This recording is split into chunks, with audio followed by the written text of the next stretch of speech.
Hello, hello, hello. This is Rex Red, and I am back with an awesome tutorial tonight. We have some changes to talk about with the channel. This is a Fluidos. This is Fluidos 2. I can't remember now. Yeah, I think it's Fluidos 2. Let's double check here. We are going to be working in Fluidos. And yes, Fluidos 2. This tutorial is about smoke.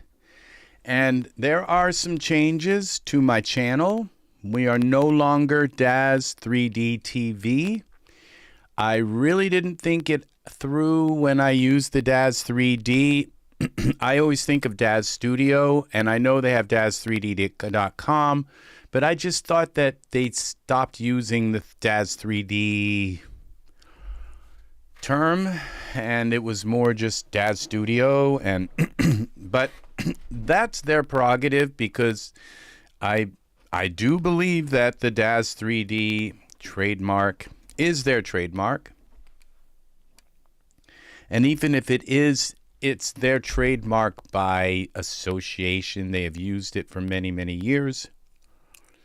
And so I really didn't think it through. I was not, they didn't complain about it. They just complained about me using it on the forum and saying, hey, come check out Daz 3D TV. And they didn't really they didn't officially claim to complain about it. They just, in their own way, made it known that they were looking into it. And so I thought, well, then I looked on YouTube, and I noticed a lot of no data. It says no data is coming through. Why don't we got no data? No data. What's going on? Let's stop this for a moment and restart it. Okay, how about now? Excellent connection. Excellent connection. All right. So I think we had data coming through, but I'm not sure. Okay, it looks like... Well, my hand thing is frozen. No, they're moving now. Okay, so my fingers are moving now. Okay, so exciting news. We are now EZ3DTV. That is my own name. I've never had to use anybody else's name. Rex Red, I was the first Rex Red in the whole world. Now, it's always been that way in my life. I could always come up with names, just like I can write a song in 15 minutes. So I don't want to take too much of time up on this, about this, but now our channel is EZTV, and we also own EZTV.com. And we're working on owning EZ3D.com, just in case people. So I may be able to get the EZ3D.com as well. So, and that means 2 .coms I have to own. It's like, oh wow, it's like I've got it. And you know what? I'm not making any money off of this channel at all, and it's costing me a fortune to keep it going. So that's the way life is. So it says create a new scene. So now I am in the Fluidos 2 manual, and I think if you just go into your Daz. My brain just doesn't want to work right now because I've just had so much stuff going on through these last couple days. So please excuse me. So just go into your Daz library folder and look for content library, or my Daz 3D library. I'm not sure what it's called, but just go into that and look for. Do a search for Fluidos 2, and this might be like star.pdf or something, and you'll find this PDF file, okay? And we're a good ways down through, because we did the introduction in the first Daz Fluidos tutorial. And today we're going to do the second example. The first example we did was water, and we dropped some water inside of an invisible cube. And now we're going to make some smoke. So it says create a new scene. Well, I am really good at creating a scene. So we did that, and then so that is that part. And now it says insert a Fluidos domain. So menu, create new Fluidos domain, accept. So create. Oh, I just realized something. Fluidos is not in here. So what we'll do is we'll close this. Fluidos is in my regular Daz. And so I'm not using any beta. I'm not using any beta features in this video so far that I can tell, but so there's no reason why I need to use the beta program.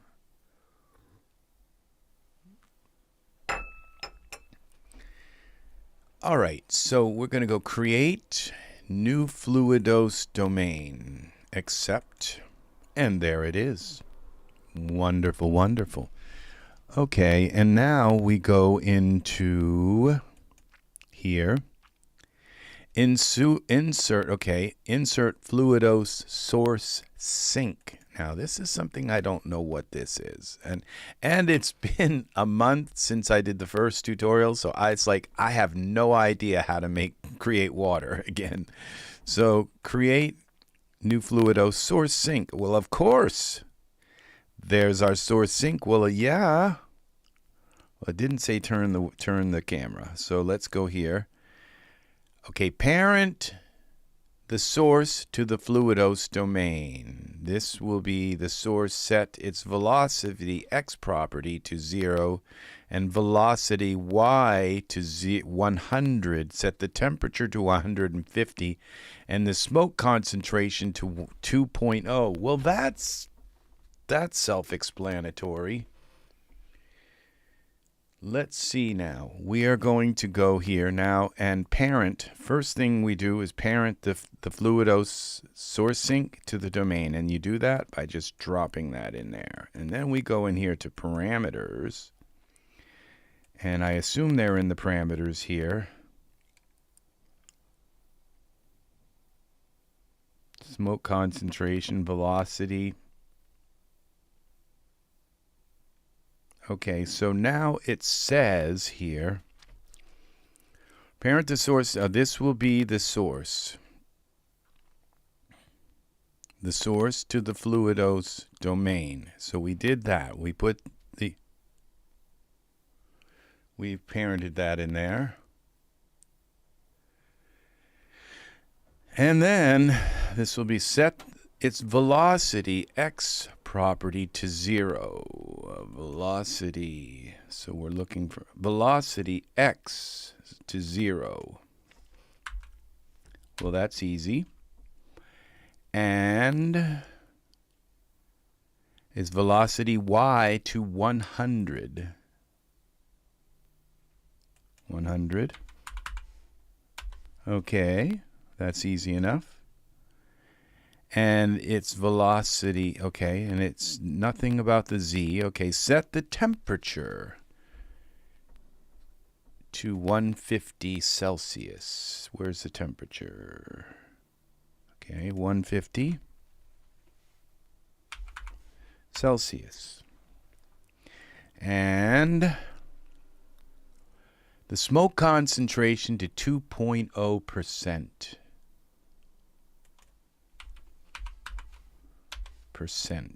Okay. Move the source by setting x translate equal 50. Move the source. Okay, so the source. Okay, so this is our source. All right, that we parented. This is called a source. Setting x translate to 50. Okay, let's see. to 50. All right. Y translate to 15. To 15. See, it moved from across there to here. Okay, Y translate to 15. And Z translate to 50. Z translate to 50. Okay, let's just see where this, so it's in the middle and a little bit off the ground. Okay. That makes a sense. Okay, select the Fluidos domain. All right, we did that.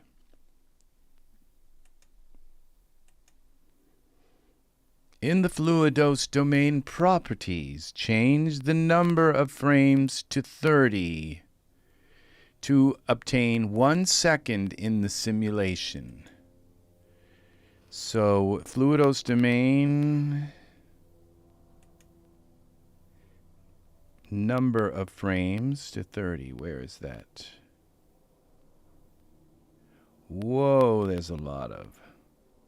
Number of filters.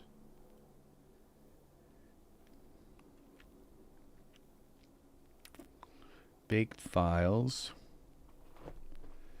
I don't see that. Let's go in here, and this should all be in here. Number of frames. Number of frames, 30. Okay.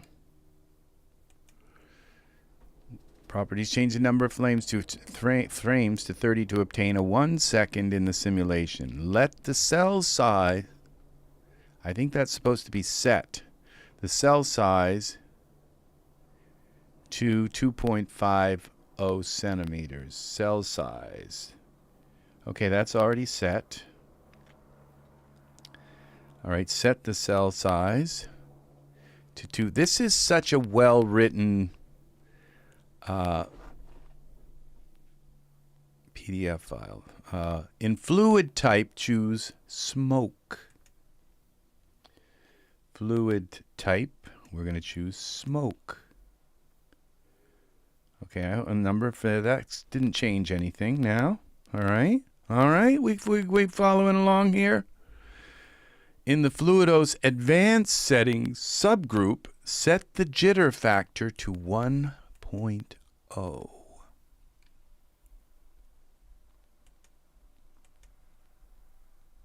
Is this here? Jitter factor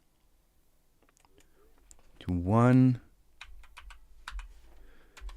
Okay, I think that's correct. Well, let's double check on that. This the jitter factor to 1.0 point. Oh, that's the end period. Okay. In the same Fluidos domain properties, click on the baked files folder and select browse to locate a folder where your plugin will save the simulation files. Yikes. Okay, in the same Fluidos domain properties and browse to locate. Okay, so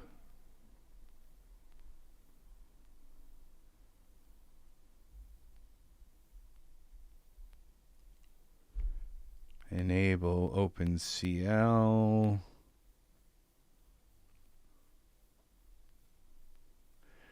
Let's read this again. In the same Fluidos property, click on Baked Files folder. I don't see it here. Fluidos.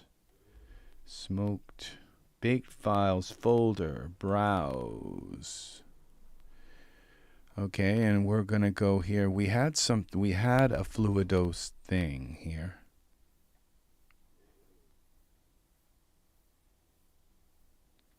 Would be an F, but it's not. So let's go here to, here we go. Let's create a new folder. Project 2. See how organized I am? Select folder. There we go. That part is done. Browse. Okay, simulation. Call the simulator. Edit menu, run fluid simulation. Edit. Run fluid simulation. Okay, and now it says there's that. And I think she's going to just say click accept. Click accept in the dialog. Accept. Here we go.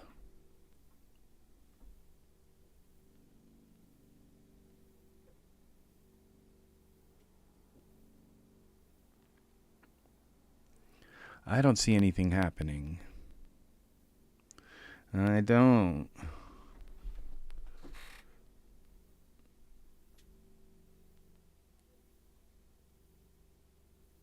Nothing happened.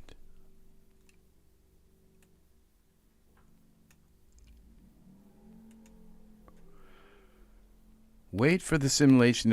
A progress bar is displayed. Now insert Fluidos mesher. All right, so let's. Oh, okay, that makes sense. Insert.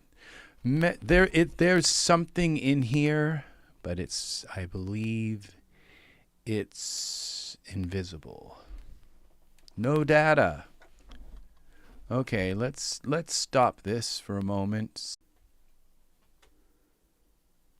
Hello, hello, we're back. I'm not sure what was up with that. So, it's really weird, but it looks like I've got some kind of a little bit of a lag here in my video. Okay, so let's not get too lost here. See if we get people back. Excellent connection, it says. So we're going to go into Edit, Create, and to create Fluidos mesher. Accept, I think it's going to say. Okay, now click Accept. This must be in the same position as the Fluidos domain.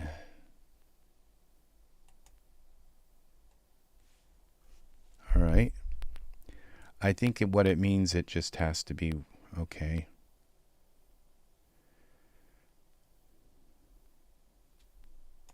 Well, I'm not going to move it until it's okay.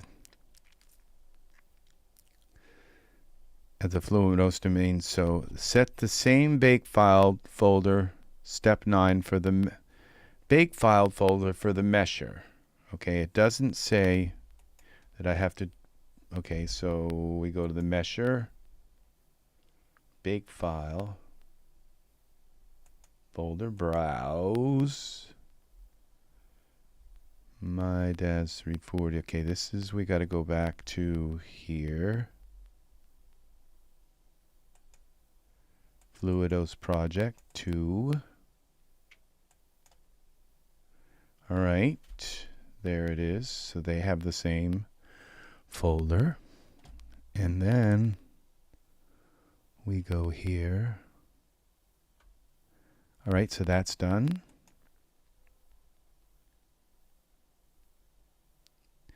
Set a keyframe 0 in the timeline. Okay. Let's go to our timeline. Here, set a keyframe. I guess. All right, that's it. And then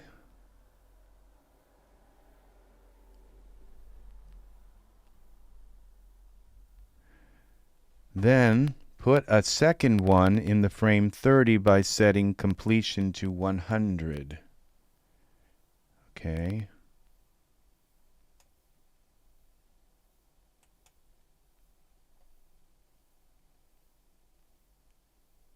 To 100. All right. I think that does it. I may not have done that right, but let's set on in the enabled property.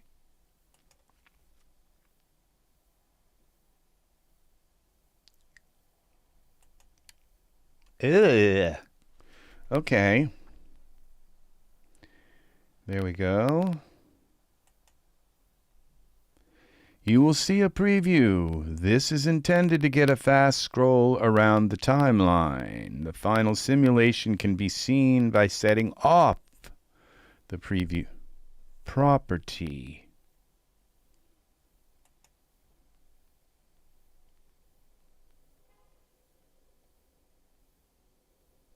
Okay, so what we do is we go here.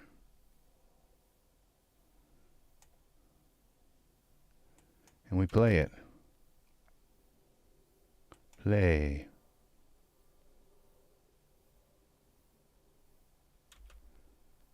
Okay, let's just kind of drag it here.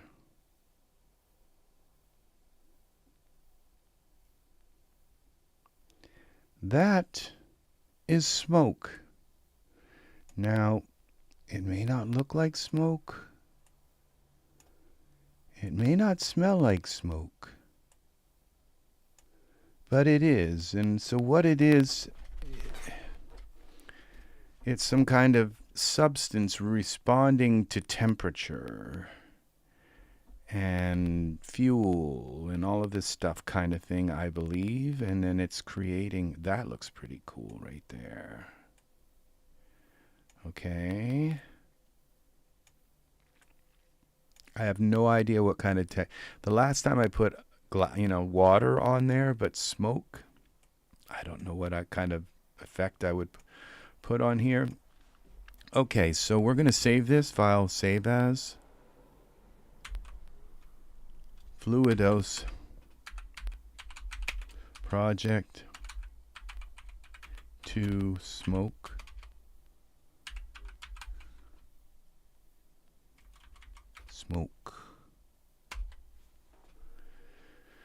All right, now let's see if there's anything else we're supposed to do.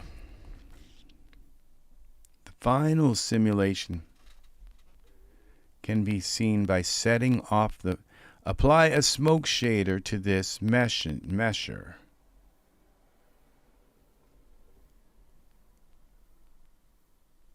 To the mesher. Which one is the mesher? Oh, a smoke shader. Surface. Okay, let's make this down. Take this down. Presets. Okay. Smoke. Default. Shaders. Smoke.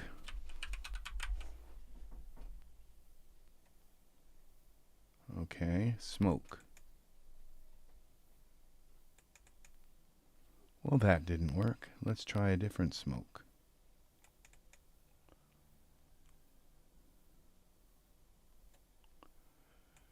Well, you have to select it first there.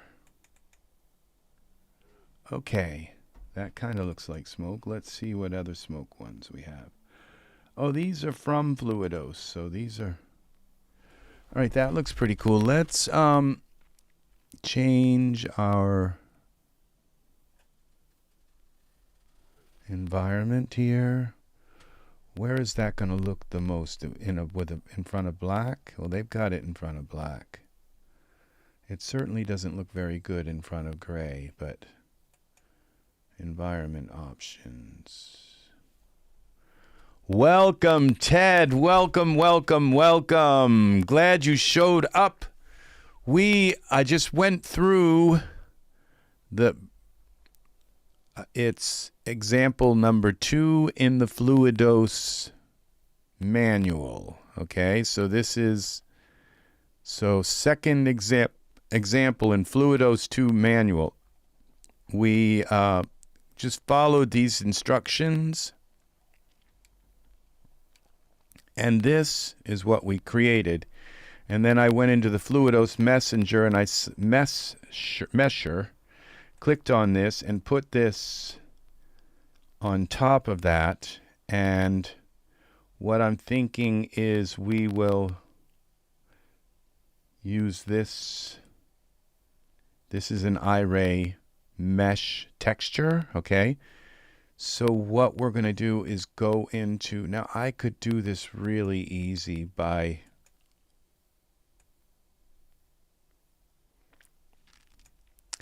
okay, I have changed the name of my channel. Instead of Daz 3D TV, we are EZ3DTV. And I also own, today I bought EZ3DTV.com.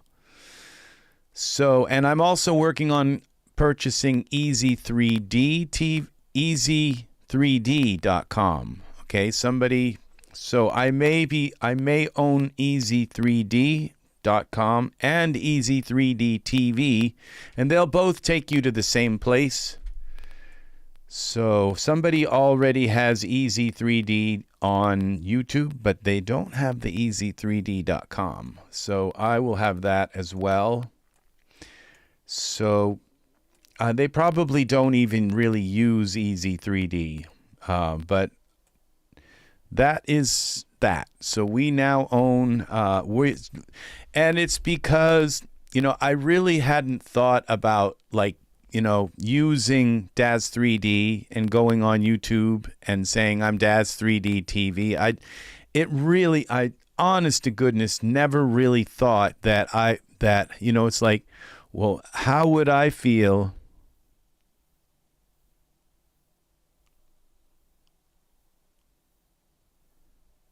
I'm not sure what your notifications. Oh, yeah, you should stay connected to the channel. It's just when you come to the channel, you'll notice it's a different name. It should not change your connection. So, in any way, it's just it's like ripping the rug out and putting a different one in, but it's still there when you walk in the front door. So, I'm going to now try and change this environment to something black. I think this will look better with a black background. I think I'll do it the easy way. Just put a backdrop and change it to black and see if we can see. Oh yeah, that looks really nice now. That's our smoke. It does look like smoke. Yes, it does. It's very cool smoke. So, yeah, let's kind of give it, yeah, that's our smoke. And when we render it, this domain box will go away. Now we have, when we go into the timeline, we can move this around a little bit. Yeah, I'll give you a little insight into how it happened. I knew it was probably a good idea to change the name because, you know, if I put myself in that situation and I had a big company and somebody went on YouTube and took my name, like RexRed is my name. RexRed is my brand. And somebody took my brand and just said, oh, I'm starting RexRed TV and just put TV after it, you know, then I would be worried about that, you know, so and you know what? They were really nice about it, actually. They didn't, you know, send me a decent cease and desist letter or anything, at least not yet. But so I wrote them a letter and told them that I changed my name. I just changed it. They didn't ask me to, but I changed it anyway because they shouldn't have to ask me. And I looked on YouTube and I thought, well, where, you know, I looked and said, I'm going to check out all my fanboys, the people on YouTube that are fans of different things, like fans of certain synthesizers and fans of different companies. And none of them were using those companies like I love Mitsubishi or whatever. Nobody was using their name in their channels. And so I thought, you know what? I don't know what the heck I was thinking when I decided to use Daz 3D, because they also have Daz Studio, but they also have Daz 3D right in their website in their website domain, in their URL. So yeah, and they used to go like exclusively by Daz 3D. It's theirs, you know. So I decided it was time to change it. So I'm thinking, what am I going to call it? And so I said, well, what about VCD? You know, I just put some V3D, like just V, the letter V. And then I thought, okay, then I went to rhymer.com, all right? And I looked up rhymes for TV. And there was C, like SE, like C3D. And I thought, well, it's kind of cool, but like you see 3D. But then there was something in my head saying, there's another thing. Keep looking, keep searching. There's something else that's much, much better. And my brain just said, no, C3DTV is not it. And so then all of a sudden it just popped into my head, EZ3DTV. And so here we are, the birth of EZ3DTV. And on that note, I'm going to put on my glasses just to make myself look smart. Yes. Like I'm the science guy of 3D. So yes, we are EZ3DTV. Okay, so this is our thing. So let's do a quick little render and see what this looks like. And here we go. So we're going to go into our render settings, and let's just do this at, well, let's do this at 2000 for now. 16 by 9, and let's set our progressive render to maximum, our maximum time to maximum, turn off render quality, and let's see what it looks like. So yeah, and then so I wrote in the letter to them, I said, well, now, you know, now people aren't going to know really what my channel is about when they come. They're just going to say EZ3D. So they're going to know it has something. I said, but it won't be a free advertisement for Daz Studio anymore. So that's what that's what it did. It basically took their free advertisement out of my name. So, because I was advertising Daz Studio, I was advertising Daz 3D. I'm still, you know, going to use that name to be bandied about like a lot. But okay, this I don't think is all the full way. Okay, cancel this. Yeah, it is. So this looks okay, but close. I'm wondering if there's a way to really up the quality of this in any way. There is a way to do that. But you have to run the simulation again and again. Let's see. Let's go back to scene. Source. We go to parameters. If I can remember, there was something. Source, size.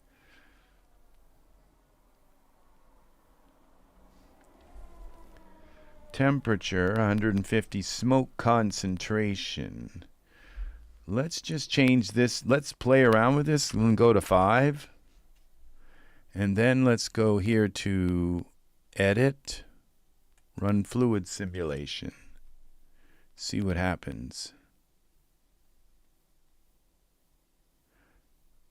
Now I know I changed, I changed it to 5. At the last. So it's moving its way up to 5.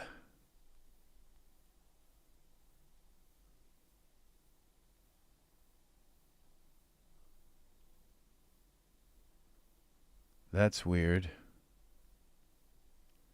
I think that looks better than the other one does. Oh yeah. it does. So what I'm going to do is put a little figure here with a torch, and he's going to be bending down and lighting this. Maybe we'll put a little campfire underneath it or something. And does that sound like an idea? We'll see. This looks much better than the other one did. Let's render it and see what happens. So I'm glad I changed the concentration to 5. But it was only at the end. It starts out at 2, and then it goes to 5. I think this looks better than the other one did. It just looks a little bit... So that's the thing, is that you can come here and mess with these parameters. Once you get the simulation, you can mess with the parameters.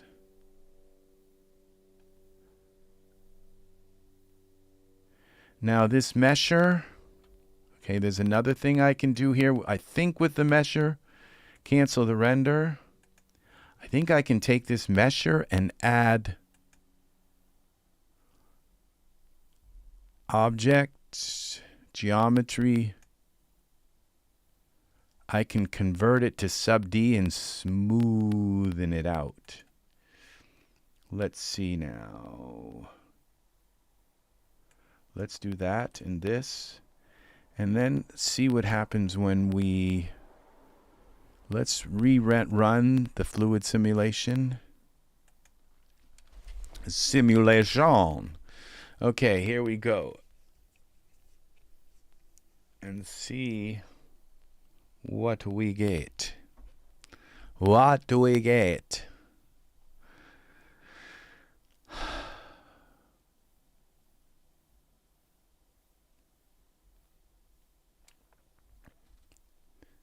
Let's see. It would make sense that you could put sub D on the mesher, because the mesher is a mesh that goes around the thing. Oh, that looks pretty cool. Let's see now about a render here.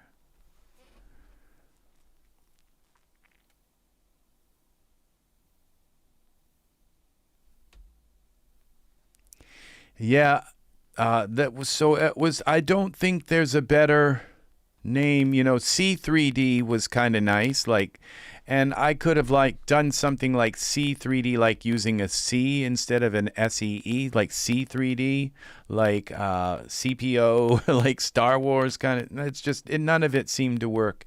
And once I thought of the easy, now this looks pretty cool. So. So let's cancel this. Let's put in a figure. Let's find a figure to add in. Let's close the timeline. We're going to do this all at the last keyframe. So default and figures. Figures. Maybe it doesn't have to be a human. Maybe we'll have it like be an animal or a creature. A funny creature. But whatever creature I use, I want it to be for Genesis 8 male, so that if I have to put clothes on them or something,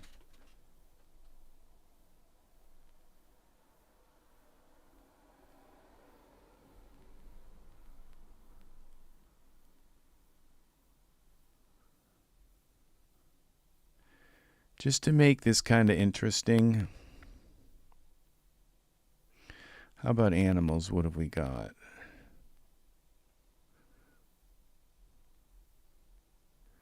Animals. They have to be for Genesis 8. Just in case I have to put clothes on them. We got bumblebees. No, I don't have a lot of Genesis 8 animals. Morphing python. The elephant. None of these are for Genesis 8. The house cat. the battle board. Daz Horse 3. Okay, let's go into people. Let's use her. Okay, figures. Ninana.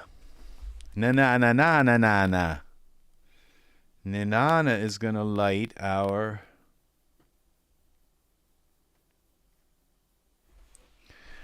Okay, she's pretty tall, and we got to put some clothes on her. So let's find a wardrobe that we can put on Ninana. Something kind of...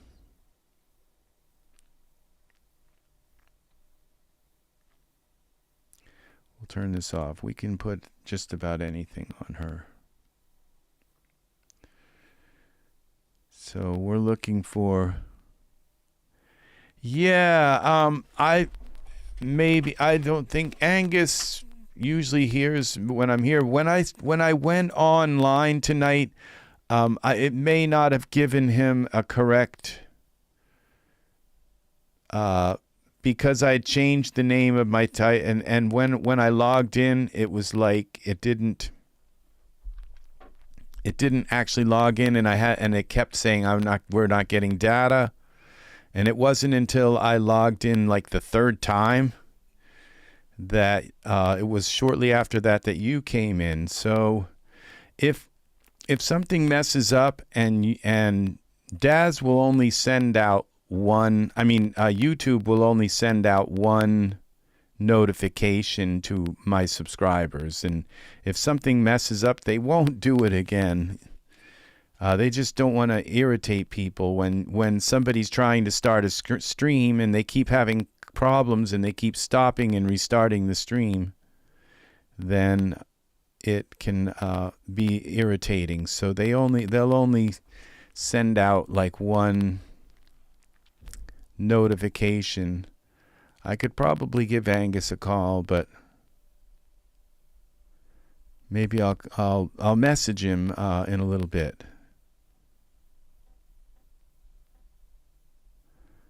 So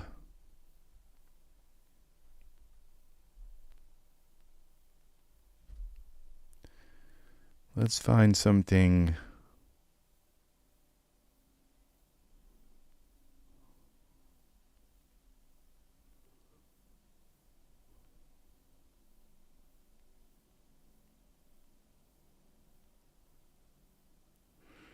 Don't want the exosuit.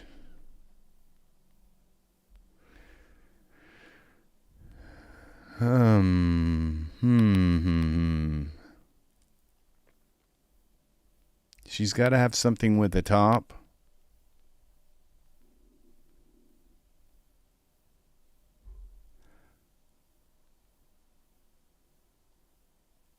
Let's try this. Riding wear. And that may wear pants, wear top. It doesn't say what it's for, but let's put this on. It says... It just says Genesis, so...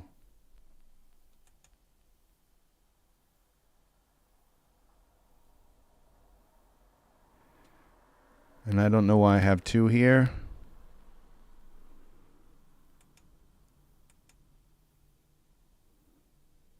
Daz 3D Library People, Genesis Clothing, Bobby 25.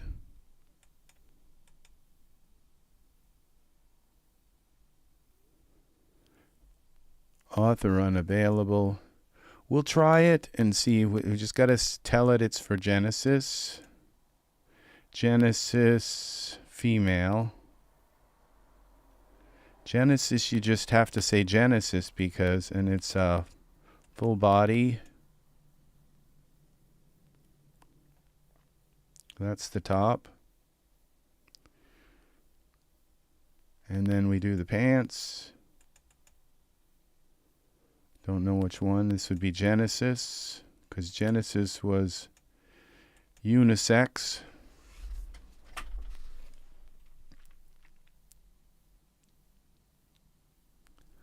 Okay, now what do? Do we make her small, or I think we make her small instead of making the smoke big. So we scale her to, like, say 25%. How about 35%? Okay, we bring her in here like this and over. She's Genesis 8.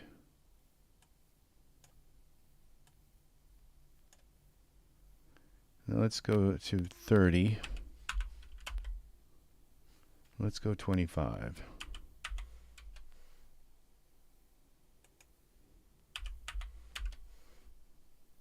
How about 20?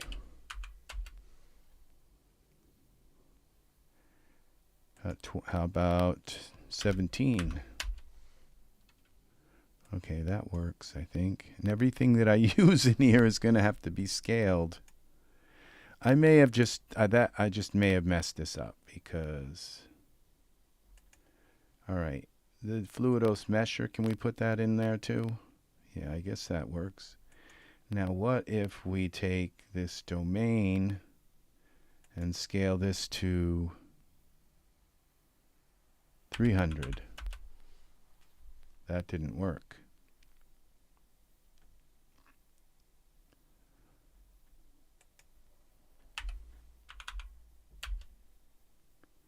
No, it didn't let me scale the domain. So, source sync. So I think we're better off scaling her down. And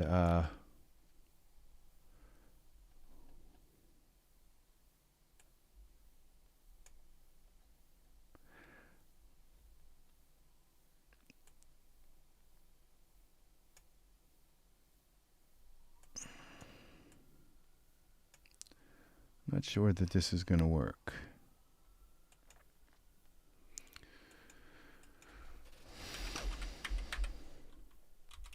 Torch. Okay, so we go to default. Okay, torch. We take the torch, scale that down to 17% as well. Bring that in here.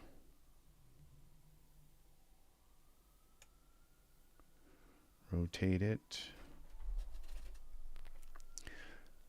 Campfire. Campfire.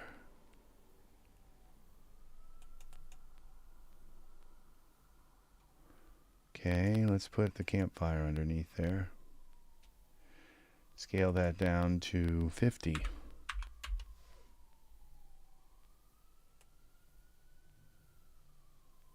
Scale that down to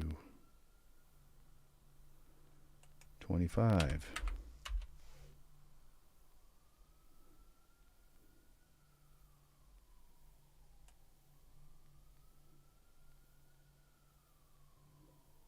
I don't know what I'm doing.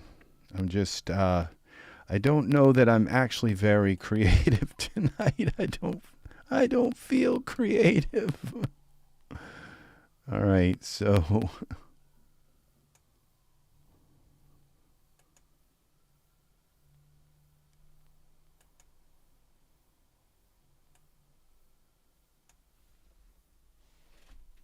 see, I don't know if you're still here. Let me see. What I'm going to do is, hello, hello. We're going to go and turn this off for a moment.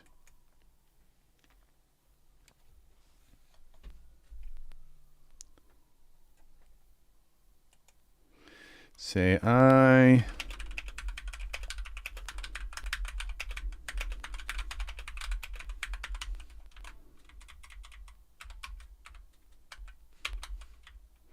I am live on YouTube.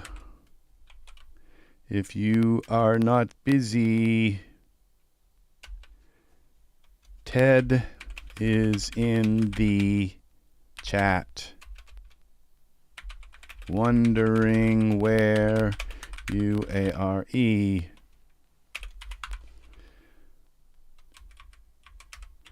Ted is in the chat wondering where you are. Okay, let's see what that does. If that brings Angus in. Okay. And let's find ground.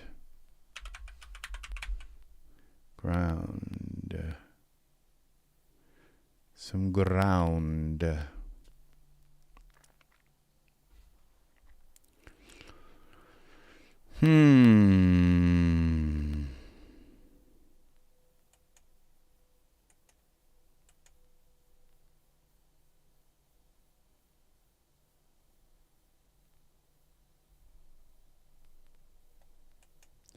Well, this is really large, so we're going to take it down. Scale it to 25%.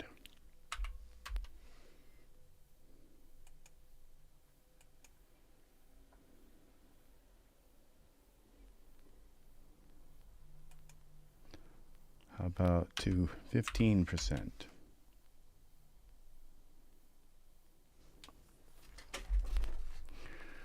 Okay, I think this is going to work, but I'm not sure. Let's go into texture shaded mode.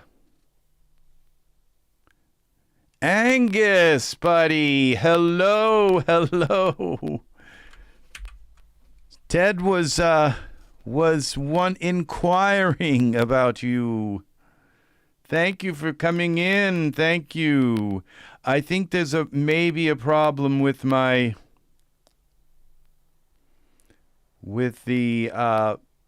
my channel right now, because I changed my name, and so it may still be trying to resituate things, because we have a new channel name. Okay, so I think we can bring this in like this, and I think that's about the best I can do with the ground. So let's see what happens when we go into Iray. See what the ground looks like.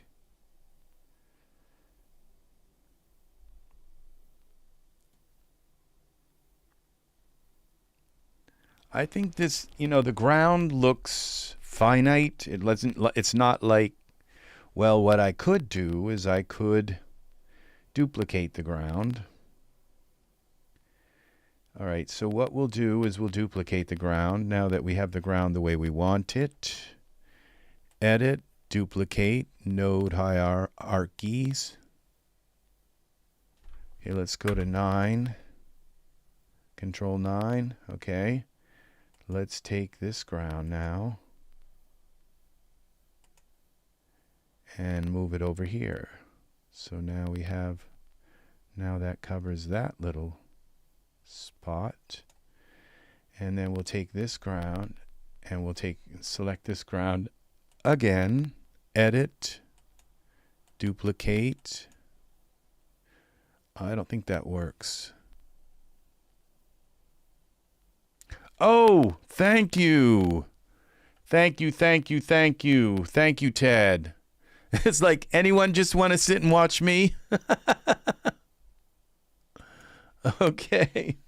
All right. And my little fingers dancing around on the keyboard. Thank you. Thank you for telling me that. Edit, undo, edit, redo, translate. Let's see if this third ground is actually working. I am sorry about that. I'm sorry. Let's see. There we go. So we've got that one there. Let's see what these look like.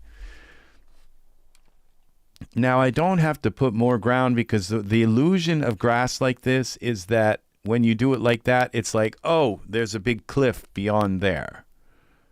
I knew that wasn't going to work. The grass 3 didn't copy the whole grass, because I didn't copy the hierarchy. Duplicate hierarchy. Okay, so let's do this now. Sorry about that. Now we have some pretty green grass. The green, green grass of home. All right. To see you. Okay, so we're going to call this grass all.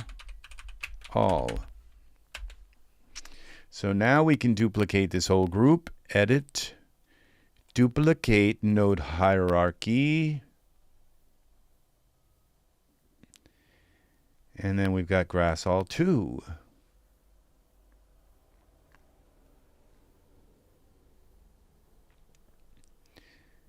Okay, I like this grass, by the way. It's pretty good grass. It's about the closest that I get to grass these days. Okay, so that's 2 grass. Edit, duplicate. Now we'll select. Okay, edit, duplicate. We'll do 1 more.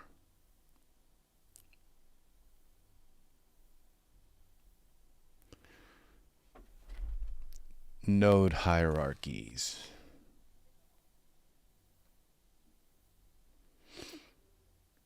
Okay.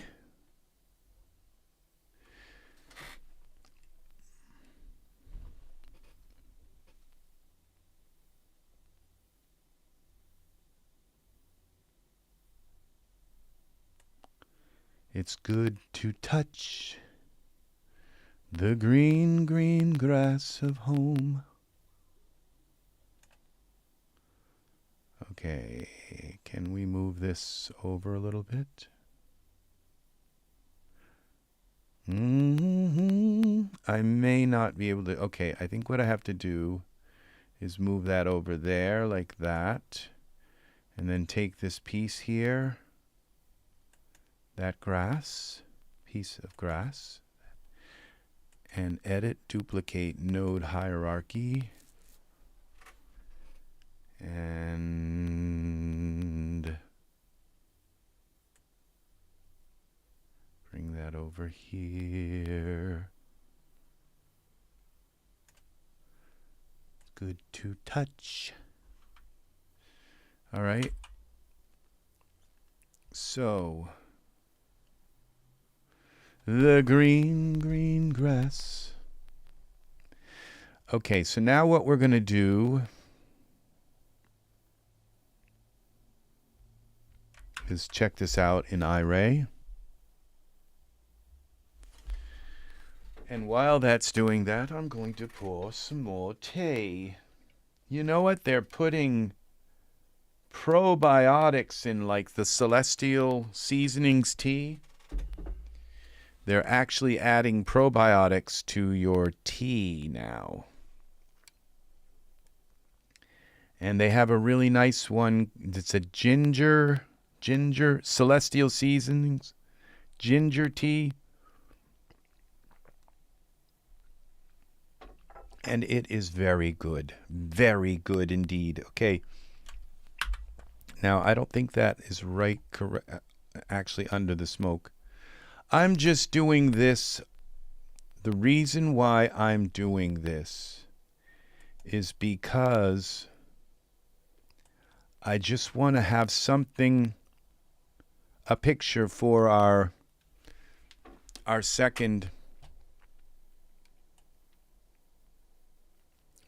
tutorial here. Something to kind of a memento of doing this, and sometimes that kind of seats it in my mind. Ted, the beginning part of this tutorial is where I work with Fluidos, okay? And it's only a short section. It's probably about 20 minutes it takes me to make this. So you might want to, at some point, go back and just watch the beginning part of this tutorial so you can catch the Fluidos simulation and putting in the domain and putting all this and creating the. That's what this whole tutorial is about. Okay. Let's see what this looks like when I click off of that.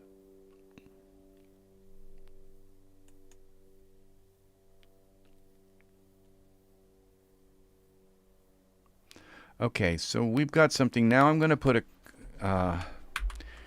that looks like it's pretty much underneath the smoke. So we're going to now save this again. And then I'm going to put a camera in the scene.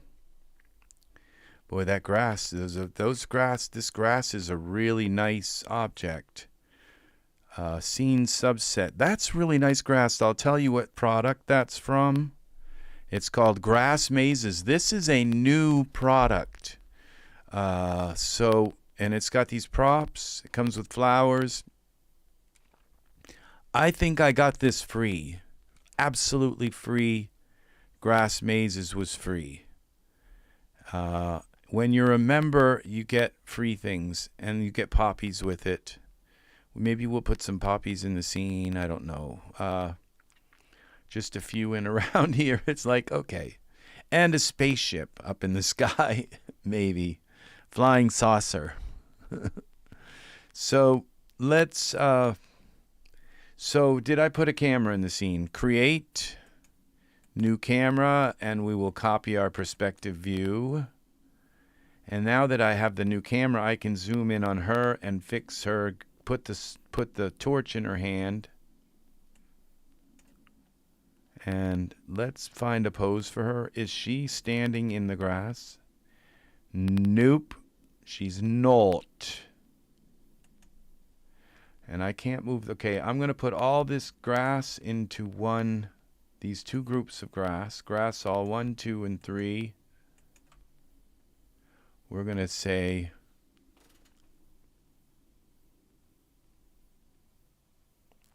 oh, thank you, Ted, for watching the videos after the fact. And yesterday I went on a rant about Daz towards the end. I kind of wish I hadn't done that, but it's just the way I'm probably if you're interested in that rant, you better watch it, because I'm going to probably go in and chop that part out of the video. So, but you can tell that I have some frustrations with the way male models are treated in the Daz store. It's just wrong. It's just wrong the way it's done, and so that's all I'm going to say. Now, so this is going to be grass, 3 groups. Okay, we'll call it that. Now they're all in one group. So if I need to move it up or down, I don't think I need to, because it looks like this is in the grass. Let's put a light here. Okay, I guess that's not working. Why? Okay, so let's go here and okay, so I'm just going to make sure this is right there with our grass. Okay, that's enough. Now we select Ninana, and we make sure her feet, she's ahead a little bit, so we got to pull her back towards here and over. That just made her smaller, so we got to make her bigger. So let's go here to Ninana, and let's make her at 25. I think that works. Maybe, yeah, maybe 30. She's a tall alien. To touch. No, what did I just do? What did I do? She doesn't wear shoes. Not on the planet they come from. Their feet are very hardened and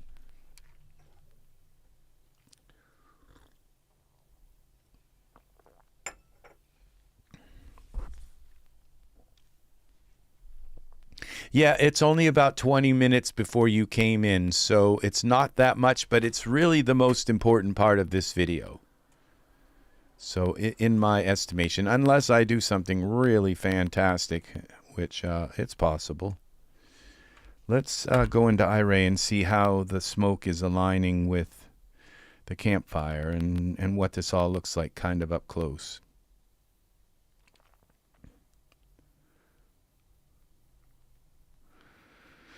And they love.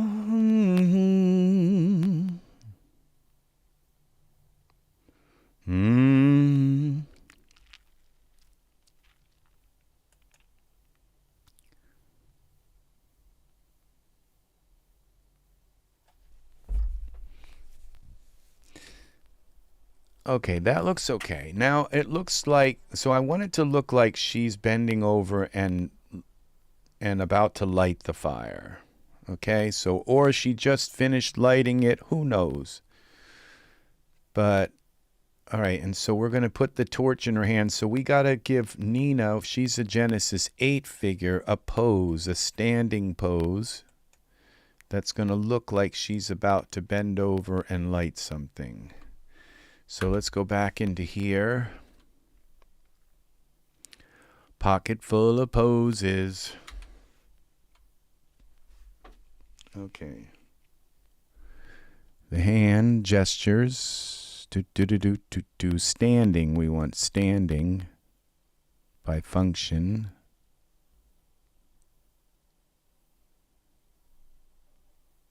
Standing. And this would be, so we don't need this on as long, because we can put poses from anything as long as we have the right pose. We'll look through them all.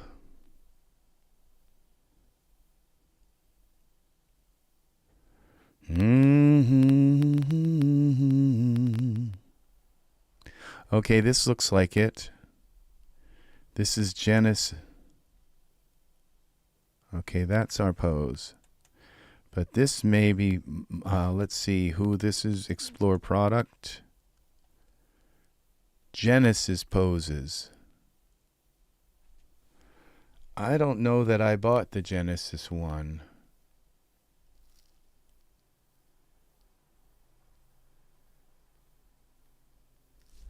Darn, there's a bunch of them. I don't think I have the Genesis. I don't think I bought the Genesis. Let's see, Doctor. No, this is Pose Minion. Pose Minion. And they put out the Genesis one, and I just said enough.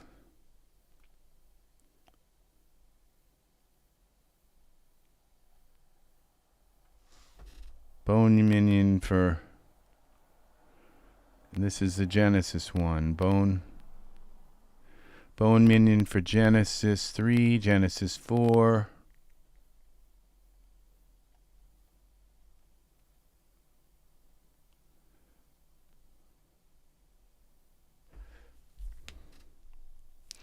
Genesis, okay, yeah, see, I did, oh my gosh. This is on a 55% sale. Oh my God. Bone Minion for Genesis 8 and 8.1 poses for Genesis. Now that poses, all right, let's see what this is. This is the pose like converter that I prefer to use right now. Okay, I know how to use it. I have two pose converters. Bone Minion for Genesis 8 poses for Genesis, the revolutionary way. Okay.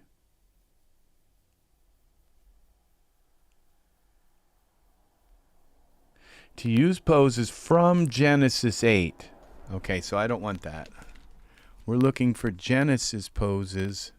I'm quite sure I didn't buy the, because I only have so many Genesis poses. These are all on sale. For Genesis, okay, poses for Genesis. This one says for Genesis 8.1 poses for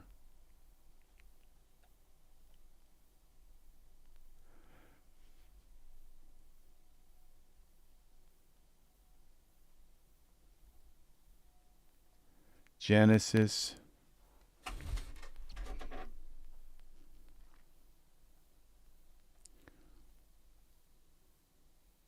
Okay, I think I did buy this one. Let's see. Now, it would be, because this is for Genesis 8 and 8.1. I think they work the same, 8 and 8.1.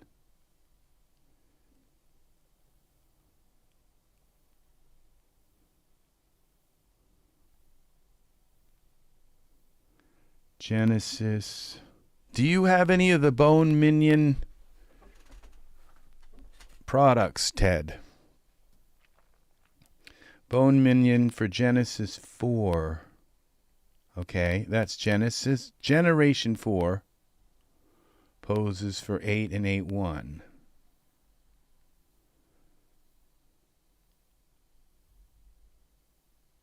Genesis 2. I think Genesis 2 is Genesis.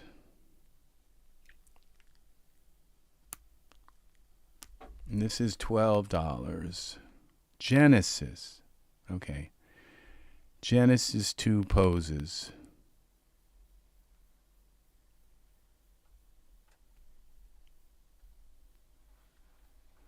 See, none of these say, okay, Genesis. Well, Genesis 3. Genesis Generation 4. God, this couldn't be any more complicated. If you put all these products together, where are the bundles? Okay, so Genesis 2 poses.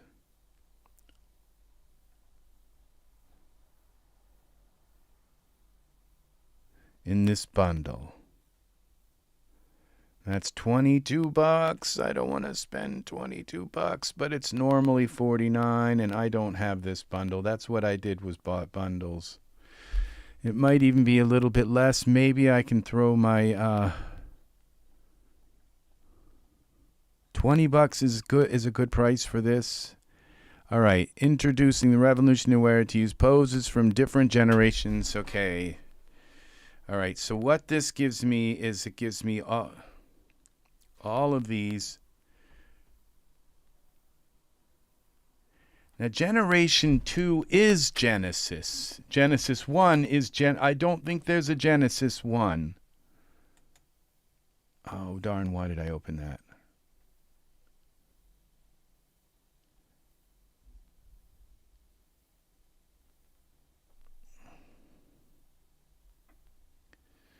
Okay. All right, well, we'll look here. Okay, so let's go to Content Library. No, what's happening here? This is supposed to be Smart Content is supposed to be up top here. All right. Now we come here. Default. You have the 8 and the 8.1. Well, now they're yeah, so that okay. I think I know what you mean. Now 8 and 8.1, which would be meaning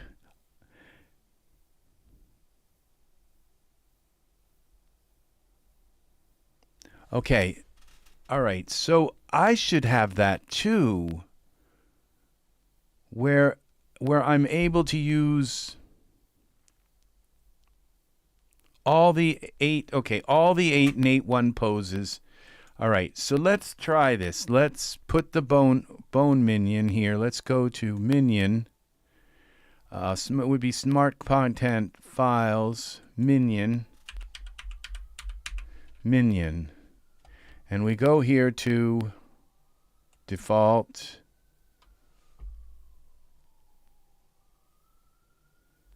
For Genesis. Okay. So I can put this Bone Minion. That's the one I didn't buy. I didn't buy the one where I could use all of the other poses on Genesis figures. That's the one I didn't buy, and I don't need that one. So yeah, but I bought one so I could use all the poses, I think, on Michael on Genesis 4. So let's take this bone minion for Genesis and put that on her. Okay, that you turn this off.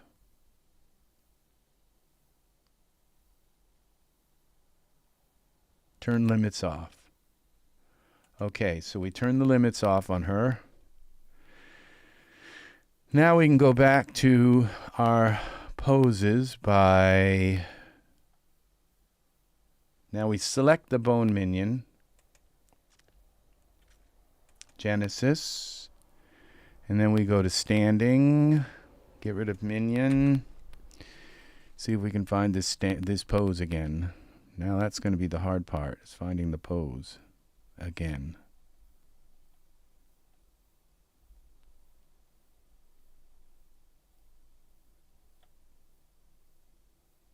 Here it is. Now we're going to find out if this works. How about this one? We'll use this one.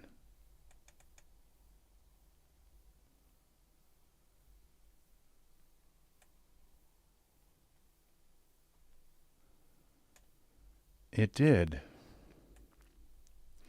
So we just put the torch in that hand. We turn her around a little bit. Now we can delete the bone minion. Okay, and we spin her around a little bit. No, I didn't want to spin her eyelashes around. Let's see, where's Nina? Okay. Y rotate. I'm not sure why she's got some product here, other thing here, but let's bring her here.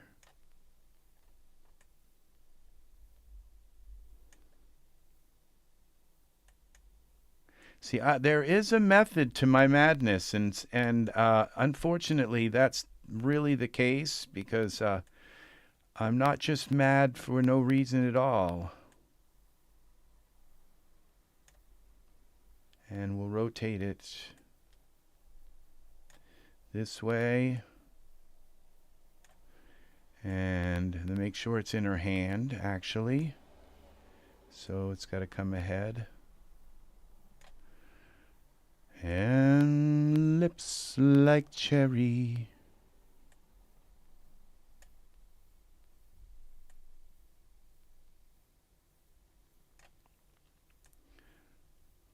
Okay.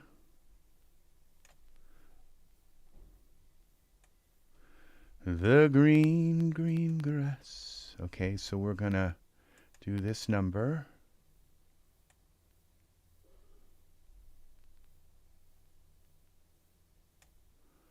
Okay, and then this one.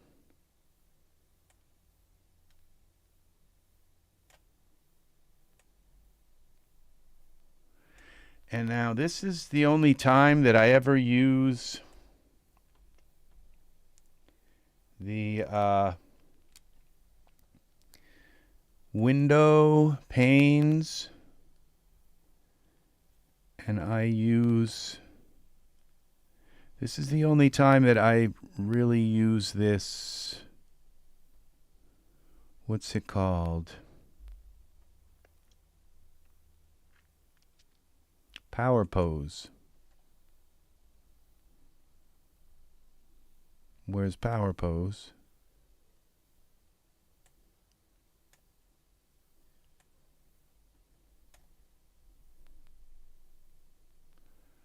Now I've been having this happen lately.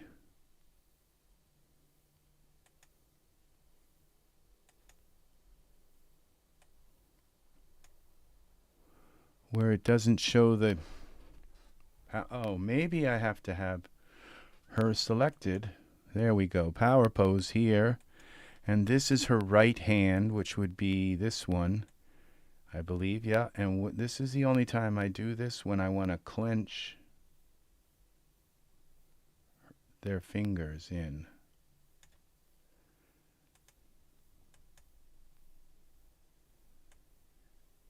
And otherwise, I usually just do it by hand. But it's so helpful, that particular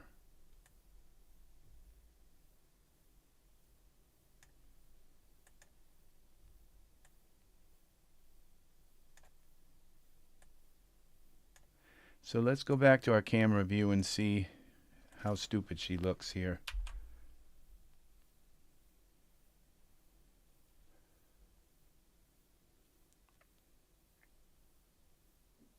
Okay, now when you take this torch and you drag and drop it onto what would be her right hand. Take this torch and drag and drop it onto her right hand. Then it becomes part of her hand. And so if I come in here now,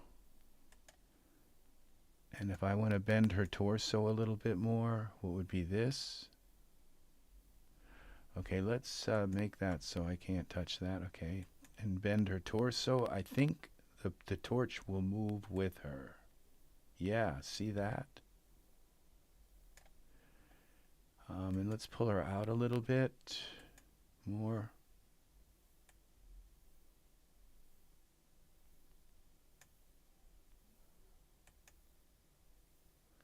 Okay, front shoulder, right shoulder bend.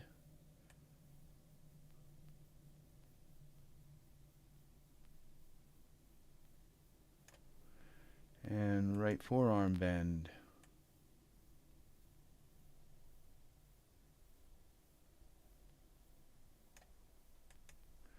Okay, now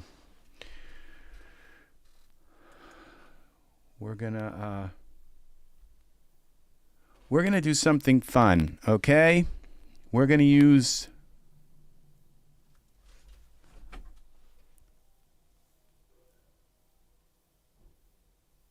that's very nice, Ted, that you use Power Pose. I only use it for that, for clinching a hand. That's the only time I use power. When a hand is like in default state and I want to just close all the fingers, that's the only time I use it. And that's probably terrible. And maybe it's just a sign that I'm not really that good with Power Pose, and there are people that are much better with it, but I prefer for other moves like to zoom in on the hand and just use the dials. Okay, so what I want to do is put some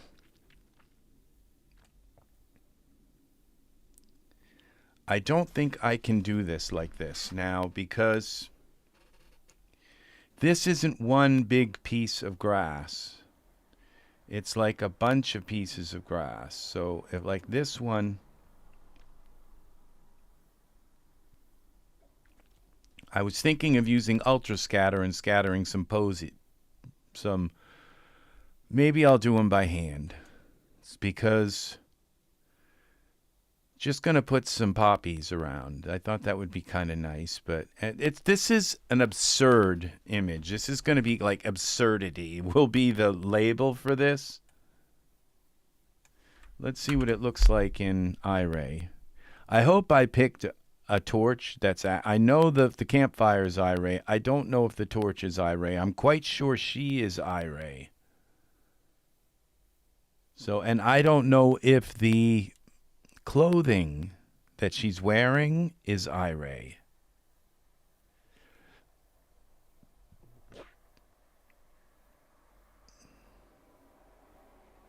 This is about this. I'm probably gonna like name this "When Aliens Gave Humans Fire."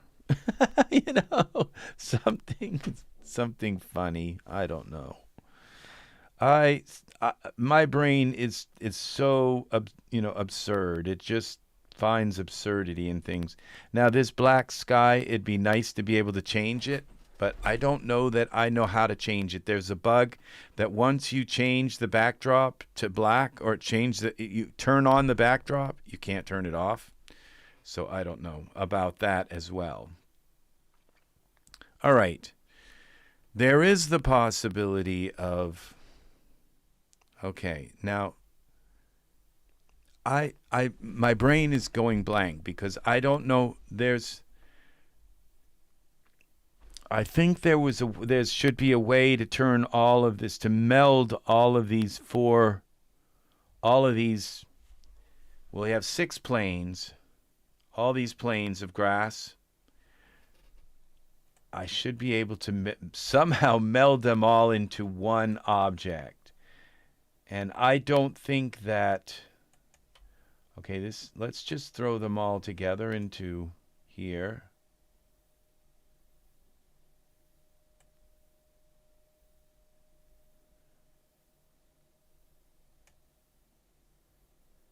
Okay. What am I doing? Let's go into...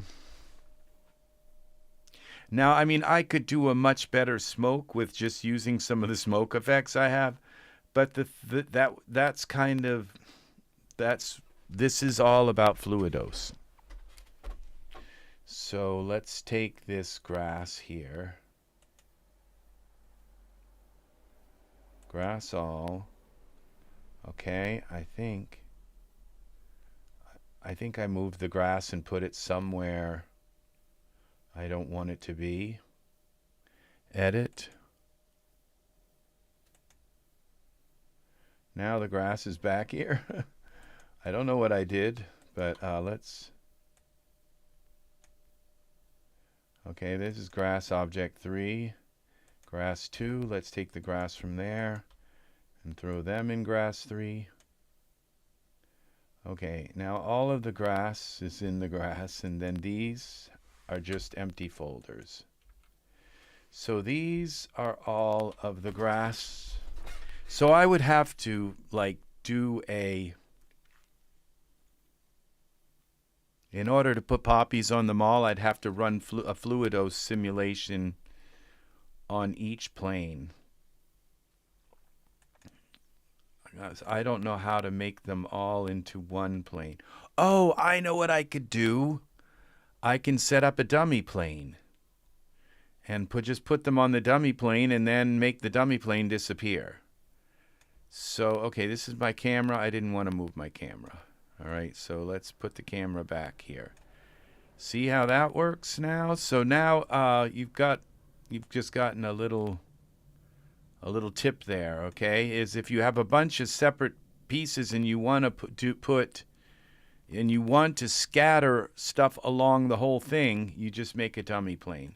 So that's what we're going to do. So we're going to take our camera here. Let's move this down like that. And that's where our camera is going to stay for now. So we're going to take our camera and lock it so I don't keep moving it. Object lock. The camera is locked. So now we're going to go to our perspective view. We're going to put a plane in here. The plane. Okay, and we're going to add the plane. And this plane is ginormous. So let's select the plane. Now, I don't know if you know that when this button right here zooms out on whatever you select. So if I select, say this, it selects on her top, and if I select this, it goes on her pants. If I select the Orcish campfire and click this, it takes me in the it's underground because this plane is up in the air. So whatever you select, so if I select the plane, it's going to zoom me out over the whole plane, okay? And this is a very, very important thing, okay? Because sometimes, and if, okay, here's another little tip. What if I just have a plane in the scene, okay? Well, when the plane is gigantic like this, well, then when I go to zoom in, I have to keep zooming and zooming and zooming and zooming and zooming and zooming and zooming and zooming. You see, this is scrolling my little mouse wheel, my mouse button wheel, and have to keep zooming and zooming and zooming and zooming to get back in. So what you do is when you know you're going to have to keep zooming out and zooming in, then I just go up here and I say select and create a cylinder or a sphere, okay? And boom, okay, it just created a sphere in there. Then I can select this sphere and just boom, go right in, and now I'm at the center, and then I can select the plane and go out here, and boom, I'm back out. Okay, so if you need to select, if you need to be able to go in and out before you put objects in. Now with her, I just select her and it will take me in anyway. But if you don't have anything in the scene yet, then it's really nice if you just put a sphere in the middle of the scene, then you can zoom in and out. So we're out. Now we can click on the plane and zoom out, but I can see the whole plane now. And what I can do now is select the Z, and this blue is pointing, so that tells me that Z is this angle. So I bring this in. Oh, not rotate. We don't want to rotate. Edit. I want to scale along the Z plane. So that's going to bring this in. Okay, let's go to 9. I think, oh, I am here. Okay, this is just a huge plane.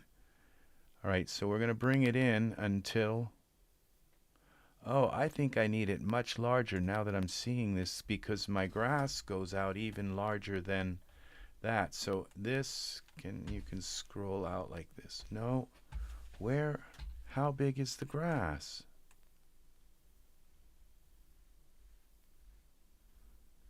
Okay. I see. So we're going to scale this in some. It's not letting me see. Okay, so as long as my plane is out. Okay, at least I can see it here. So we're going to scale it in this way. Why is the plane scaling my grass?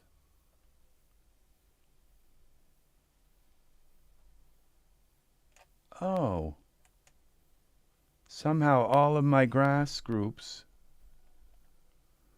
got put into the plane. All right, edit, undo all of these scales.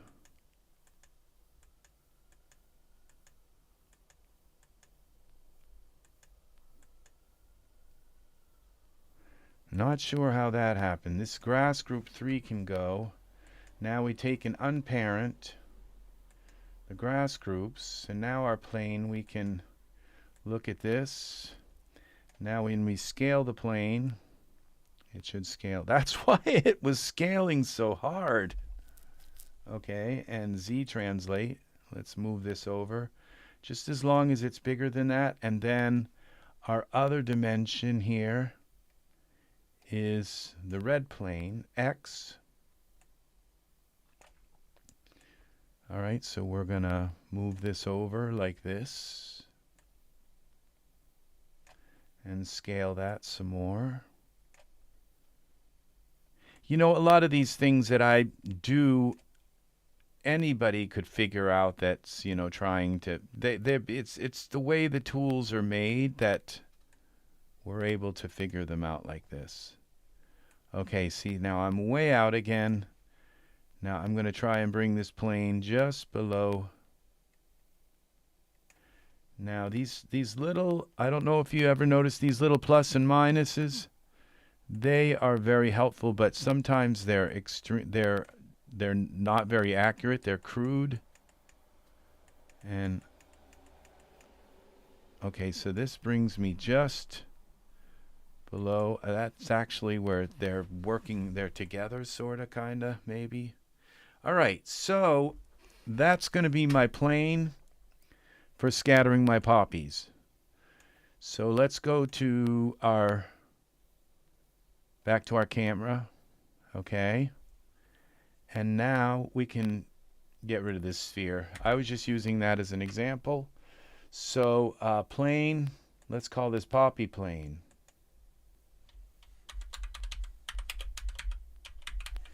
Now I'm not sure when I scatter this to this plane,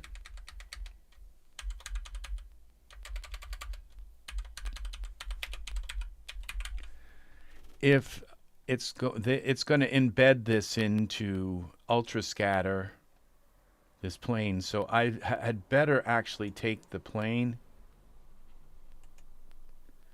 and move it down one more. Okay, let's see what.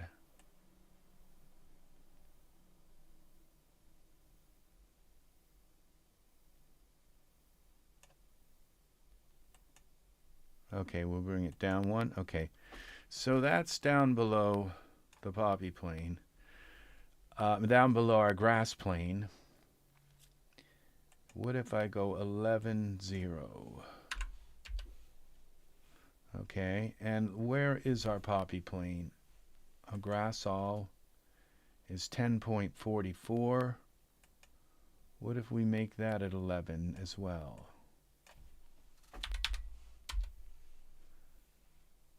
Okay, so we go, oh, just 11, not 111. Okay, so they're exactly together. So now I guess what we do is we make the, so let's see, 11, 10.5. All right. So our grass is just above the plane. So now we have a plane to scatter the poppy plane. So now we're going to go into here, into products, ultra. Okay, now we have to put a poppy in the scene somewhere. Okay, poppy. Let's look for a poppy. Poppies! All right, let's see. Here's some poppies. Poppies. Okay, let's make sure these poppies are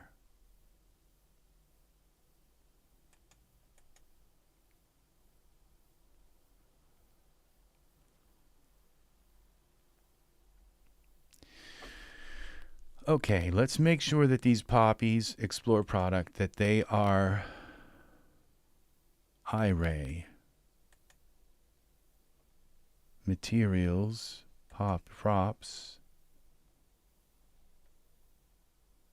low res. They don't have to be high res, but all right, well, let's put one in the scene and look at its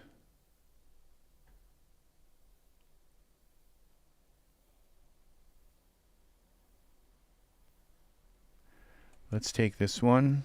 Let's see what the info says about it. Plans. Well, I don't think these are. So we're going to put this into the scene. Oh gosh, they're huge. So I'm wondering if it'd be just kind of cool to keep them this way. And I'd only have to put a few of them in and all, but to just build a few poppies around here. But they're kind of nice, large like that. It gives us the perception of scale.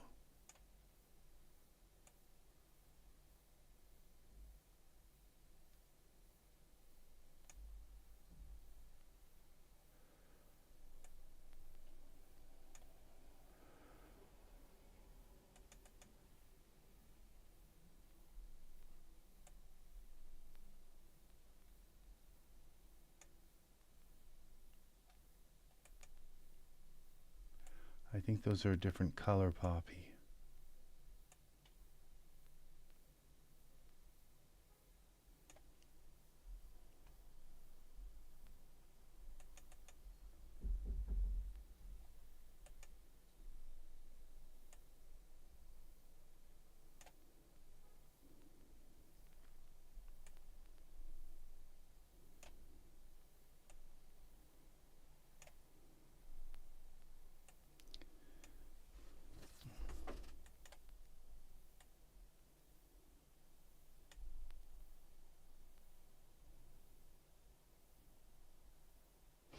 Okay.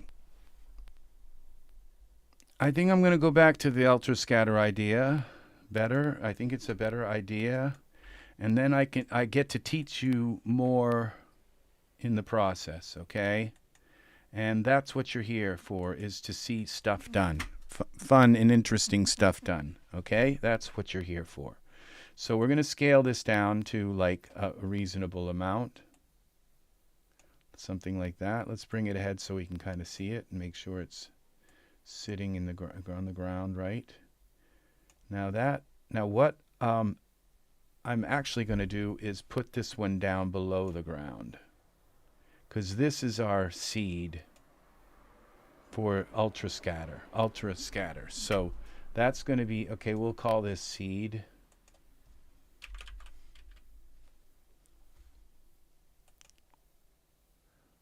Okay, I'm saving it. Okay.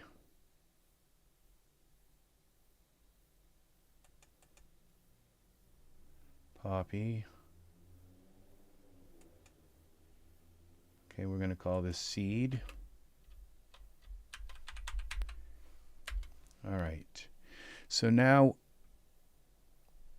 we have our poppy plane. We have our poppy seed for the plane. And now we go to UltraScatter. UltraScatter. And we are in Smart Content. Let's go to Products, Ultra.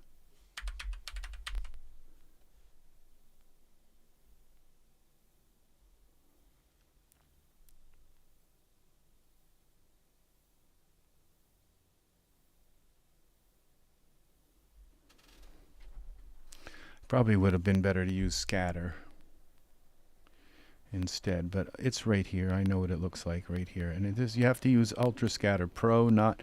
I bought UltraScatter Advanced, and then, you know, I bought UltraScatter Pro, and then I bought UltraScatter Advanced.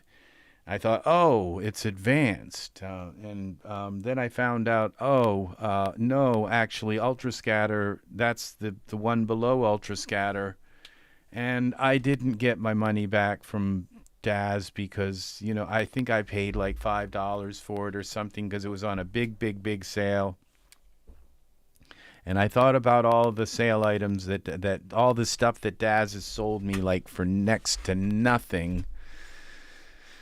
And I thought, oh, I'm not going to bother them and be, you know, over $5. So, okay, UltraScatter Pro, you select your seed. And you open UltraScatter Pro. So it says the poppy seed is selected. Target object is going to be our poppy plane. And we're going to put on here, let's see, let's try 888, okay? And we're going to distribution, we're going to use this purlin. Okay, and elevation, slope, those are because we're only on one, we're not on a mountain, putting them on a mountain or anything. So scale, we do want to scale them. We're going to use the purlin noise algorithm to scale them. And we want some of them at scale from 100% to, and this would be, we don't want to, okay, we want to scale them just Y, just the height, okay? So we scale them from 100% to, let's say, 40%. So that's that part. And then rotation, you want to rotate them on the Y again. And you have to move both of these. If you don't move them both, they won't rotate. So I think, inherit object rotation. Okay, scaling. We want it to inherit object scale because we scaled that, remember? So if you don't, then it'll look at the object's original scale.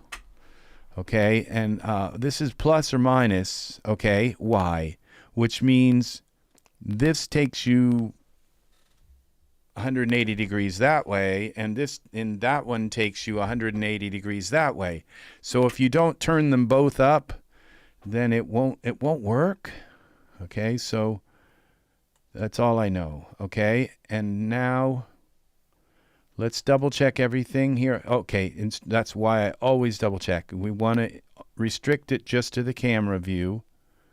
And centimeters, poppy plane, entire object. Centimeters. And we want a surface scatter. All right, let's try it. Now this seed will stay down there, but there we go. Now the problem is we got poppies in our campfire, so we're going to have to delete a few of these, and we probably should delete the poppies that are like going right through her legs and stuff. So the way we do that is we take this ultra scatter poppy seed and we go back to here, and then we go to, it's one of these toolboxes, utilities, and it says something like, okay, height generator, mask builder. Oh, this mask builder, I probably should have used that, because if I'd built a mask here, and I don't know how to use that, but if you use the mask, you can just put like a little plane here, and then it won't put stuff here.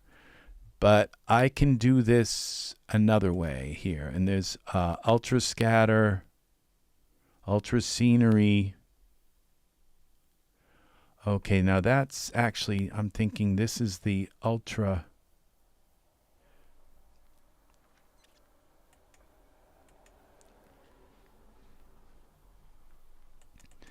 Okay, utilities.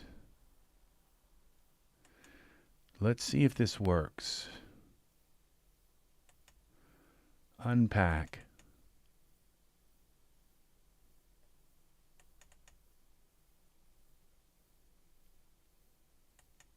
All right, let's try this. We got to go down in here. Instances, poppy field. This is one instance group.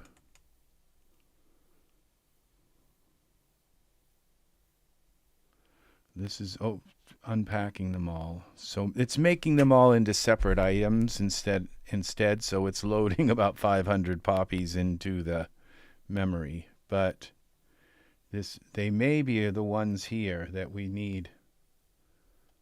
Okay, instances, poppy instances. Okay, so I think I can just click on these now.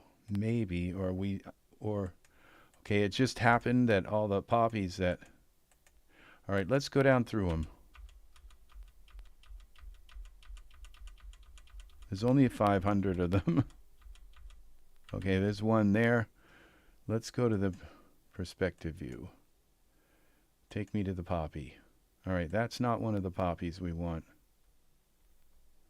Okay, let's keep going down through. Let's turn around. Let's go this way and go back.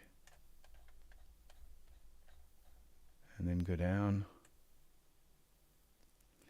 Okay, let's keep going.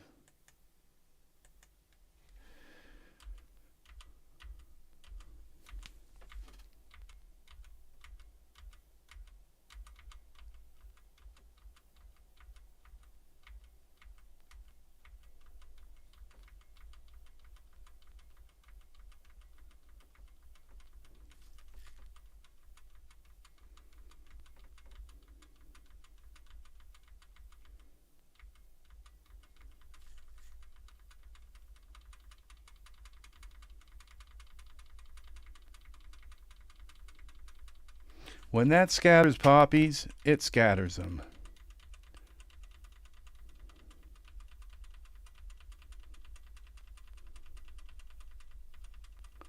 We're up to 180.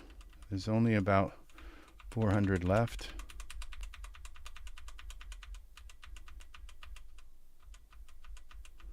We want to find, and then I have another whole group. I think there's like 350 in each group. Have to watch this until it comes into the, I don't know why it can't, I think sometimes it does like scatter them. I think most of these are all in the back, so I picked the wrong group to,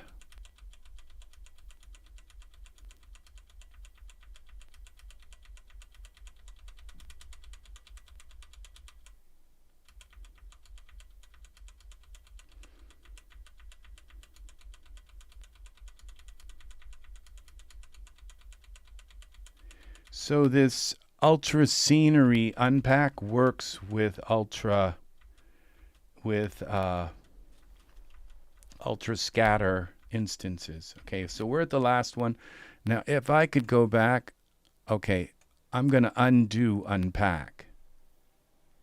And maybe it will put all of those instances back.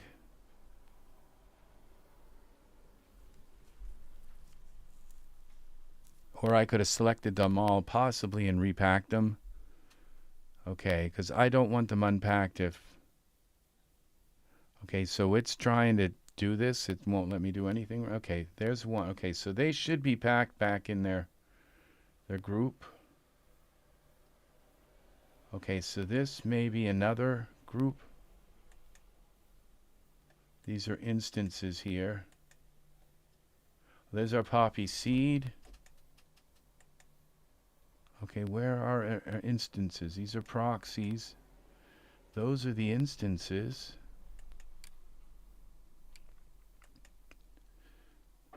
I don't know what's wrong here, but I only have, it looks like there's only...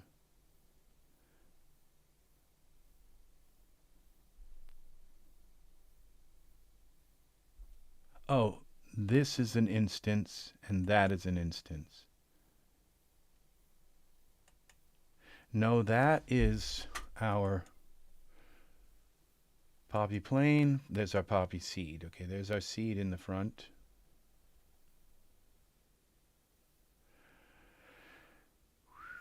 All right.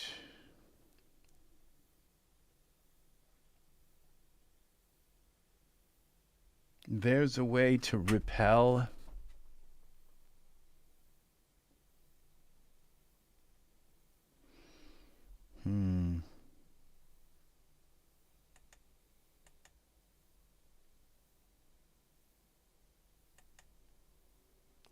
All right, I have to unpack this again. I think if I just select it, yes, if I just select it, I should be able to just select the one that I want to unpack, the ones that I want to delete. As long as they're unpacked, I should be able to select them.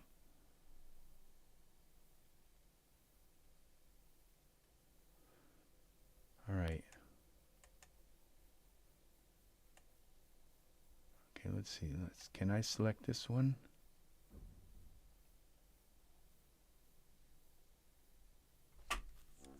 All right, let's make it so I can't select.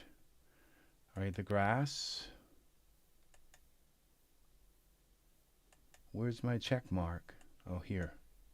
All right, so we select this grass and click on this, and then I can't select the grass or the grass plane and the poppy plane.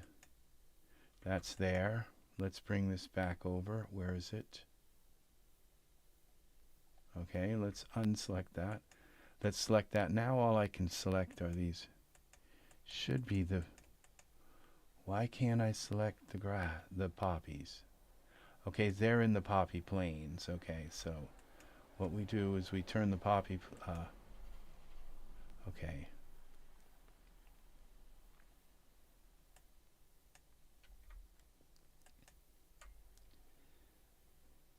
So we turn... Okay, what I'm going to do is I'm going to unparent this from the poppy plane. We don't need the poppy plane anymore. Okay, so what we're going to do now is we have all these instances here.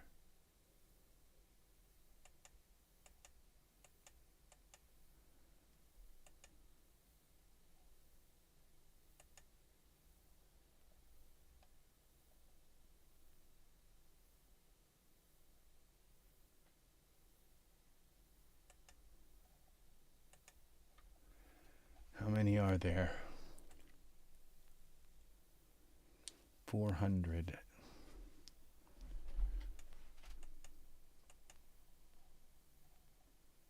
Why isn't it letting me select them?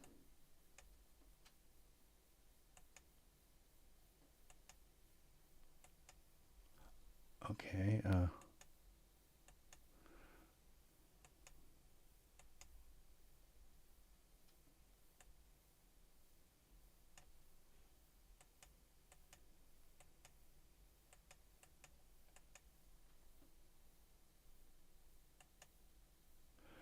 Let's try unpacking this one. Okay, this is a second group, I guess. We have two groups.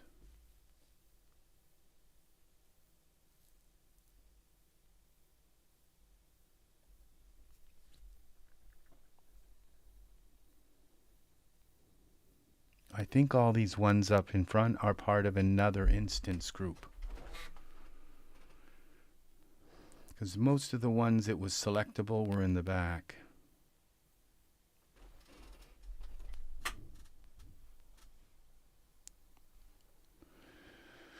Lips like cherries.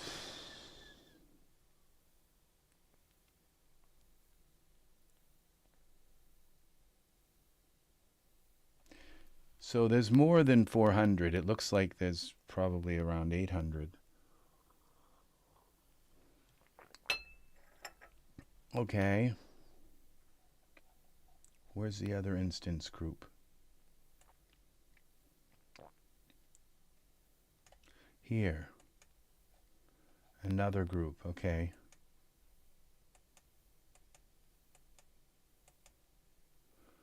Why isn't it letting me select them?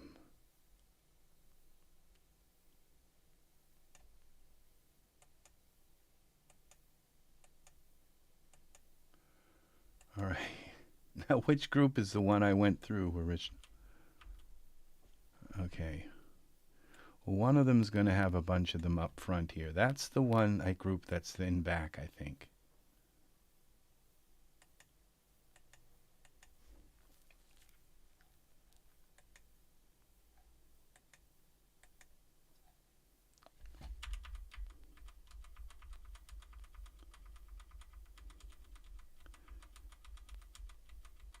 Okay, there's one.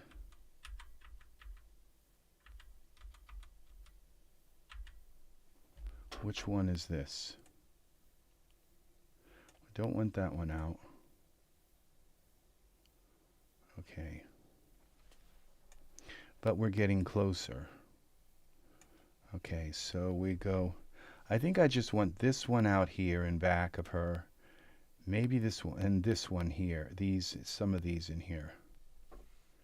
That one can stay.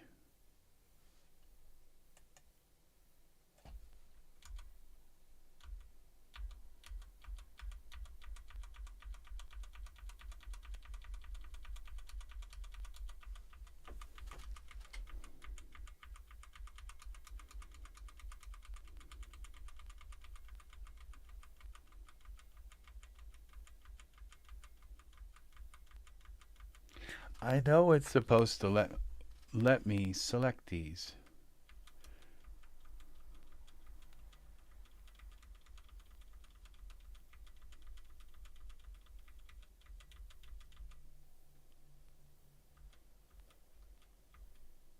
What about this select? Node selection. No, it's not. That's not. I think that has something to do with. This is the select tool. And it's just not working. And when I select it, it selects like a poppy field seed.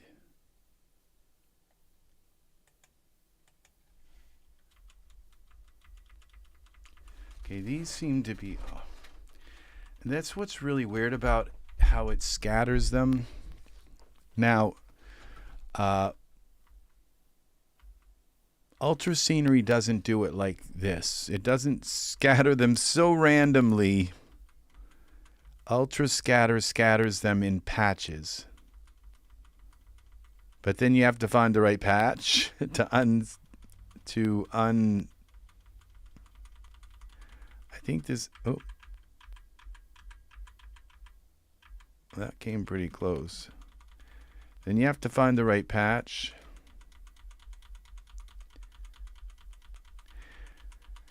I've gone into the forums begging people to come up with solutions to this whole thing. And nobody has. You just and when you just imagine when you have a thing of grass where you have 5,000 clumps of grass that you've scattered on a, and and that's the way UltraScenery is that there's up to 5,000. So it really probably would have been better if I had tried to mask or repel. There's a repel feature.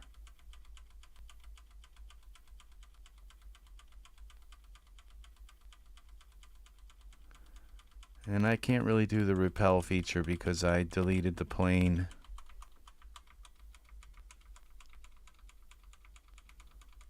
Okay, I believe I went through this group of grass because it goes to 400 and something. Yeah, so this is the second group. Okay, this one goes to 414. Okay, so, and then it goes, that's why it goes up so high. This is the group where we're going to find our pieces of grass, so we want to delete. Then we can repack them. This isn't going to have this terrible brown grass. Remember, there's grass here. Nice lush green grass. I could scatter something else along, but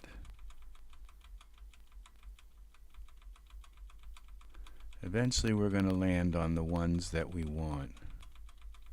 They're getting closer. These ones are at least closer, and it should have only scattered them in the camera view.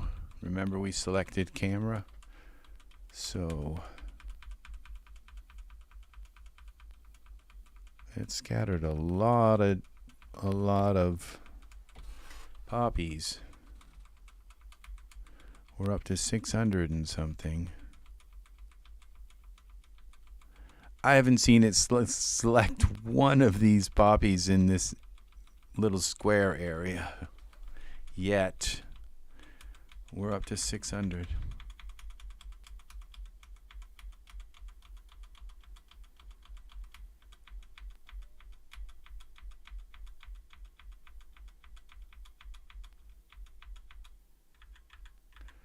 Just make sure I didn't miss one here. Of course, the ones that we're going to want are going to be the ones in the real foreground here. There's going to be the last ones. The ones closest to the camera will be like the 800.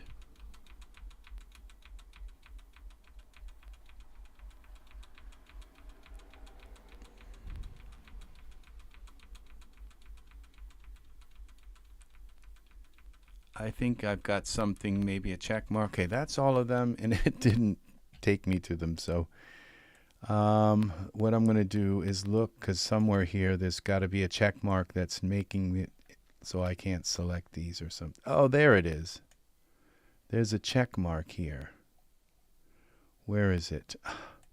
These names are so long that it can, okay, this Poppies seed proxy. Now maybe I can select them. No.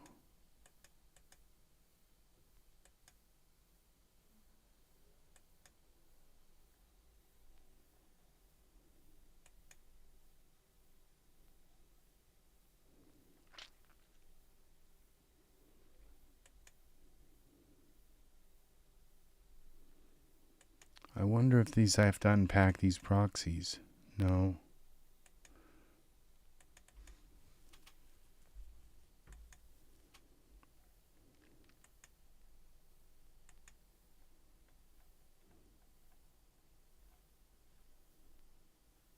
See, they're all supposed to let me select them.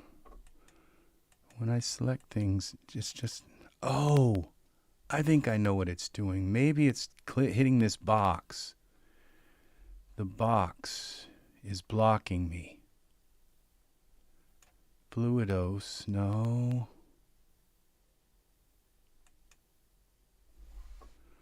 Let's make it so she can't be selected.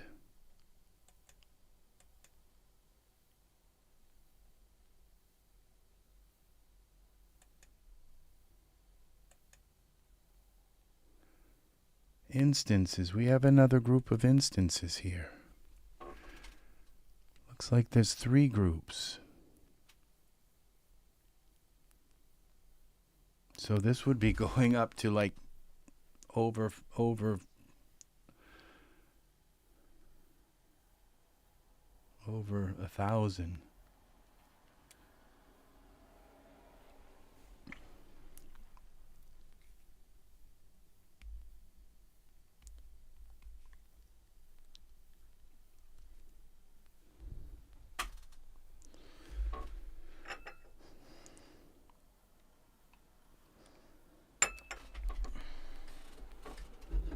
All right.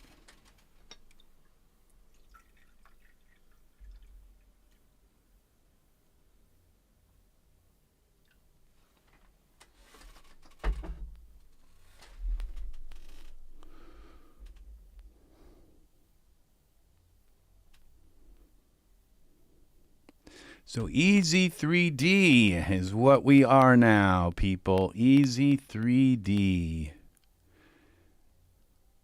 Now this UltraScenery toolbox, this is a product that I do use. Instance group locator. Now this is another thing.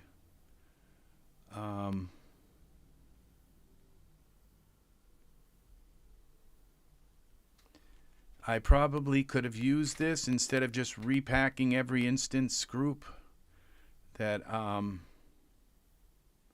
oh, this shows you the different groups. I think, okay, we'll see what that is. It won't help now because all of my instance groups are now unpacked. So let's see what we have here.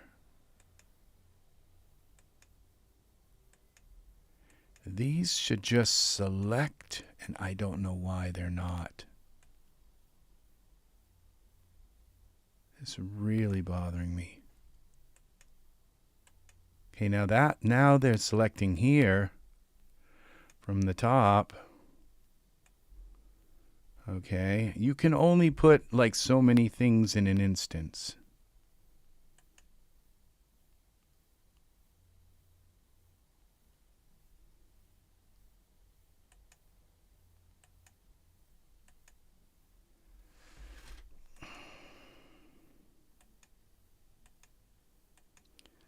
Okay, so I'm now seeing another instance here.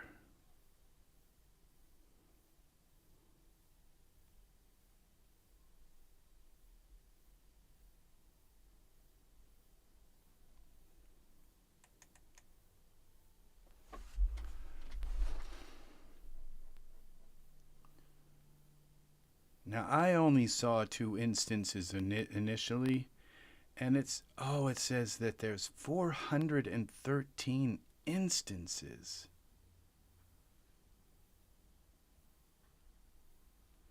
This doesn't make any sense. It's like it's unpacking these and just creating whole other groups of the same instances. I don't know.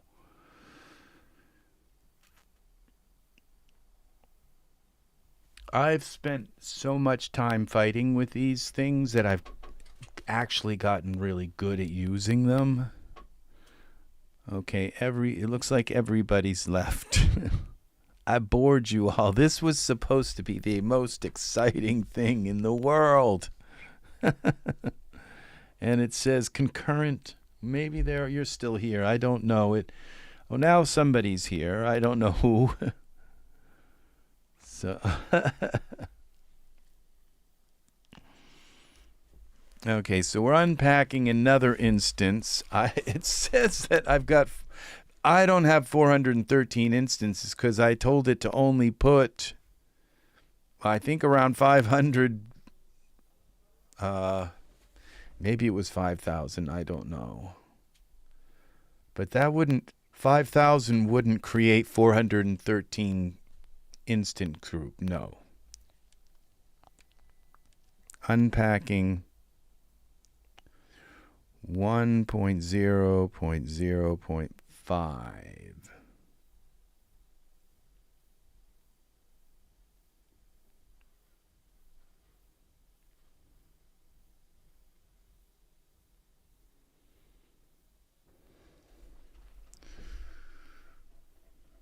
instance 1, 2, instance 1, 3. So it's like these are all the same instances.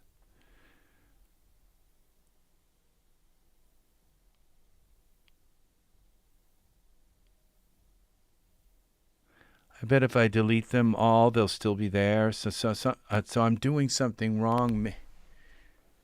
It might be. Now we have instance 1. Let's see what happens when I just delete them. Because I don't think it's unpacking this instance.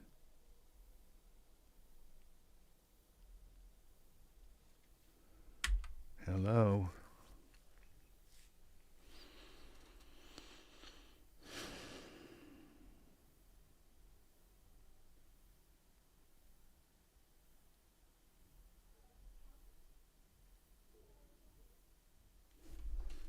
Are you going to delete these or what? It's thinking. It's thinking about it.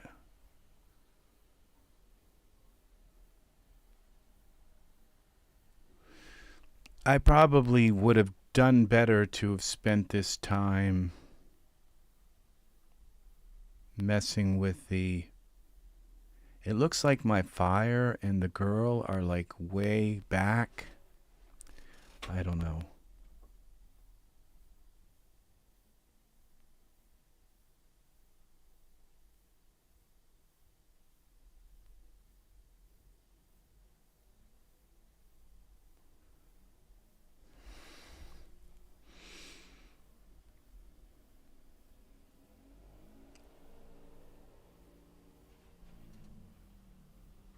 If this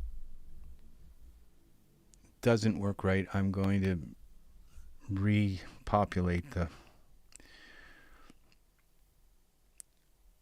And I think I'm going to try to use Repel and figure out how to use Repel. So that might require a YouTube video of sorts to figure that out. Or looking at the manual.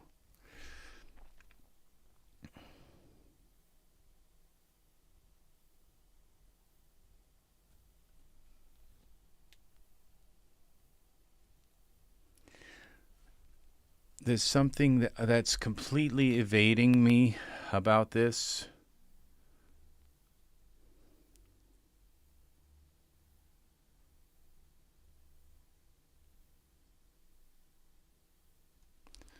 Come on. 413 instances. That's all there should be for poppies here. And that looks about right. It looks like there's about 413 of these plants scattered around.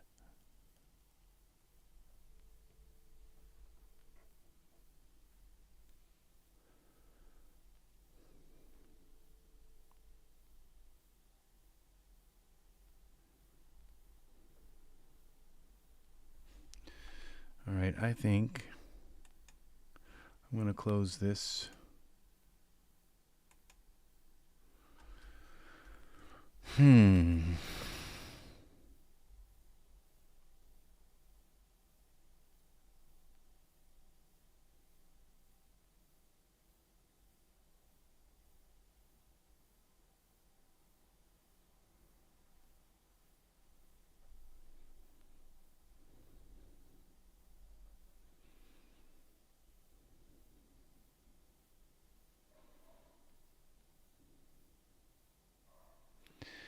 Well, I'm tired of waiting.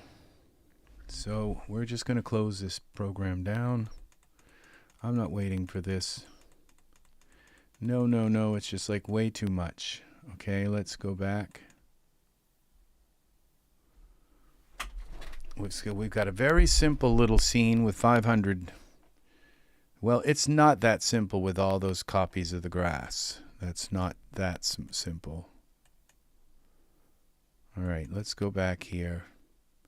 I may have saved it with all these. I hope I still have my other plane that I put in so I can rescatter stuff again.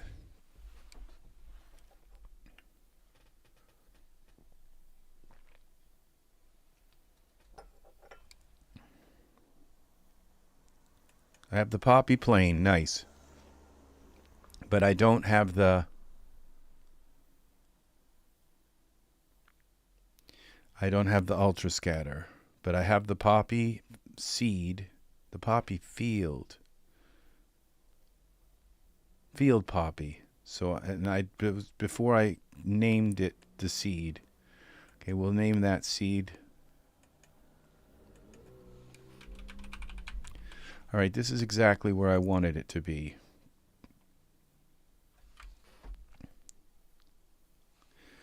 Nine. Now I think that my fire is way back, and I don't think she's in front in the. Okay, Control 9. Let's try this again.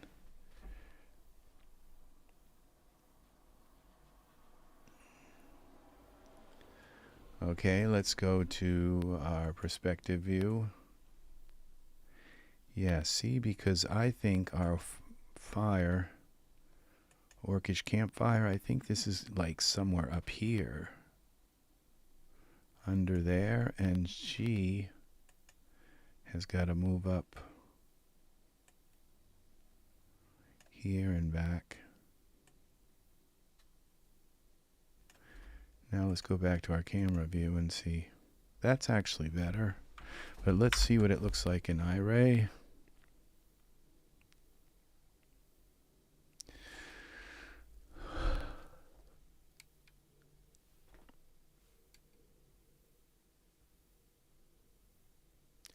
I think I'm going to play some music. Some of my music in the background, maybe. I don't know. I'm not sure if I can get that set up.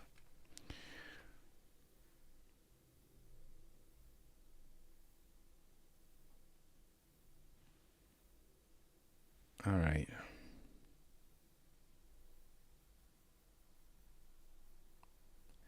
I may have to bring the grass up higher.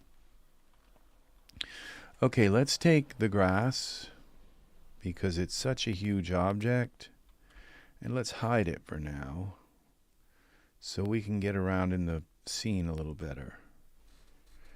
Now let's go back into, let's select our field poppy, and let's go back to UltraScenery.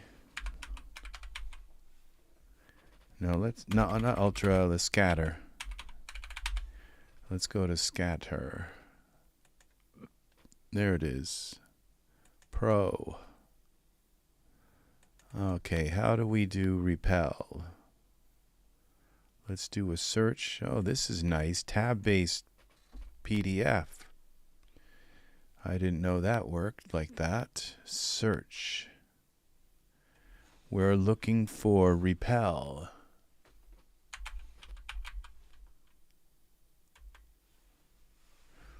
Repel. Okay, instances are repelled from the affinity object. This set controls radius around the affinity object that instances will not be placed. All right, this is what we want, and repel fall off. So the infinity object, which would be our campfire and our, okay, so let's close this. Let's put two affinity objects, and one of them will be here. Where is it? Sphere 1.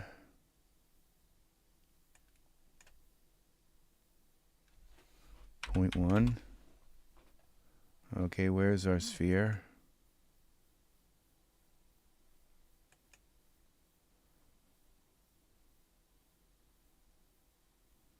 Okay, the sphere is where?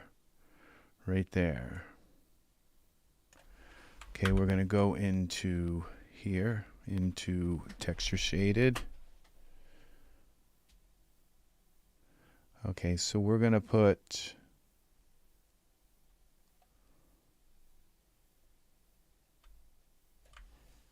texture shaded, thank you. Okay. Now with one object here, it's going to be our affinity object.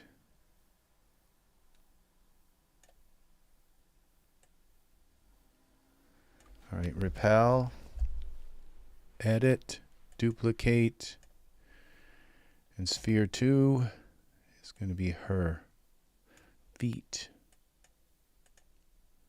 Now let's make sure this is correct. Her feet are back a little bit. And sphere 2 is going to be campfire.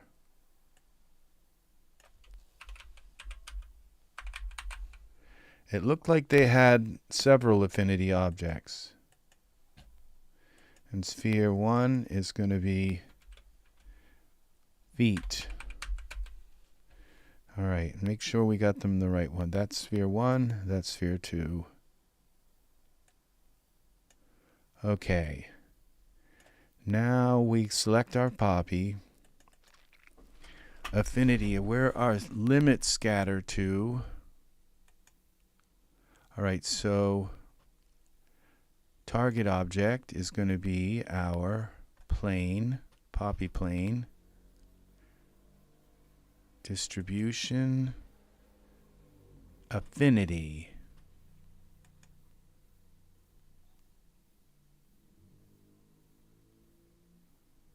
It's going to be sphere. Let's try the campfire. I don't see a way to put more than one object, though. Attract, okay. So repel, centimeters.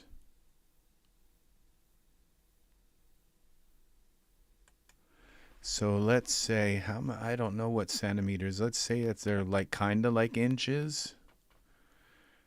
So let's say 35.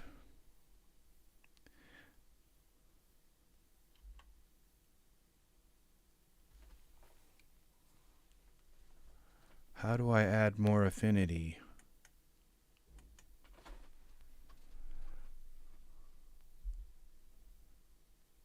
Okay, let's go back to here. Because I'm seeing more than one object here. Instances, repel.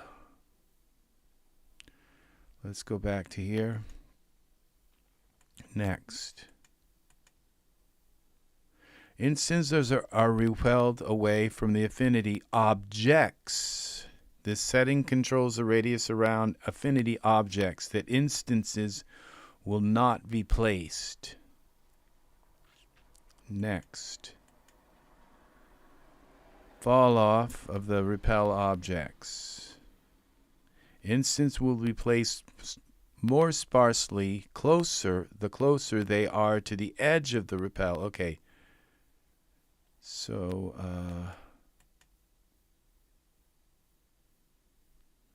away from the other objects. All right, well, that affinity objects. They say objects, but how do we put more than one affinity object?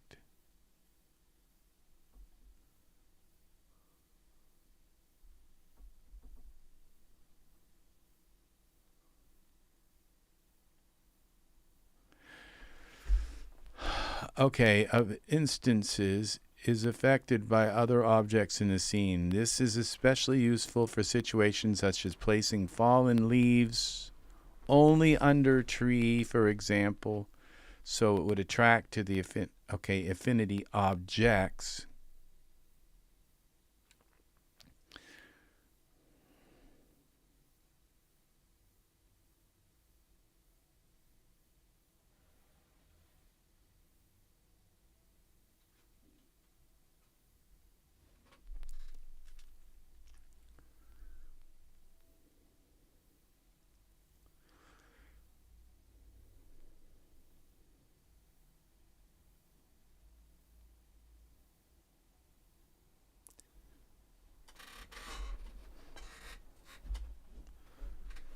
So Use and attract affinity to group instances around other dogs. Use a repel to push instances away from other objects.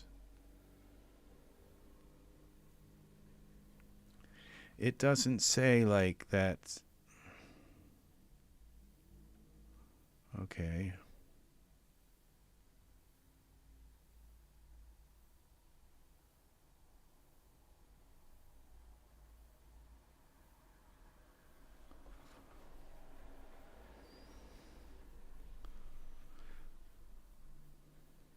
Repel fall off.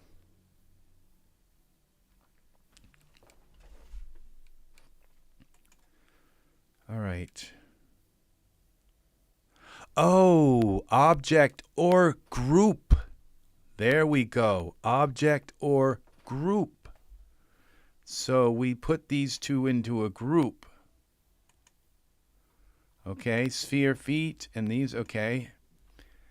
So we select them both, put them into a group, and call this repel spheres.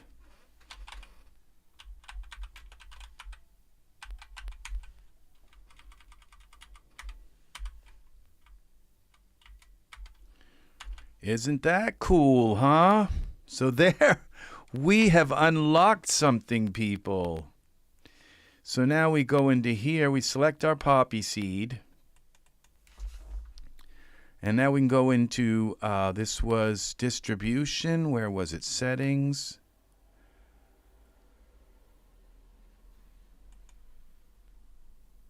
Affinity. Select repel spheres. Okay. And we want it to repel, let's say, centimeters. Let's say 30. Away from there for 30 centimeters. Oh, how many inches is 30 centimeters?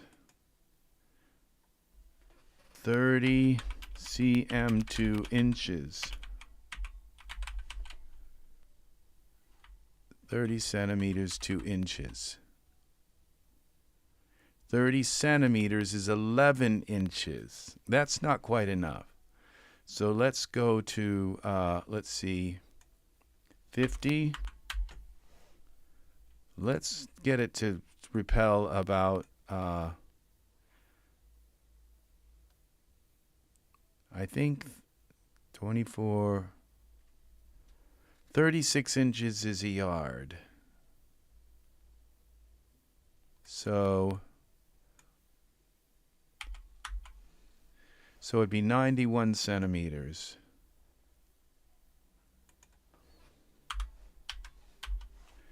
Okay. Now let's set up the rest of this stuff. Our plane, poppy plane. We're going to go with 500 again. Set up to our camera. Distribution is going to be, okay, we're going to to the 3D noise is going to be Perlin. And we don't have to worry about elevation. Scaling, okay, we want to scale them on the Y. Use the Perlin noise again. Y is going to be 100% to 40% was okay. And rotation, we're just going to grab this and bring them up like this, like that. On the Y, we want them to rotate around like that. And place them, and we want to scaling, we want to inherit the object's scale, because I had to scale that down. Limit scatter to the entire object. Oh, now, okay, to the camera. Okay, 500 centimeters, okay. Now this units here, this centimeters, is very important because what if you want to scale something on a mountain, okay? Then you're going to want something like feet or yards, okay? Or else it's going to only scatter up like a little bit on the mountain, okay? So just keep that in mind because you have to think about what you're scattering it on. If you're scattering on like a little field here, then it would be centimeters. But if you're talking about trying to scatter a whole bunch of trees on a mountain that is like 500 feet tall or whatever, I don't know, then you might want to go with yards or something. Select a scatter. Okay, these are I don't know what that is. Import settings. Some preset. All right.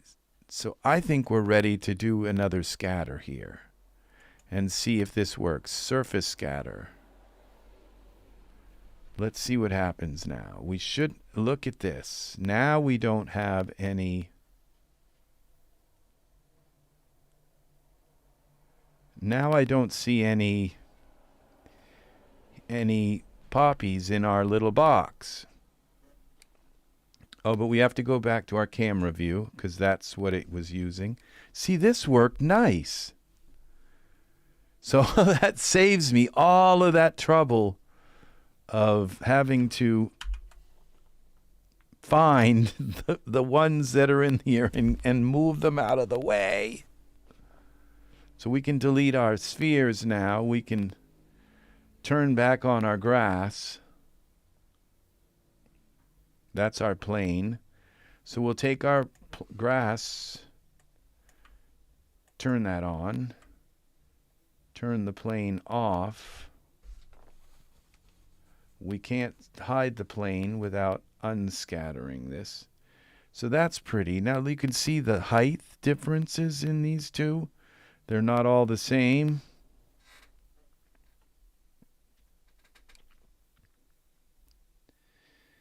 All right, so we have to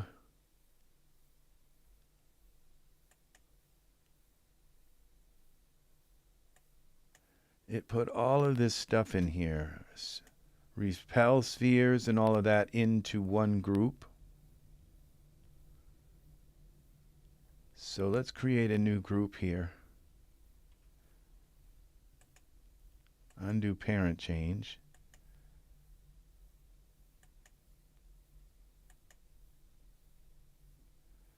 I don't want to forget that. Okay, so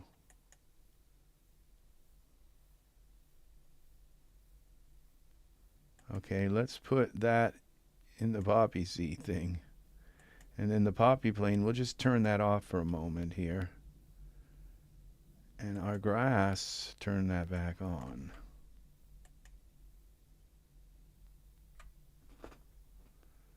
Give it a moment.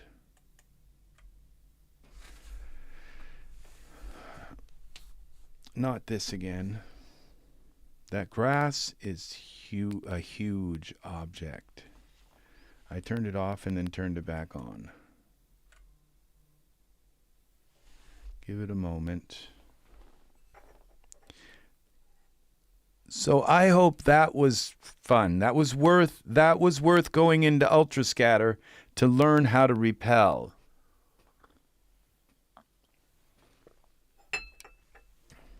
And it will also attract. So if you have like something you want to track, like a bunch of bugs or something that you want to attract to a certain spot, then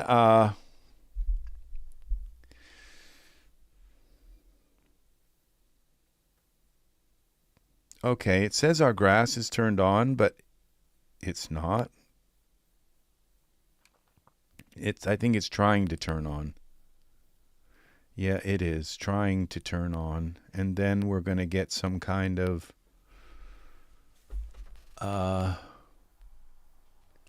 so that's scattered along our plane. The thing is I'm not sure why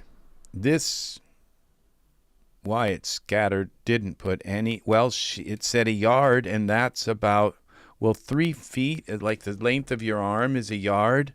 So a yard from here would be probably, I don't know, like out about here. So it scattered quite a bit.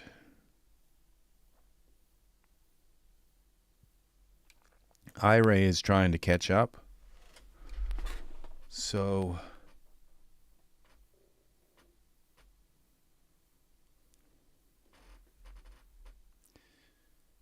let's save this.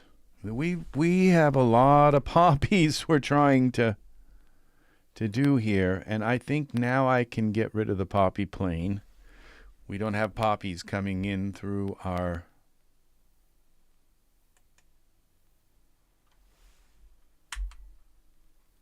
I think I can get rid of the poppy plane. That's just a plane. It's not that much. The grass also, the ultra scatter. So let's turn the poppies off for a while. They're taking, that's the poppy seed. Oh man, let's change this. Doesn't need to be that damn long. Yeah, now we don't have to keep. Let's get rid of some more of this. Delete. All right, now it's not going to keep pushing everything over. Very good. Now we'll turn off the poppies just so we can play with this scene a little bit more. My render it like stopped somewhere here. It just like said, "Whoa." I'll render it right the next time.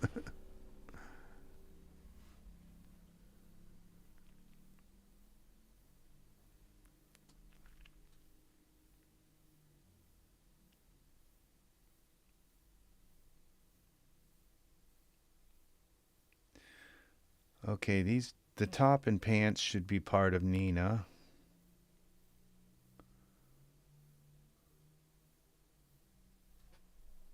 Okay, it rendered it right this time. Now, what we're going to do is we're going to get rid of our Repel spheres. We don't need them anymore. They're not taking up much. But what we're going to do now is we're going to leave the poppy seed right where it is. But I'm going to take the grass, the campfire, the pants, and the top that's with her. I have to put them with her. They have to be, the pants and the top need to be parented to her. So let's take the pants.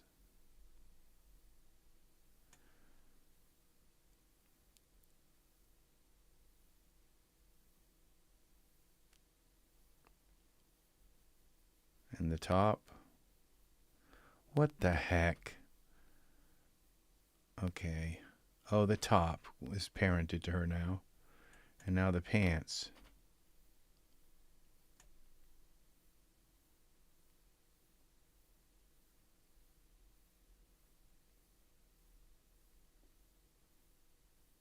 Come on.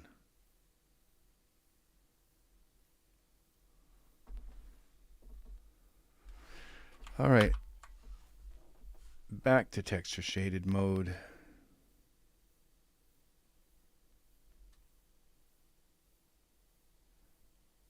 Let's see, can I select anything? All right, now we should be able to parent that back. Okay, so now they're all part of her. So we're going to put this campfire here, the grass all, the poppies, the ultra scatter. No, not the seed. All right, we're going to put them all in a group and call it ground group, because I don't want to move this Fluidos domain and all. It doesn't seem to want to move. So now if I take this, I can move it all up like this.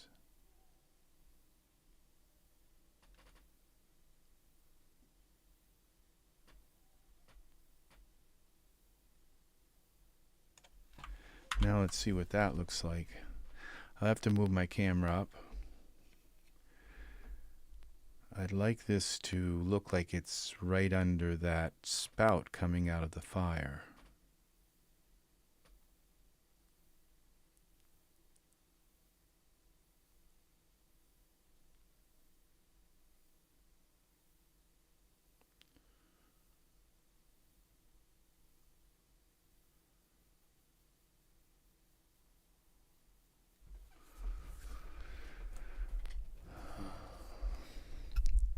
if we still got people watching, thanks for hanging around and watching and hanging out with me. It's very nice to have you here. Okay, it's a little closer, but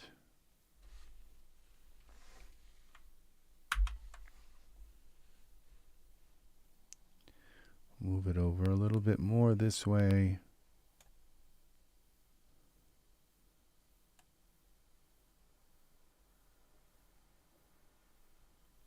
That's like a lot. Let's see.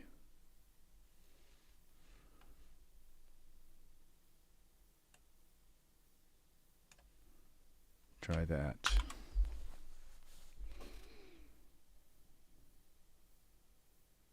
I think that little square box is where it, that's our emitter, like the Fluidos, that was called. You know, now it's starting to kind of sink in what those Fluidos things were. One of them, okay, that was a spout, like it's called a, not a sink, it's called a sink slash drain. And the sink is the output, which to me, I always thought that would be the input. But the sink is what outputs the smoke into the, and you have drains which suck it out of the domain. The sink, this little square box, is the sink. And okay, now that looks like it's close enough to there. So now let's take our camera. Let's go out of here again. Let's take our camera and unlock it for a moment. Edit. Object. Lock. Unlock. Okay, let's bring this down a little bit like this. So our grass is. All right. Now let's, our ground group.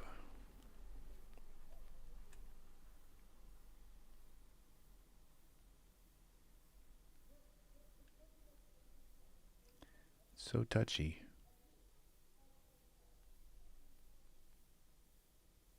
Okay, let's try that. No, it moved on me again. It's the wrong way. Let's see if I can use my little X. No, that's the wrong direction. Well, I think that's incremented enough. Now let's take our perspective view and look at this from the top. It's hard to tell whether if that's okay. Not really. Let's see. Is this little box? Okay, no, it's not. So let's bring this way. No, this way.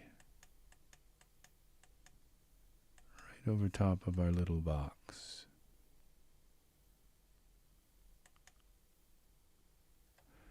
Okay, go back to our camera view.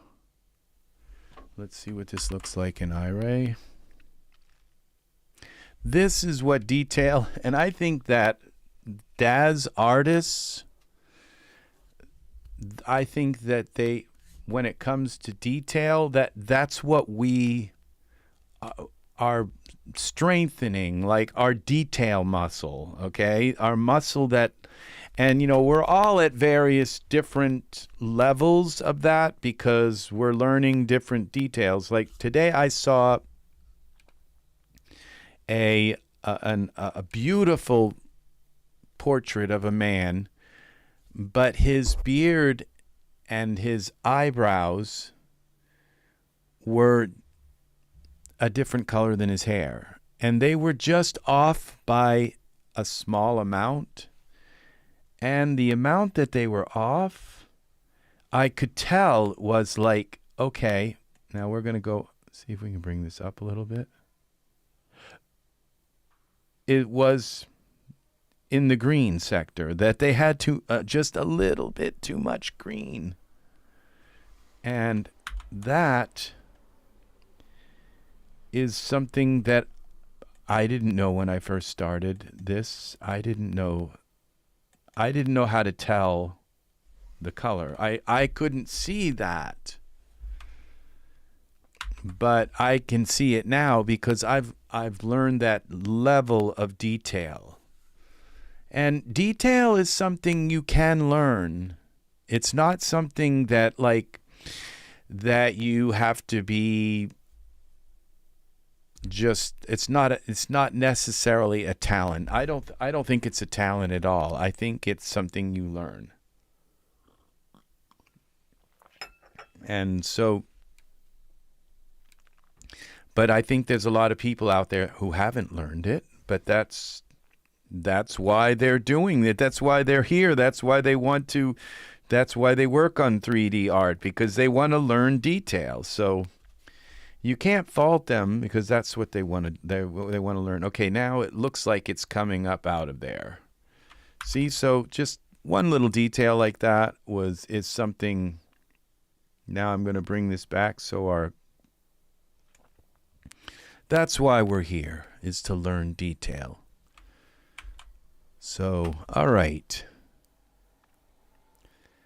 So now we have this. So I was thinking,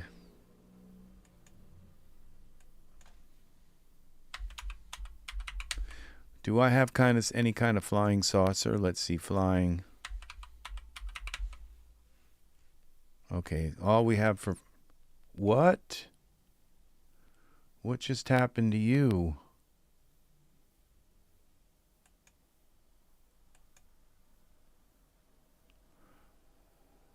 She's jumping around now. She's just like flipping out. Our little alien lady is flipping out. All right, jump around. All right, let's see what we got. Never put your camera, or rarely do you ever put your camera in a group, okay? You move your camera in the group, and your camera moves with it, and it's like, I don't know how to explain it, but it's unless you really want your camera to move with it, and you move the group, and it's like everything's moving. It's very strange things. So you rarely put your camera in a group, and if you do, it's only to do that, to move everything together, and then you take your camera back out. So,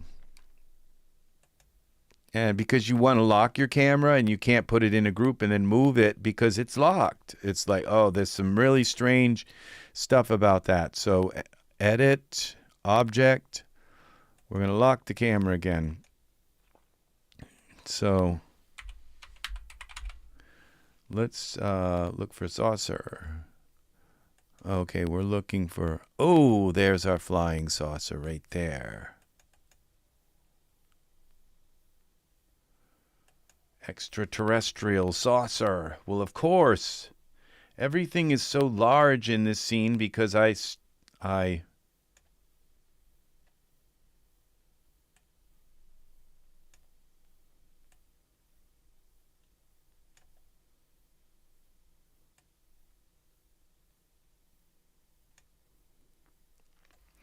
let's see what happens now. And oh, what happened? Why am I from the top now? Perspective view. Camera.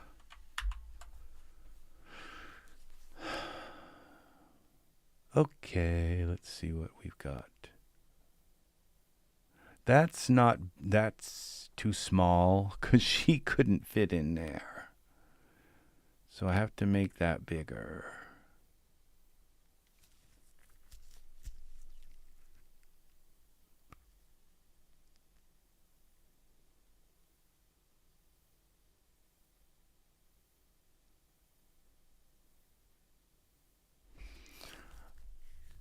Wow, I don't know why I didn't. Oh, because I don't know if this flying saucer. I think I got the flying saucer free too. So they're very nice at Daz. You know, they're very nice at Daz. there's just a couple of issues that I have, and those issues have got to change. They've just got to change. They've got to look and say, you know, hey, we've got to change. There's a problem here, and that's the way it's gonna be. It's got to change.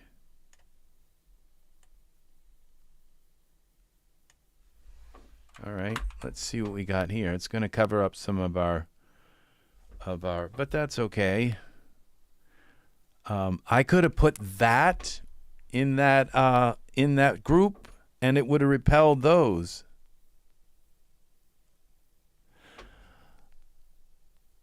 I tried to get the most photorealistic model character possible. I don't care for the stylized characters. I don't know what you mean by that. I've heard that term, stylized. To strive for I do the same thing. You know, I think I know what you mean, like about photorealistic. It's like I want to have like the 8K skin, and I like to have. I don't like their face when it just looks like one color.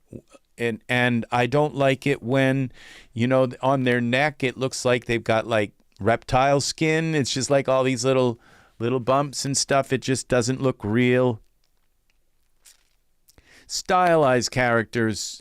Do you mean like the Joker character? Is that what you're talking about, or something that? I like to have the most model characters. I think I know what you mean by that, Ted. Model characters, ones that really look, they're just beautiful. They're, you know, to use a word that probably, they're sexy, you know. I think I know what you mean. Oh, stylized, big eyes, tiny noses. Yeah, cartoon-like. Okay, I know what you mean. It's, yeah, the cartoons. Yeah, the toon characters. I bought the toon character set because I think they're kind of cute, but and I also bought it on like a massive sale. Like I got the whole toon bundle and all kinds of extra toon add-ons. I think it was for 80% off again, and so I do 80% off kind of thing. So that So I got them for 80% off, and so that is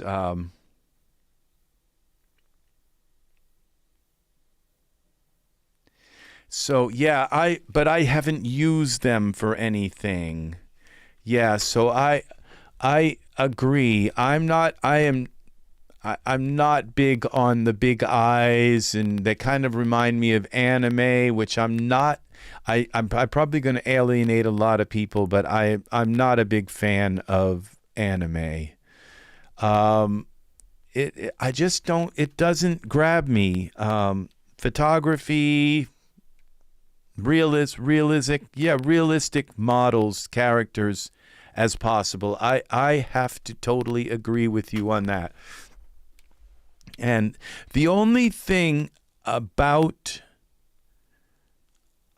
stylized characters that I do like is because somebody once got in touch with me in an email, and I don't know if it was because I get, because I'm a YouTube creator, I get all of these emails from asking if I want to advertise their stuff on my channel, and I don't think any of them are legitimate. Like any of them ever. I don't think they're legitimate. Okay, I just messed that up. Edit, undo. Let's get the flying saucer. This is what we want. I think I got to pull this flying saucer over here so that it doesn't interfere too much with the grass. And save that. interfere too much with the smoke. It's like in the way. And then and now I'm going to look for like maybe some kind of radio tower or radio tower. Let's see if we can find. No, I don't have a radio tower. I do somewhere, but tower. It's called by something else.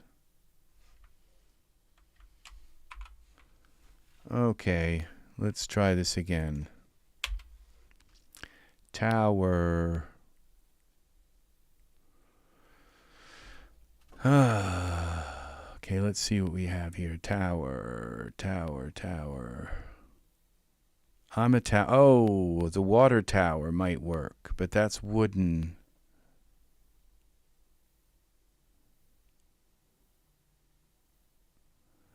What's the name of those kind of towers? They're like electrical towers.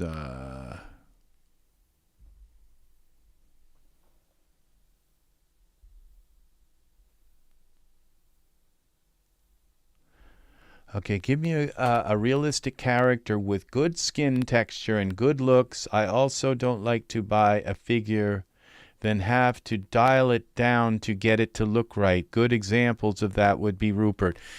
You know, that's why I didn't buy him, because I wasn't sure if I could dial him down and even make him look good. And that's and maybe I'm not good at detail, but I've bought a lot of characters that I didn't think I was going to have to, because when they put them into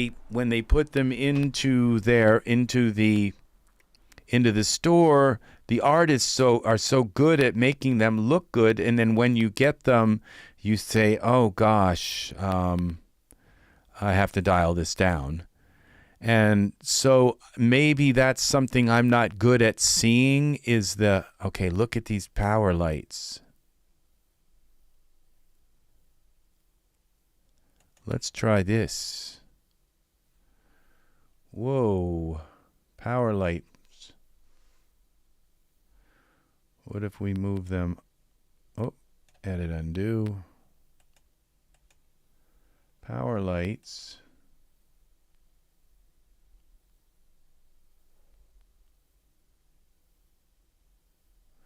Tower point lights.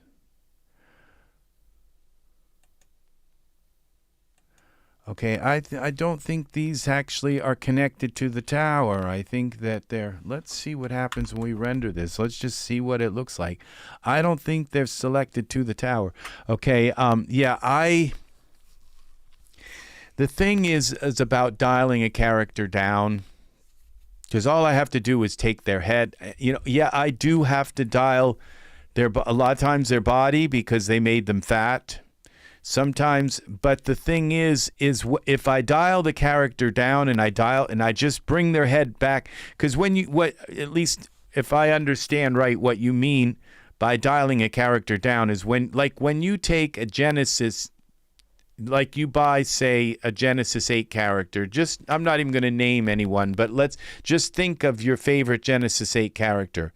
If you take their head dial and you dial it all the way down, you have a Genesis character. Because I've tried that before. I took a Genesis character and put it into a scene, and then I just took like one of my favorite Genesis 8 characters at the time, and I took their head and I dialed it down all the way, and then I rendered the scene, and they looked like exactly this. These are point lights. They're not the actual tower. So I'm going to get rid of them unless I can find the tower and somehow link them to the tower.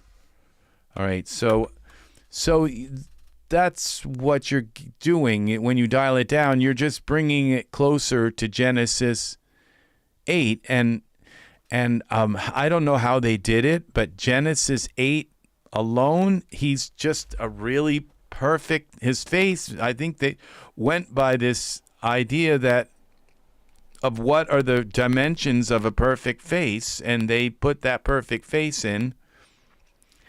And so whatever character, you're just dialing it down. Yes, it goes right to the base figure's face. And the same thing for Genesis 8. Because if you take Genesis, if you take and dial, if you put Genesis 8 in and you put Genesis 8.1 in, and you don't have any morph on them, they're the same character. They both look exactly the same. Genesis 8.1 is not, his face is not any different than Genesis 8. He has some changes to them, but they look absolutely identical. So if you take Genesis 8 and you dial, say, one of your favorite characters' head onto them and say 50%, and you take Genesis, a regular Genesis, and you take that same head and you dial that on 50% and you set them up together and render them, they both are going to look absolutely, perfectly identical. So Genesis 8.1, it has the same exact face. And it's like, I kind of couldn't believe that, but they do. They have the exact same face. It has the exact same face as Genesis 8. So, yeah. I'm now...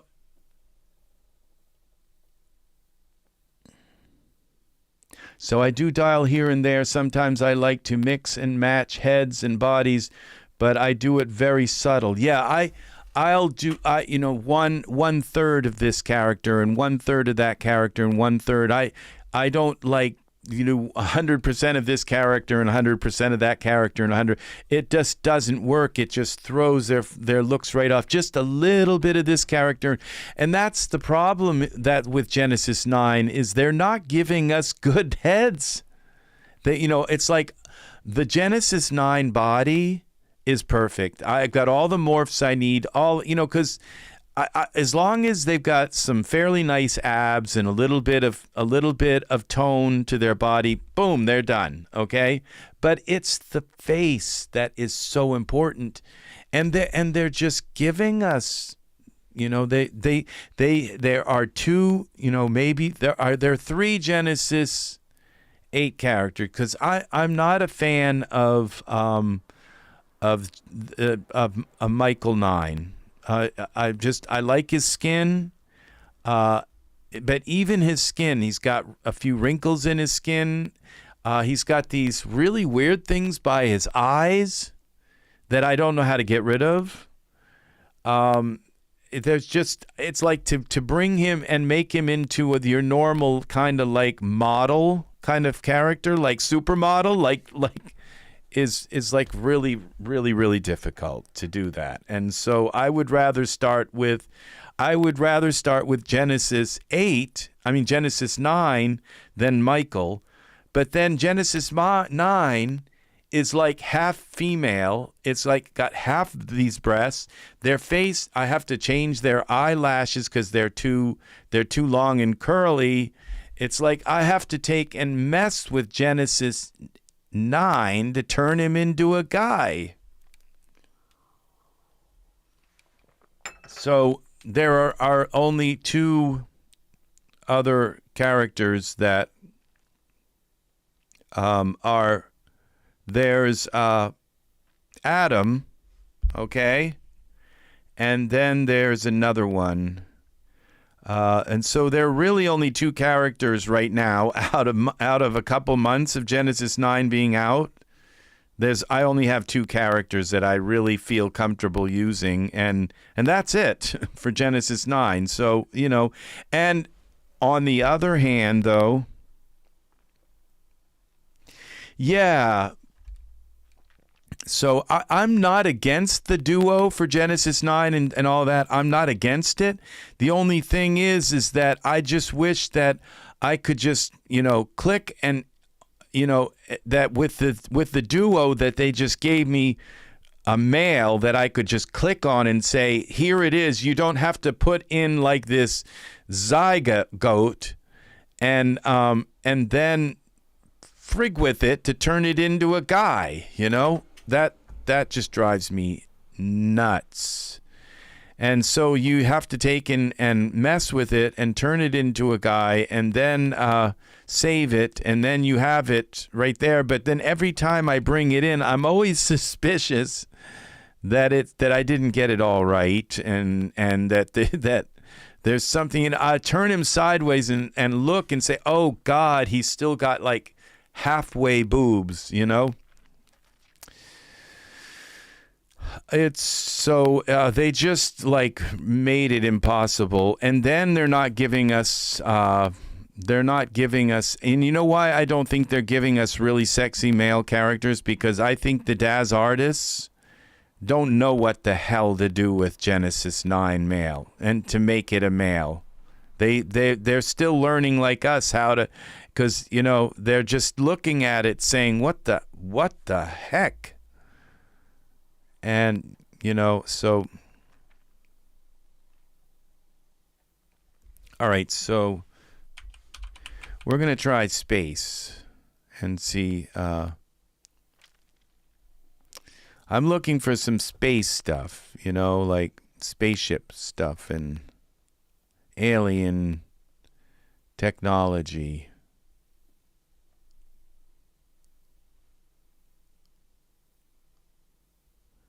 That might work. I've used that in some of my art pieces. We'll see. We'll keep that in mind.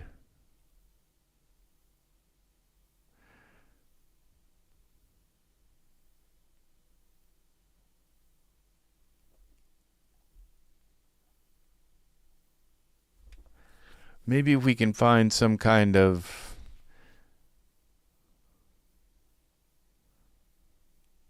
we'll find something. I have a bunch of space stuff. So yeah, that's where I'm at. So I have two characters that I feel comfortable using for Genesis 9 right now. And I really don't feel comfortable using Genesis 9, you know, just out of the box, because I've had to do, like, I have to change his skin so he doesn't have the female, the boobs on his chest, kind of, his nipples are like a man's nipples, and then I have to find all these morphs out of hundreds. They gave us a bunch of morphs, and I can't find the morphs that I need to I have to look through like 200 or 300 morphs just to find those morphs that turn him into a guy. Yeah. But I like the idea of it. I like the idea, and so I like the idea of it, because then I can use any female hair, any female skin, anything on him, just in case it might actually work. I don't have to worry about maps and all that, UV maps and all that. So I'm a supporter of it. Okay, I support that. Okay, how about if we use this thing? Let's go here to Space Station, Observatory, Explore Product, Environments, Camera, Render Settings, Scenes. I don't want to preload the whole environment. Oh, I don't know. I think those are HDRI maps, though. They got me again on that one. I don't want that. So I am a supporter of the you know, unisex character, but in practice it just screws with my head in a not good way. And so I'm all for the going ahead with this in the future with this. Let's see about this one. Explore product. Props. Okay, now that's not what we want either. It looked like a building.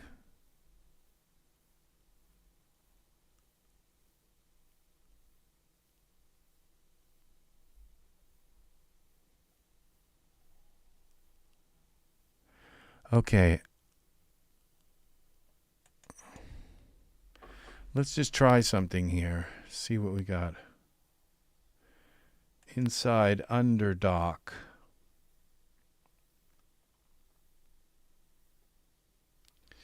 So I've got to lock my camera again if I didn't already. Edit, object. I am taking it easy buying 9 characters. They have a way to go still. Yeah, I am too. Well, the thing is they're not giving them to us. It's not like, because I love the ones that have been right. Okay, I absolutely love them. So I'm all for this whole Genesis 9 thing, but the perspective. Okay, where's this dock thing? Oh my God, this is huge. It might be something I need, but I've got 2 of them in here, inside underdock. Okay, what I'm going to do is go into the geometry. I'm going to split this up, or maybe I can. No. All right, we're going to take this. I don't want this whole thing, so I'm going to go into the geometry editor, tools, tool settings, geometry editor. I don't want all this stuff. And so what I'm going to do is right click, selection mode, lasso, and I'm just going to draw that around there, and I'm going to geometry editing, delete selected polygons. Yes. All right, now I think I can bring this piece up here, scale it down. Everything in my scene is so big I keep forgetting that. And Y translate.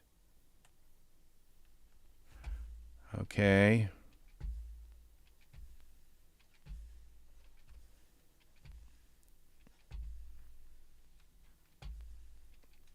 Bring it up.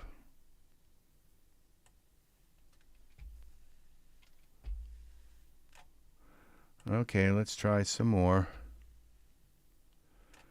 Okay. Now we're going to bring it back. Z is it Z? No, that's X.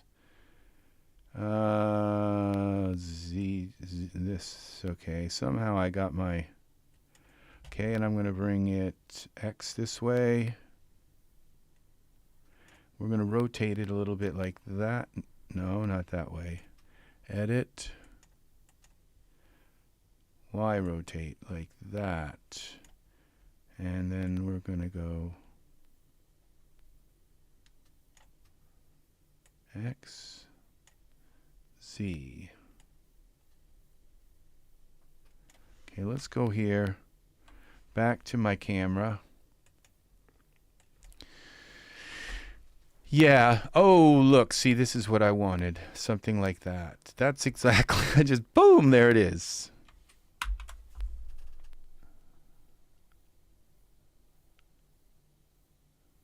Okay. And I might have to copy some of my grass and bring it out further.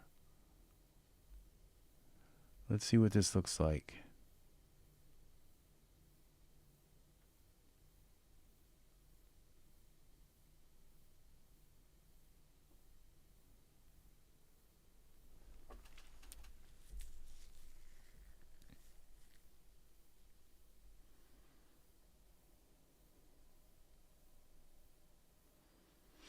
Yeah, so I will show you the other character that I bought, the Genesis 9 character. I'm sure you probably noticed him because he is amazing. He's the nicest character that's come out so far.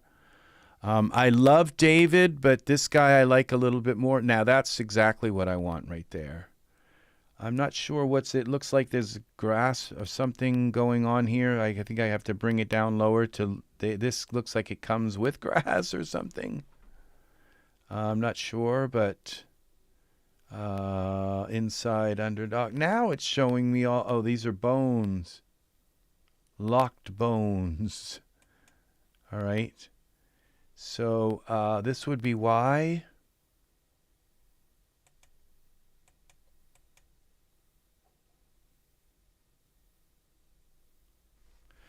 Okay. Oh, that brought it down a lot. I think.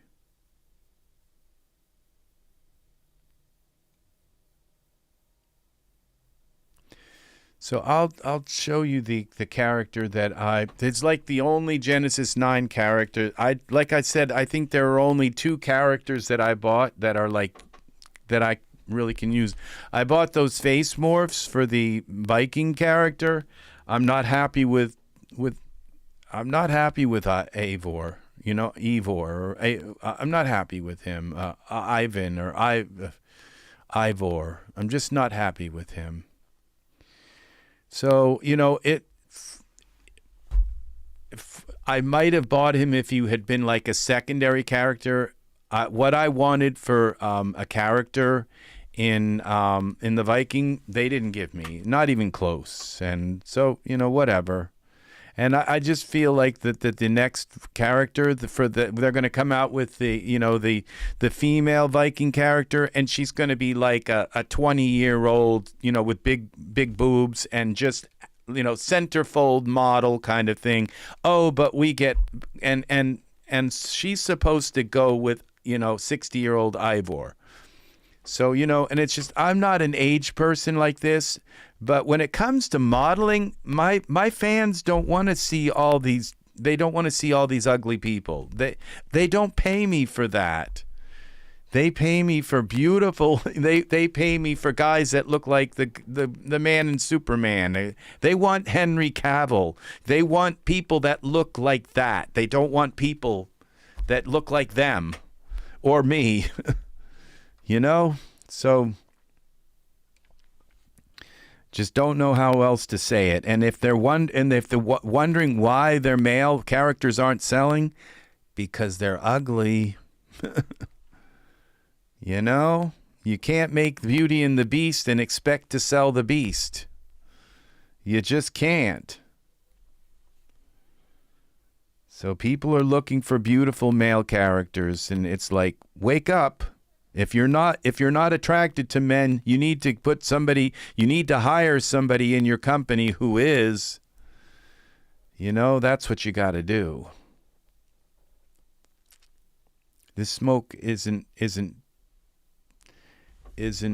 sending me very far, but this is a Fluidos thing. So I'm wondering if that is there's like a little line here, and I'm wondering if that's the grass here or what. So, okay, I'm gonna take you. I'll show you the character that I kind of like. Well, just a moment. I want to fix this here.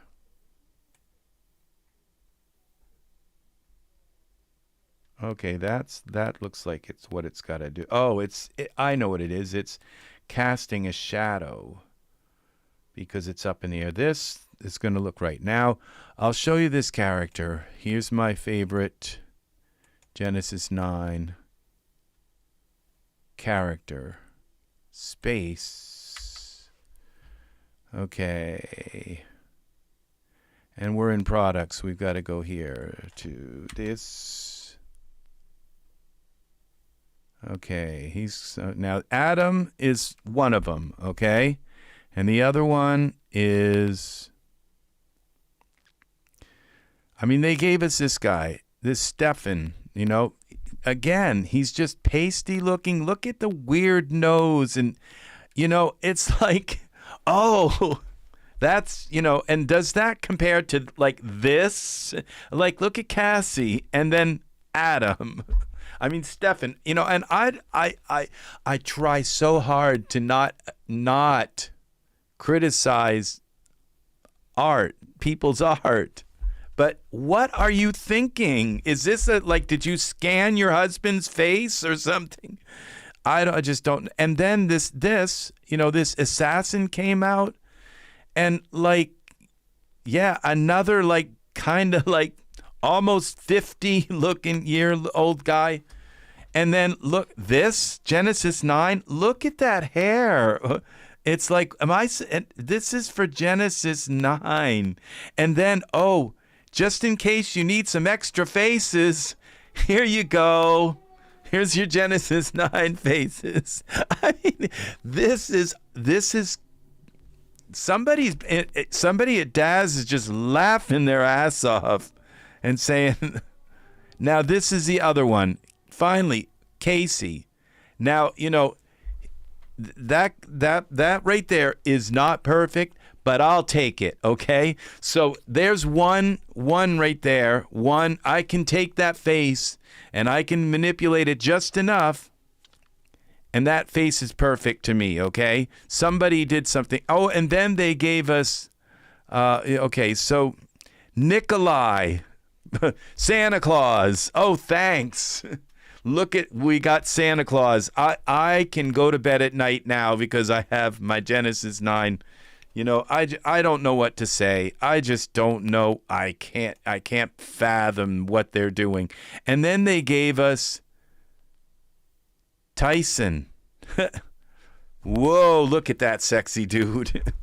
You know, I just like, what? And then we got Michael, and it's like, Michael is supposed to be the you know, Casey is like the only other character I have to work with. Casey, and then we get, so this, and Michael 9 isn't horrible. It's not horrendous, but I mean, look at how his eyes kind of bug out of his face. And how do you fix that? You know, how do you fix that? You just dial him down to Genesis 9. So, you know, and then he's got these little wrinkles. You can't really see them, but they're in the corner of his eyes. Like his eyes are so narrow and stuff that it causes this little like line that goes around the side of his eye. I don't know how to get rid of that. So there you go. These are the Genesis 9 characters that we have to work with, and they're and then we get Ivar, and look, I mean, there's something about him. You take his hair off and you take his beard off, and if you put him in a dress, you wouldn't know that he wasn't your grandmother. There's something really feminine about his face. Like he looks like kind of like a dyke. Yeah. Thanks. Thanks for Ivar. So, you know, that's it. That's what we're dealing with right now is this this lineup of really kind of, so we got Adam, Adam is kind of nice, and but Adam had some like quality problems where he came with his anatomical elements, so you just put him in the scene and boom, he's got them already on him, and when you turn him off, it leaves this big square there. I'm not going to show this because I can't show it on YouTube, but it leaves a big square patch where there's no skin. It's just a square patch with the texture showing underneath it. It doesn't really matter because people who are going to take the anatomical elements off are going to put clothes on him. People who leave the anatomical elements on, well, that's going to cover that square patch. But that's not the way you do it, okay? You when you take the anatomical elements off, it's supposed to have a texture behind there. So it's like quality control. They don't even care about the quality control. They probably didn't even check the figure. You know, I don't know, but, and then we have this Hayden teen. I don't know if he's Genesis 9, but I don't want teens either, you know? So, and they gave us, so that's what we've got for Genesis 9. For males, we've got, they've given us a handful of about maybe 7 males. Let's count them here. 1, 2, 3, 4, 5, and these are like 6, 7, 8, but you could just call them 1. But 6, 7, 8, they're 9, 10, 11, and 12. And then you got your Genesis 9. 13 males, okay? And we go to the Daz site, and just look at this. All right, so we've got, for females, we've got, let's see. Look at look at these females. They're all like models, you know, not one ugly one. I think the crone came out like, whoa, look at, you know, who's working for, oh, and let's not forget this Genesis 9 model. Yeah, it's the same with the clothes, and Cherry. It's the same thing. And, you know, it's companies like that companies that do that for too long, they get called up on ethical, because there must also be, like, for any of the employees there that want to work on male stuff, I bet it's a really hostile environment for them. So yeah, there's something systemically wrong here. And then they gave us this imp. An imp, and I don't even know I don't think that it's even socially correct to call someone an imp. Okay, I think it's you know, they did it in Game of Thrones. But I don't think you're supposed to call anybody an imp, okay? I believe it's a racist, not racist, but it's like calling somebody retarded, okay? Who's disabled. So, but then we got an imp, okay? And Electra, I have nothing against these beautiful women, okay? About them making it. I'm glad they're doing this, okay? But where are the men? It's like at the expense of giving us the imp, and and this, I didn't even buy him, you know? It's like, you know, there's just something. What am I going to do with that? You know, I'm going to put him in a romance on a romance novel, paperback cover. So, you know, and these women are beautiful. They're doing a good job with the women. I am not against that at all. I'm not sexist, but I'm upset when I feel like I'm the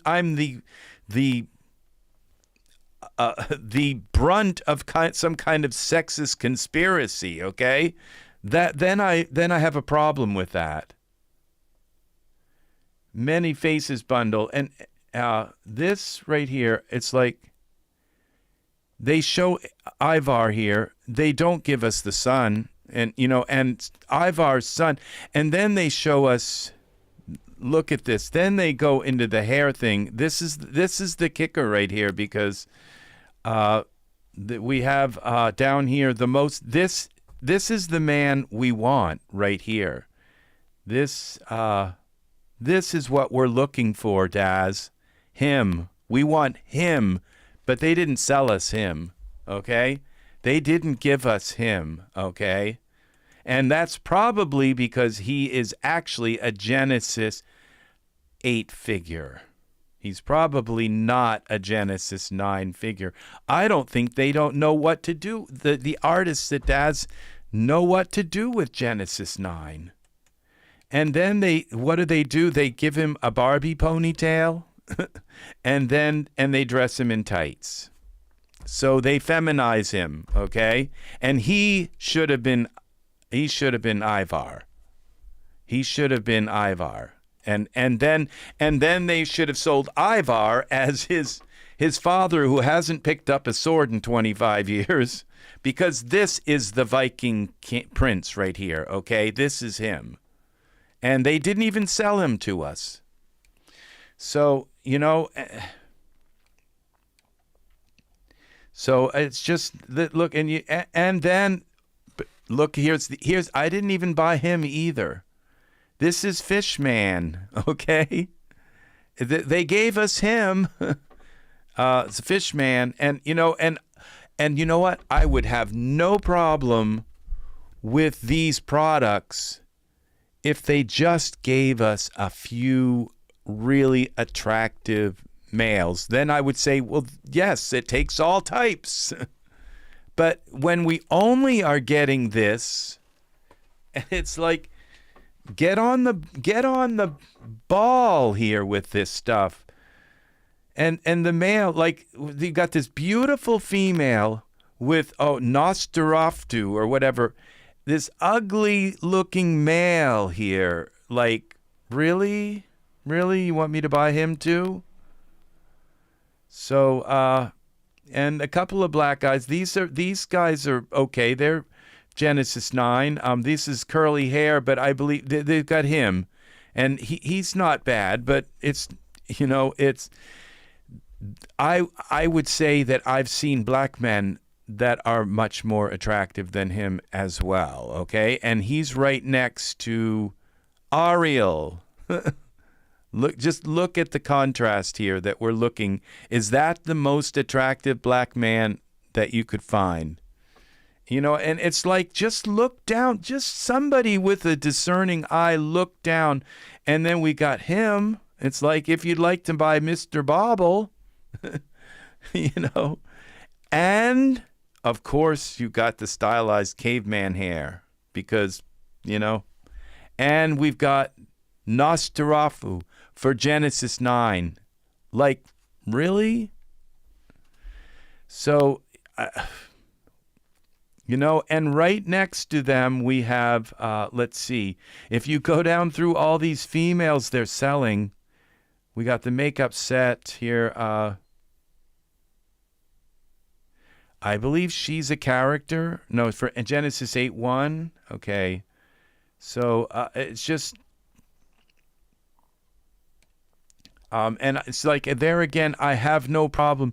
We've got Inga hair. We've got more flips for Genesis female. You know, long glam. We got ponytails, lingeries. We got all of these collections. Where's the male stuff? Where's the male stuff? And then they gave us Santa. Okay, Santa, this really kind of old, like, you know, potbelly Santa. And then this cowboy suit for Genesis 8 male and 9 with like pink in pink. So they had to give the males something. So, and it also works with the females. So you don't have to worry about females. So this works with the females. It just stretches out the breast area and boom, you can put it on the females. So it just goes on and on and on. And then this facial hair set is pretty nice, but it's kind of a little bit caveman-ish looking. But, you know, it's kind of nice. It's nice to have something masculine and male, but it does work on the females if you'd like. So that's good too, I guess, for the females, if they for the female art, if so. And so when you get down here to Santa and Minerva, she's like, they did put out some older females, you know. It's like, but they've got plenty of the model females, so that's all that's so that they're that base that they these expressions for females, and this case this is a female character. We have her for the female black woman, and then we have this guy for the female black guy. It's Beauty and the Beast again. It's that same kind of thing again. So for Genesis 9, the black guy. So you know, I don't want to get too started on this. I love all this art, all this female art. I love all of this, every bit of this I love. What I don't love is the minus, okay? I love the plus of all of this. I don't like the minus of the male stuff. That's what I don't like, okay? This is not, I have no problem with any of this. Even that, you know, it's like earrings for men, but this is really nice. I mean, it works for men and women. Okay. I love all of this stuff. It's the minus that I don't love, because the minus of these, like, I love all this. I love the old Santa. I love the old Ivar. I like all that. It's like, but where is Ivar's 29-year-old son? Where are the models for men? Where are the male models? Where are they? That's what I don't like. Okay? And it's not that I don't like it. I really don't like it. Okay? I really, really, really, you know, it's like, whoa. It's like, what the hell? Somebody, you know, they've got to get somebody who is going to fix this. Somebody whoever's responsible for this has got to fix it. Okay? And it means to stop, you know, this culture. Okay? It's a culture of like, there must be a hatred towards men somewhere in this. There must be, because it's just too overpowering. And the latest thing that they've done is you go to the shop and it's Beauty and the Beast. And it's like, okay, here's this, and here's the men, okay? It's so apparent. It's like racism right out in your face. It's like, and you know, there's only so much you can take, and it's like I kept just putting it in the back of my mind and saying, just wait until they put out something. They're going to eventually put out some, but then then all of a sudden it's like you feel like a slap on your face, and it gets and harder and harder and harder and harder and harder. And it's like, okay. And so my channel is no longer called Daz 3D TV. It's called EZ3DTV. Okay? I have supported Daz through over $10,000 worth. I own 9,000 models, and I think that's a lot more than $10,000. I just don't know the exact figure. But when you're almost up to 10,000 models, I doubt that I spent $1 each for them, when some of them are over $100. So I have supported them richly, okay? And you know, and so you know, but I had to buy them myself. So I am not, they don't pay me to you know, to do what I do. And if you go to my YouTube channel, let's see, it might take a while for it to show up, but youtube.com/@EZ3DTV. Does it work yet? Okay, here it is. Okay, so here's my channel. Now, there was a time when I had when I made these videos, and they were on my Flock of Angels channel. So I had about maybe 30 or 40 Daz videos on my Flock of Angels channels, and I ended up trying to move them to a new channel so that this channel would be only Daz and 3D stuff. So but I couldn't find a way to move them. So all of these, like this video right here, is an 8-hour live video. This is streamed 20 hours ago. This, if you look at this, it was 5 hours for that one. This one was 7 hours and 54 minutes, 3 hours, 3 hours, 3 hours, 30 minutes, 4 hours. That's almost 5 hours, 3 hours, 1 hour, 2 hours. And these videos, 3 hours, Now that's 2 hours, 3 hours for that one, 4 hours for that one, 2 hours, 3 hours, 3 hours. And you go down through these, and some of these videos, that's 9 hours for that one. 9 hours. Yeah, these videos.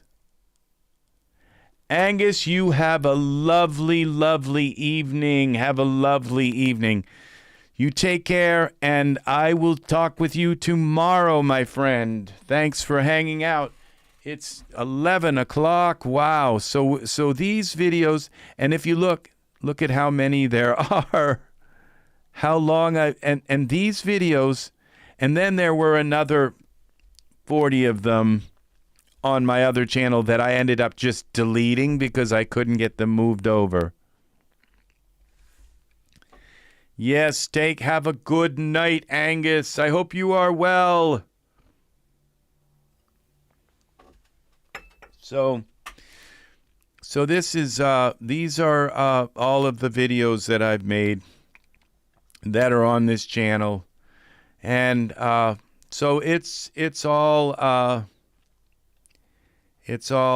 this is switching now to EZ3DTV, and it was Daz 3D TV, and I don't know that Daz, it's like I have one problem with Daz, and it's the male thing, okay? It's that. And I'm a gay man, and I don't, and so it's like when people come up to me and want me to sign these petitions for equal pay for women, I sign them gladly, okay? Because as a gay man, I don't think, I reach over. I voted for Hillary Clinton, okay? I have on Facebook all of my 3,000, almost 5,000 followers that are on Facebook are all Hillary Clinton voters who voted for them. We're a big cabal, okay, of Hillary Clinton people. And so all of my friends on YouTube are all, so, it's like, yeah. One of my friends, we share 500 friends, okay? And like all of my friends on YouTube, we all have 500 and more mutual friends, okay? I'm part of that whole thing, and they're my friends, I'm their friends, because those are the kind of people I want to be with, all right? So, but the thing is that, I just don't see it going the other way around. I don't, but it's not going to change me. I'm still going to be the same way that I am. So this is it. I have to discuss this and put this out here, and maybe someday I'll be able to go back and set this video to private and say, you know what, this information isn't true anymore. Okay? It's like suddenly they got some artists who actually know how to make to perfect the male figure, okay? Finally, they got some artists that weren't just all about big boobs and centerfield girls, and finally they changed that and they started taking care of their artists that make stuff for males. Finally, they changed the environment that these people have to work in. Yeah, they got rid of the nasties, okay? And that's what I think it is that they have to clean house and even things out. Okay? That they have a culture there, okay, that is corrupt. And it's apparent. It's just apparent. What they're doing for art for females is beautiful, but what's missing is ugly. Okay, what's missing is showing and if you were to just just like here, if you were to just put the ugly there, okay? And I'm telling you right now, you'd see something ugly. And that's what's bothering me right now. So, no, we're not Daz 3D TV.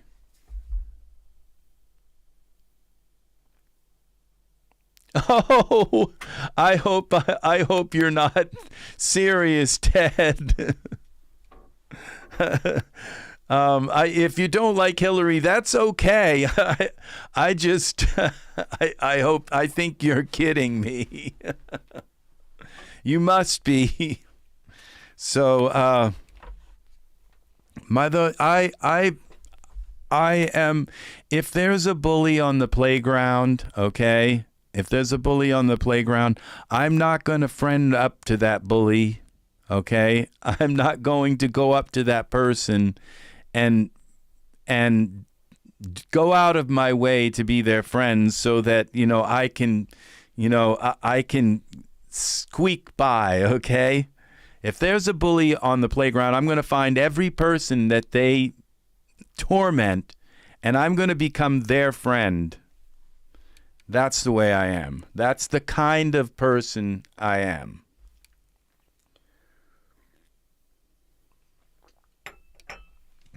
And the thing is that, I'm not a bad person, so I hope you're not serious. I think I might have just lost Ted. It looks like nobody's here anymore. I don't know. Well, that would be very unfortunate. So, all over political beliefs, but yeah, thanks, N Cherry.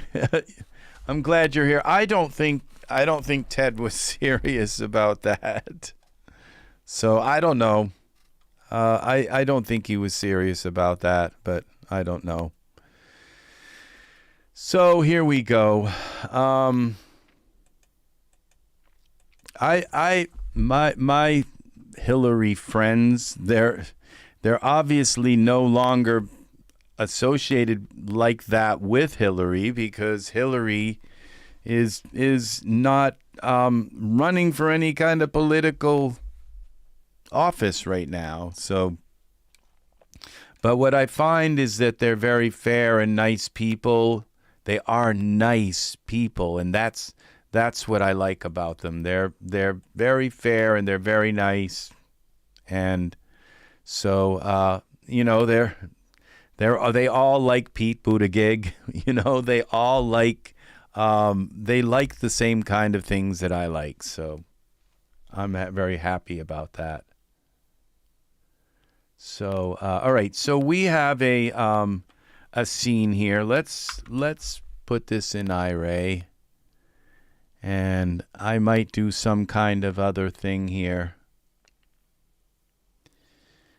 So it's just that's me. I am what I am. I am what I am, and I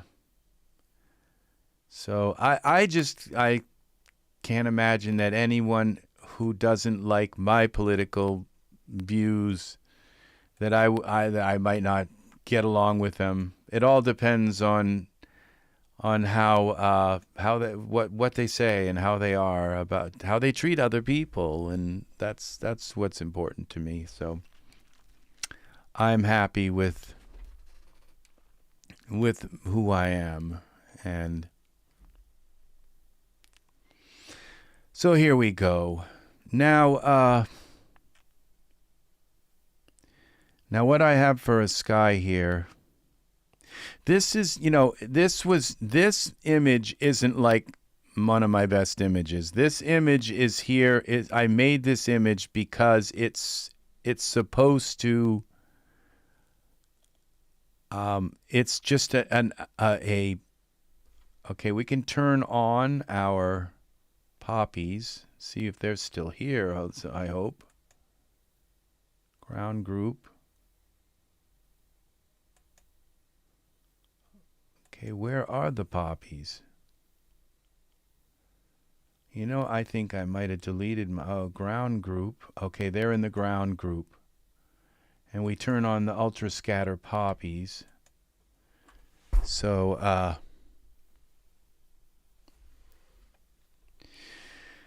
all right. So, well, I think we got N Cherry here, and he seems to. I'm not sure if this is your first time in here, N Cherry, but you are welcome here. So is Ted if he comes back. I don't know.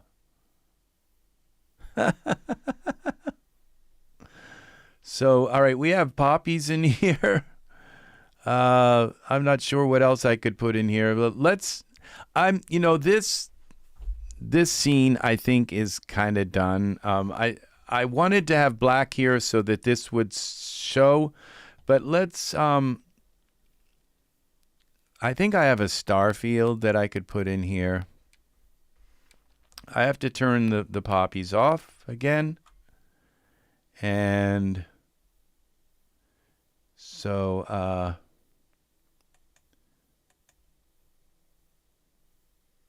yeah. And then we go here to 9 into here. And we're going to, I think I'll just try putting in some kind of HDRI.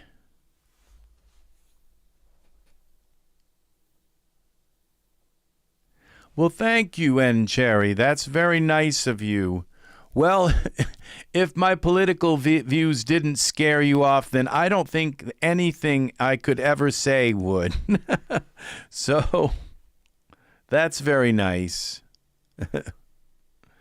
Yeah. So, so that's very good.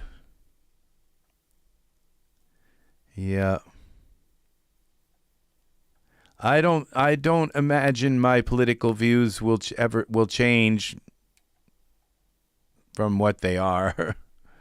And okay, so we're looking for render settings, and let's go into here and let's try a few of these HDRIs here and see if we can find something nice to go here. Starry sky. Does this have a...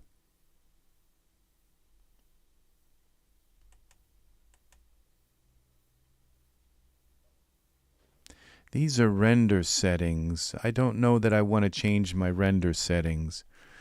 I just want to put an HDRI in here.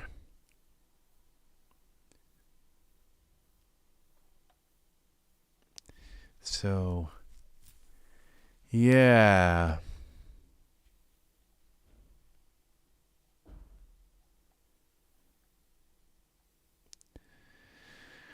Oh, so, you know, it's just like I'm kind of dazed because, you know, it's like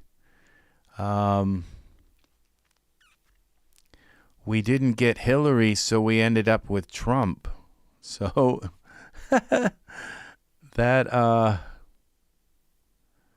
that's kind of messed up. So and then look how that turned out. Okay, this is Cloudscape Creator. Let's just try one of these skies and see. Oh, this isn't going to change, and I don't know how to change the environment because you can't switch it back. Once you change this background, this backdrop, none.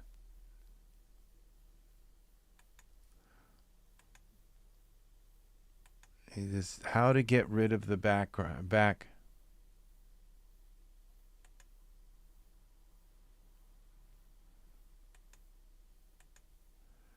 Okay,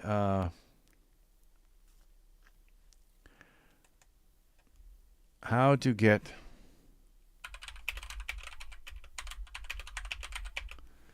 of the, how to get rid of the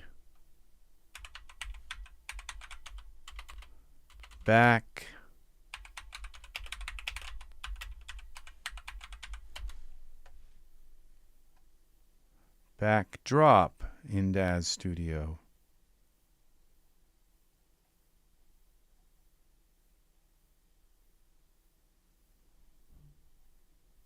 That's called a backdrop, right?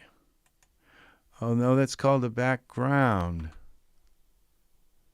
Yeah, the black background and cherry. I was told, okay, it says none here, but I don't think that works. Okay, okay, just says, okay, that's called a backdrop. Now when I select none and I put this, right, I don't think that works. Now let's see, because we go to environment setting. And you see it says draw dome on, okay? And we have the map here, but it doesn't go away. See, and I think I remember it's a bug. Let's try turning the draw dome on and off again. And once you turn this backdrop on, you can't get it to go away. And I think Jay said something about how to get, okay, this is called Daz 3D background bug. Let's call that, Daz background bug. Let's try that. Background size problem.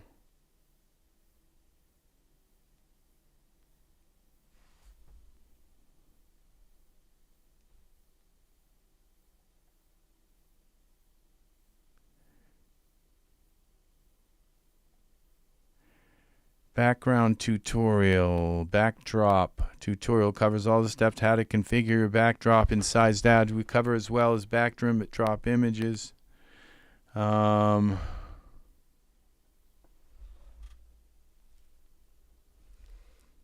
See, this is the problem. Let's try loading another one.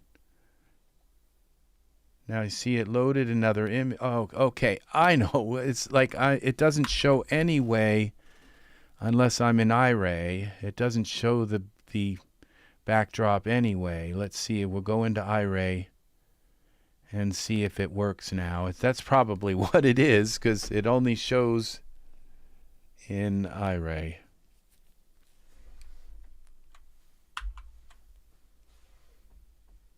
Okay, it looks like it's going to try to put us in Iray.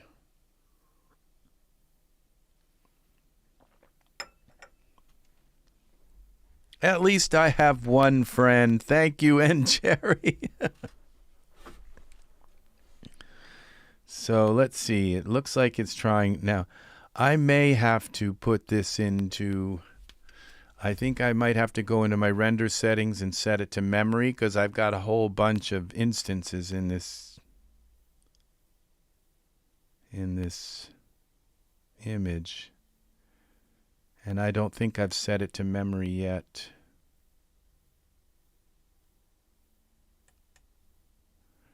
Let's go to, was it optimization? Yeah, let's set that to memory. That should fix stuff. It will probably still, because it was on auto, and I think it knows to use memory when it just doesn't have enough. But I think when it puts it into, when it goes into memory, it actually tries to use your system memory instead of the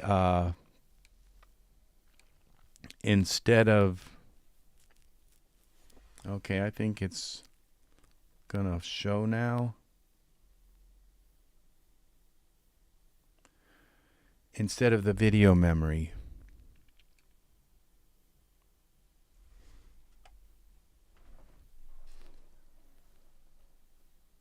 Okay, so I guess maybe the bug has been fixed. Well, it has been, because there's our sky.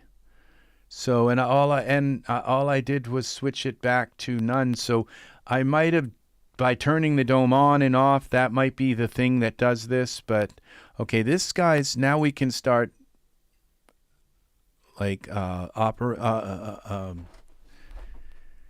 auditioning skies. Okay, so let's go now to the smart content again. And I'm going to go into,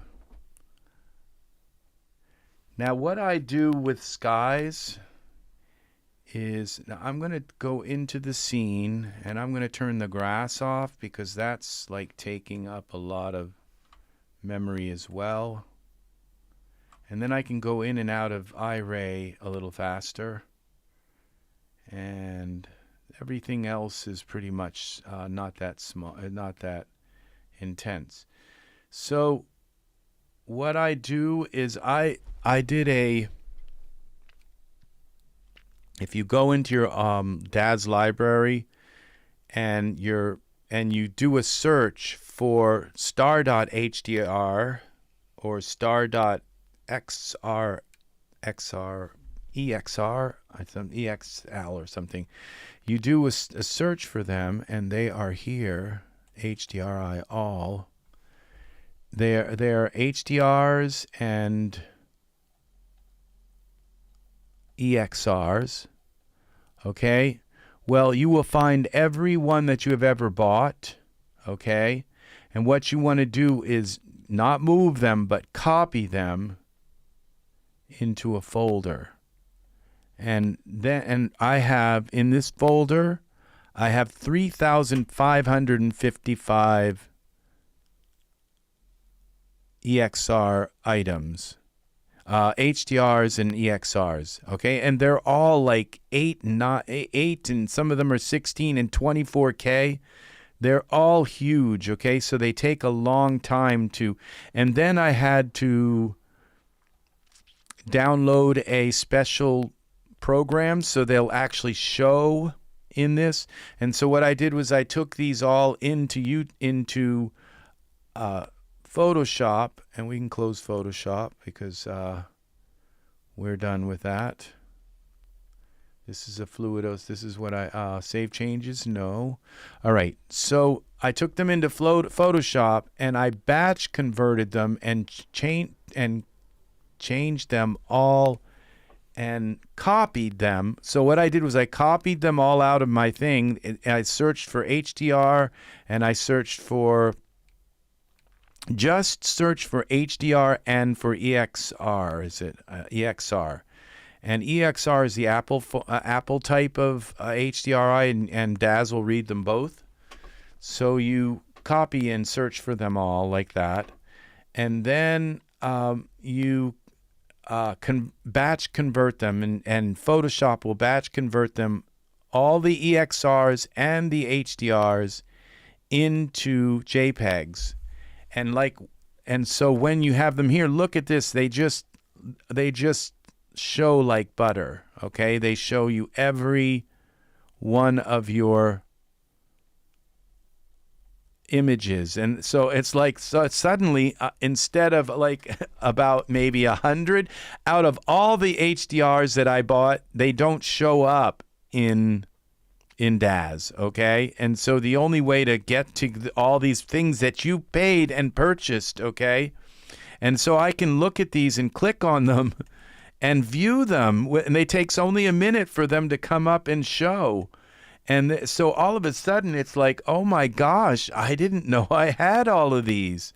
And so you so you look at them and you can see that, look at these scenes. I just like, wow, I didn't know I had this HDR.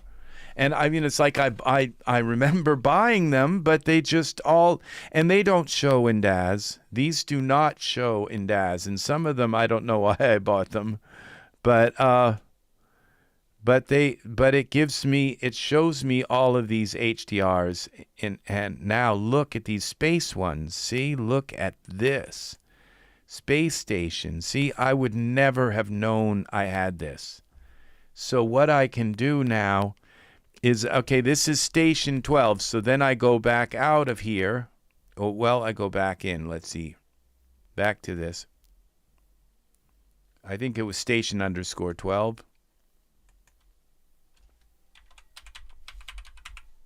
Oh, so I can just now go into here, go into Daz, to my environment options, find this, browse, goes to my HDRs, HDRI all. Let's type station underscore 12. And there it is. Now, don't use the JPEG one. Use the HDR. And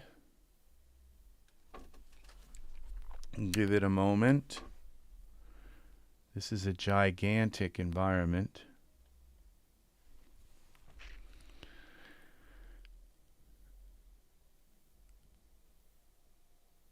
So that's how you... Yes, what happens is you buy and buy and buy and buy all these HDRs and these EXRs. They come with programs, they come with apps, they come with all this stuff, and there's no way to find them in your Daz Smart Content and content library. They're not in. Some of them are, yeah. Some of them are in render settings, but only a small amount of them are. Now, this is what I was looking for, something like this, okay? And so we have, and now I can move this around whatever way. Let's see, we're in environment options. Let's scroll down a little bit. Dome rotation.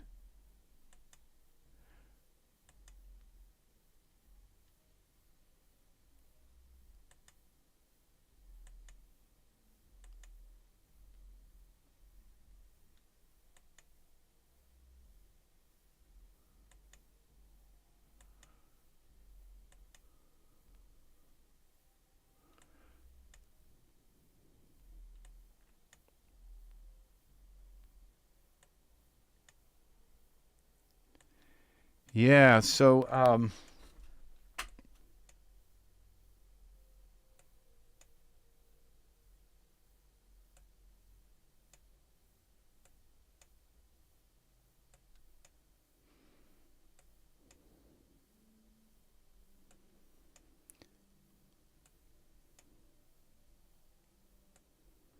okay.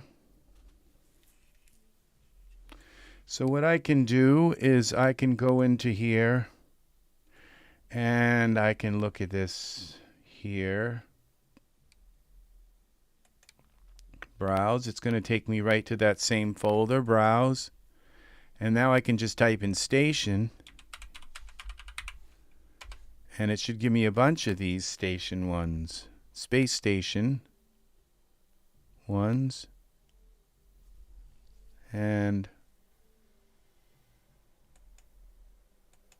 let's see what this one. Oh, that was a JPEG. I don't want to pick the JPEG ones, okay? So you're going to go, definitely don't want them. So station, you want the HDR, because it will find them both. STATION. You just want to pick the, get down to the,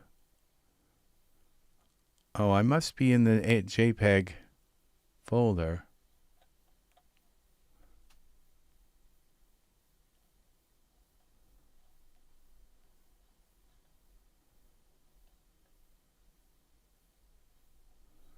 HDRI all.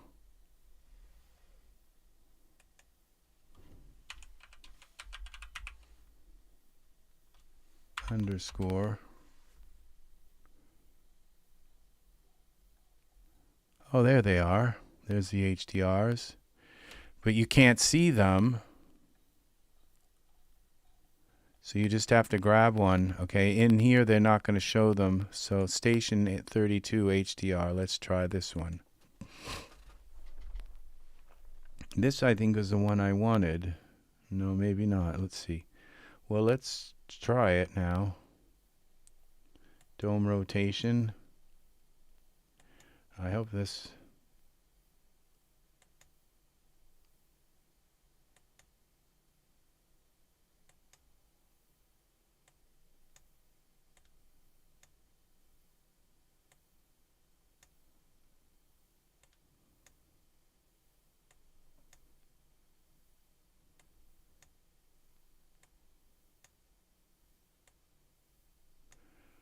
Okay, so this isn't giving... I'm looking for like the space station ones. And this one, it's got a space station. Oh, I know what I have to do. All right, well, what we could do is take...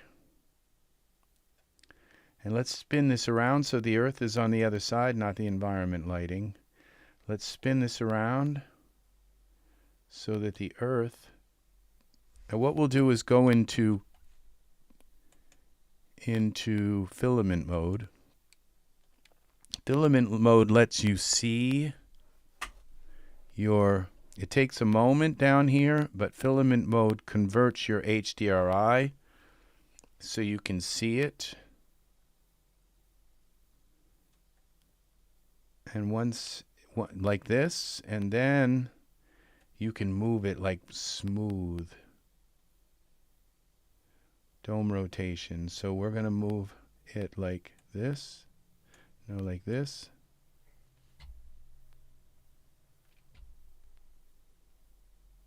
Okay, like that. Or like rotate. And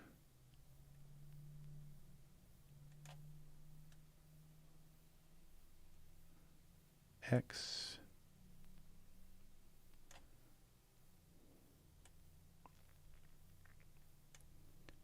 And Z. Let's try this. Okay, so now we go back into Iray, see what this looks like. But I have a feeling that the sun is on the other side, the Earth is on the other side, and that's going to light her. And that's kind of all that I'm looking for, that I'm trying to do here. So I think Ted really was serious. He just left. It's like, so, all right. You know, that's, what can I do? So, I thought he was joking. It's like, so, but, that's too bad.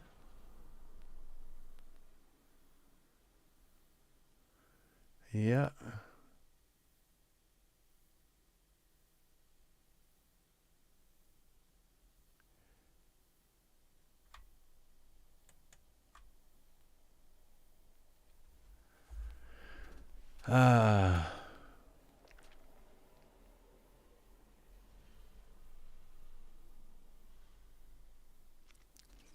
Let's see what this looks like. I think what I'm going to do is bring the backdrop back. Now, when you bring the backdrop, when you use the backdrop,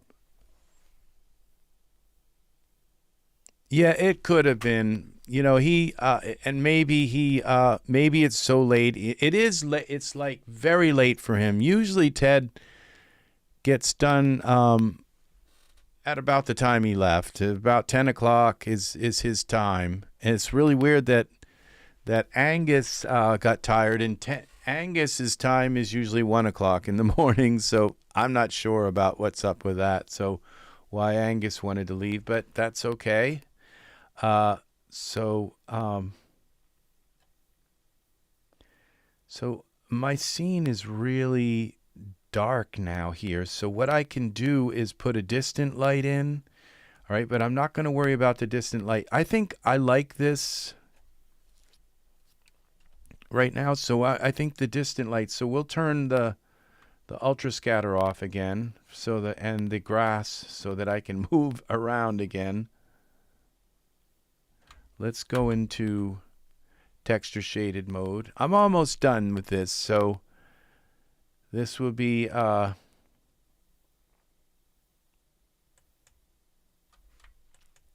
Okay, turn the grass off. Now what we're going to do is add a distant light. And that's over here. Distant light, accept. And then you look through the distant light. And this is where we're going to point the distant light in through here. At our, okay. And then we're going to go back to our camera. And then we're going to turn this back on to Iray.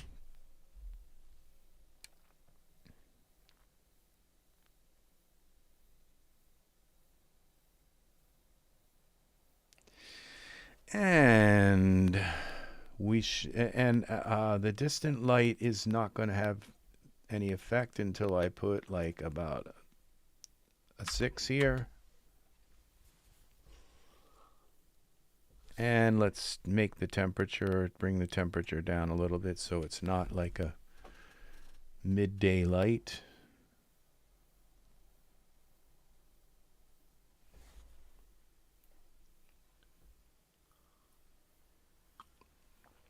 Tea time. I bought some Celestial Seasons tea today. It's a ginger tea.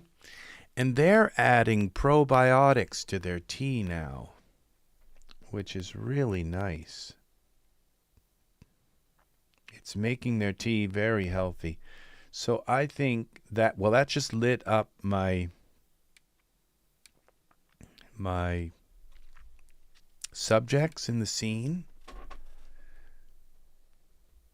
So they're lit up. And it lit up this building here, and it is nice. So it gives, you know, so you get a really nice culture from spices and the things that they are putting in the tea. It's good for your gut. Yeah, ginger tea is uncaffeinated. Almost all there's a difference between decaffeinated and caffeine-free. Caffeine-free means it never had caffeine. Decaffeinated means it had caffeine and they took the caffeine out and and then it's healthy, you know. So, but it's usually, if it's decaffeinated, it still has a tiny bit of caffeine. And I'm not good on caffeine, so caffeine and I do not get along at all. I can drink it. If it's decaffeinated, I can drink it, but that teeny bit of caffeine just really messes with me. So I try to go, so I look for tea that says caffeine free, and that means it never had, they don't have to dicker with it and change it to get rid of the caffeine. It just never had caffeine. Ginger tea is uncaffeinated, is caffeine free. It doesn't have any caffeine, never did. So it all depends if they add other tea to it, you know, like orange, like black tea or something like that, then they had to decaffeinate it. All right, this is our scene right here. So I'm this big square box. I think there's a way to make it go away, but that's the domain, so it's not going to be in the render. This looks like our scene. So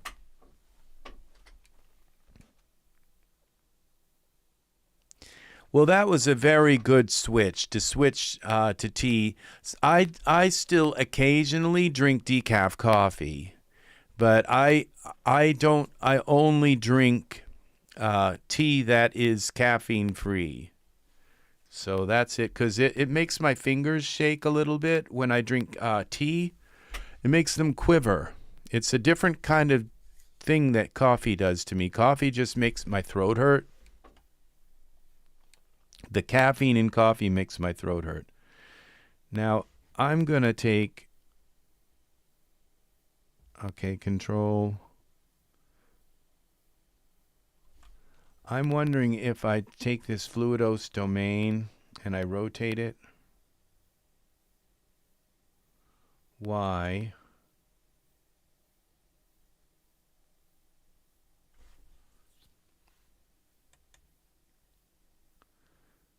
Rotate the whole thing like 15 degrees.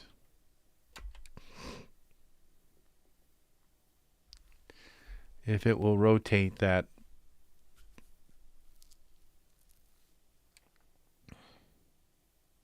I don't think it will. I think I have to rotate the thing inside of it. The mesh. Yeah. I don't think that. I think I have to rotate the mesh. So if, okay, that won't work. Okay, undo rotate. So if you're interested in Fluidos, the very beginning of this video is all about Fluidos and using how to, so I teach the second thing in a series. It's only about 20 minutes or so, so you want to watch the beginning. If you're interested in Fluidos, you want to watch the first 20 minutes of this video, probably. Y rotate the mesher.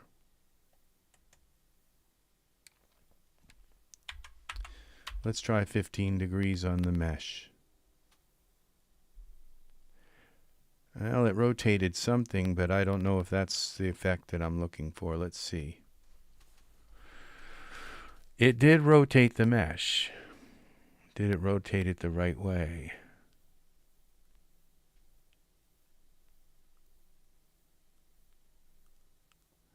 I wonder if you can get rid of... Well, it did rotate it, but then I'd have to move it back over the fire again. Okay. I think I'm just going to leave the mesh the way it is. Edit, undo.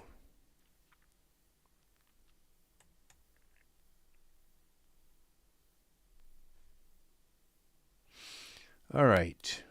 So there we go. And we're going to leave that just the way it is.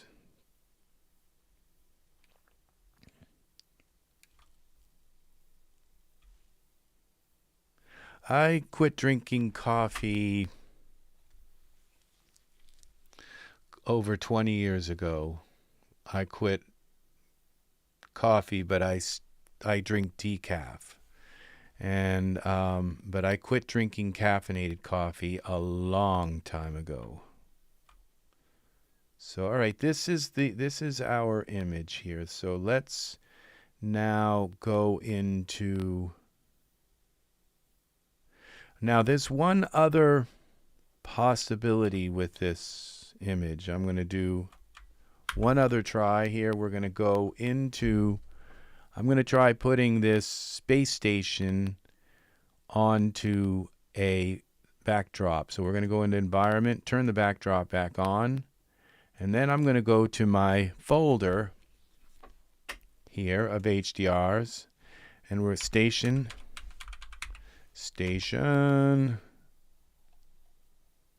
Where are the... Okay. And we're going to take one of these HDRs.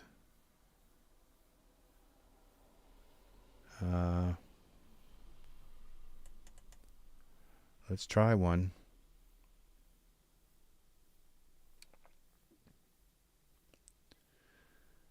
Well... I think it takes a moment. Okay, now these HDRs, these show up in, supposed to show up.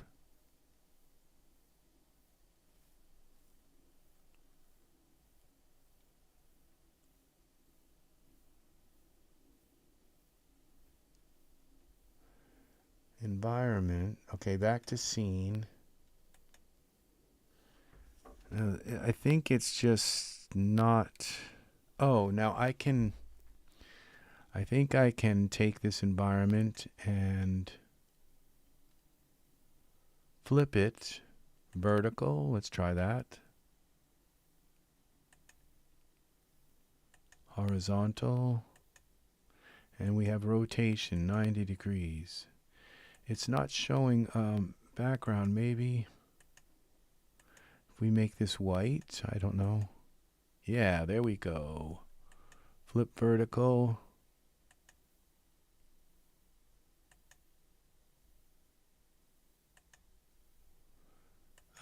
No rotation. Okay. We have these little things here. See, this is a little better than the other sky because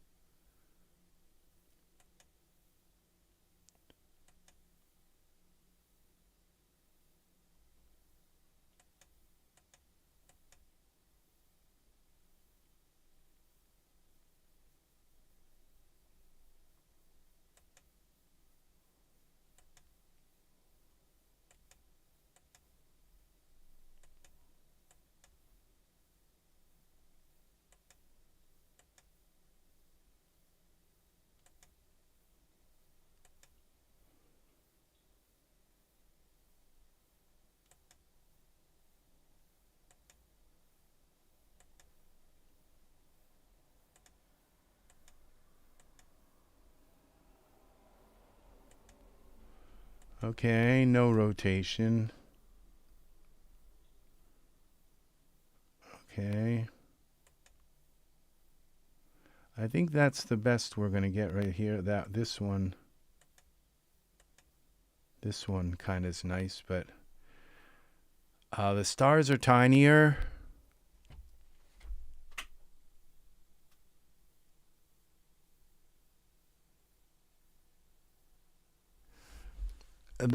This tool, which switched to T, you haven't heard of this tool. Well, you mean using putting the background in? Yeah, you just, instead of changing the color here, you click on this environment tab. You have your scene tab here, and then you have an environment tab. I just learned about, because I always went to the environment through the environment options, but there's an environment tab, okay? And if it's not there, I think you can go up here into your windows and panes and look for the environment tab and make sure, and it'll appear somewhere in these tabs, okay? And when you click on this tab, this is very helpful because this backdrop only works straight across. Oh, Fluidos. Okay, Fluidos, thank you. Now I don't have to explain the background tab. All right, Fluidos, we go here, Fluidos. And it's Fluidos 2. You don't want to buy Fluidos 1. And unfortunately, Fluidos is, it's over $100 to buy it for Daz Studio. It's really nice. This is the one you want to buy. You just want to buy the full version of Fluidos, okay? But what you do is you wait until it's like 60, 70% off. And then you can buy it for like maybe $30, okay? But Fluidos makes like this. It makes, see the water on his face, the perspiration. It makes the water here, okay? It makes water, and it makes fire. And you can have these different kinds of fires. You can have particle fire. You can, and it looks much better than what this is, okay? And then you have mesh fire, and you can have particle and mesh fire. And then you have water that it actually, you animate it, but it comes down, and you set the way it kind of works, and you can make it look more smooth if you want. And then it actually animates and lands here and spills out into this, and you can set how it spills out. It's all a matter of a bunch of very complex numbers. You got smoke in Fluidos, and this smoke is a VDB. If you've been hearing about the VDBs, the smoke is a VDB. So you can create your own VDBs in Fluidos. And then you've got water. This is 3 kinds of water. One is a very heavy water. This is like lighter water. And then this is, and so you set how heavy the water is going to be. It's viscosity, I think it's called. And so you can have like a very thin and then oil and then another kind of water. Or so you can have, so when you pour these substances into like a beaker or something, they'll separate because they're following physics and everything. You have this is all little teeny particles. This is like a VDB but it's bigger particles, and you can set how small the particles are and how they populate. So it's very, very in depth. That's why it's so expensive. And you got these all kinds of smoke. This is a fluid mesh, I guess. So, but just click a button and all of a sudden this fluid turns into smoke, and you can change it. These are particles. So, okay, this is a fluid mesh. So it's like that. It has that characteristic. Or you can switch it. A VDB is the new smoke that Daz has. And this is the same thing, but you just switch it to particles. You can make waves with little particles on the surface of the waves. This has been out for a while, so I don't know that his computer was very powerful when he first started using it. But with a better computer, you can do all kinds. You have smoke that you can create these. This is like a VDB, okay? This smoke, it's I'm not sure what VDB stands for. But this is some of the fires that you can create. And so I've been going over so that's Fluidos. And you can look up, you want to make sure it's Fluidos 2, and you want to buy the most expensive one, and then you can start learning all of this stuff. And the manual is pretty good. Here's the manual here. The manual is really good because I went through this. I just had to read this and follow this through these directions. It says go into insert a domain, go to create new Fluidos domain, and so accept. And so you go into here and you go edit, create, and new Fluidos domain, and then this box appears here. And so you just follow through all the things it says, and you put stuff into these numbers into here. And I ended up with this.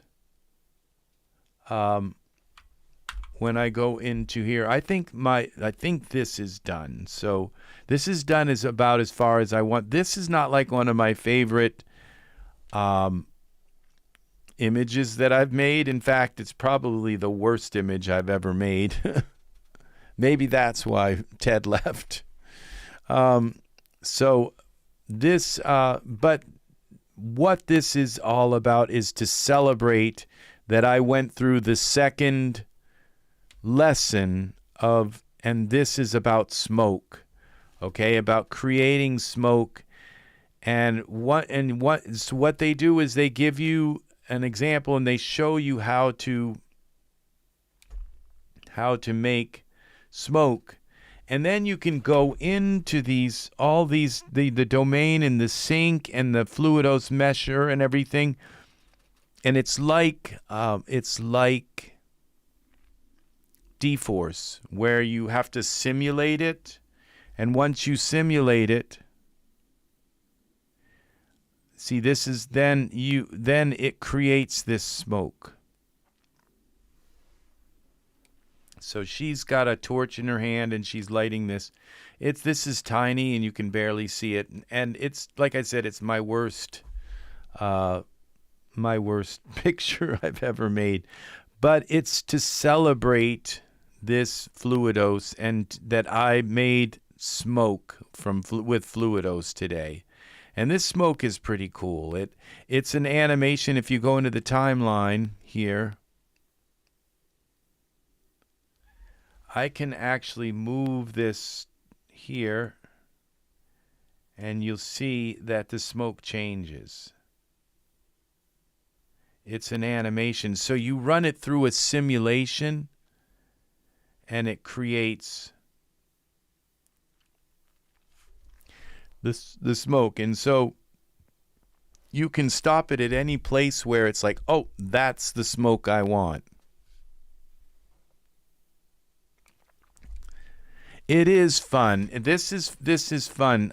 Oh, I can't do this because everything is animated, so I guess everything got moved into different places and stuff.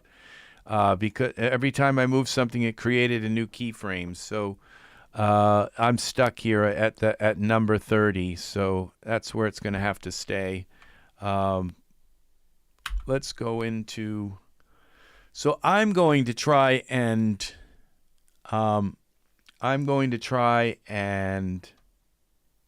Render this. So I think I'm going to be here probably I have been here for 4 hours and 20 minutes, which isn't long for videos that I've done. So I'm going to try to render this soon. So we'll get rid of the timeline. And I'm going to try to render this. I'm very pleased about that I went through and that I learned the second lesson in Fluidos. The first one was water, where we dropped a sphere here and it just turned right into water, and it filled this box and then went up along the edges. And what a VDB is a VDB. Let's go into YouTube. VDB. Okay, VD, like the way I remember it is like VD, you know, like a venereal disease, and then a B. Okay, so VDBs, and they are very awesome. Okay, VDBs, and they're not that expensive to get them. Now, this one right here is 45% off for this real fog, okay? Right now, these are all on sale. And this is what a VD. See this fog? Okay, but it's real fog. It's not like a bunch of like planes with the foggy film on them, okay?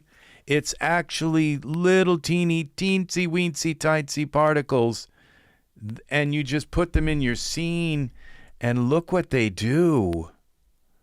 This is VDB, and you can change the color of the fog, and you can put lights in the fog, and they will light up little areas like little point lights, and you can light the fog up in really awesome ways. Look at how this fog looks. It looks so real, and the light responds to it the right way. Okay. Like if you have a plane with like a fog film on it, when you shine a light on the plane, it looks like it like gets real bright in some spots. It doesn't look right because this is real 3D fog. It works right with your lights. Look how the lights just really, it's just like a dream. The way this fog works. So that is what VDBs are. And you look at the different kinds of fogs they give you. Like you got these little like look like little trees, but they're like little puffs of fog in the field that you can put in. And this is how big your guy.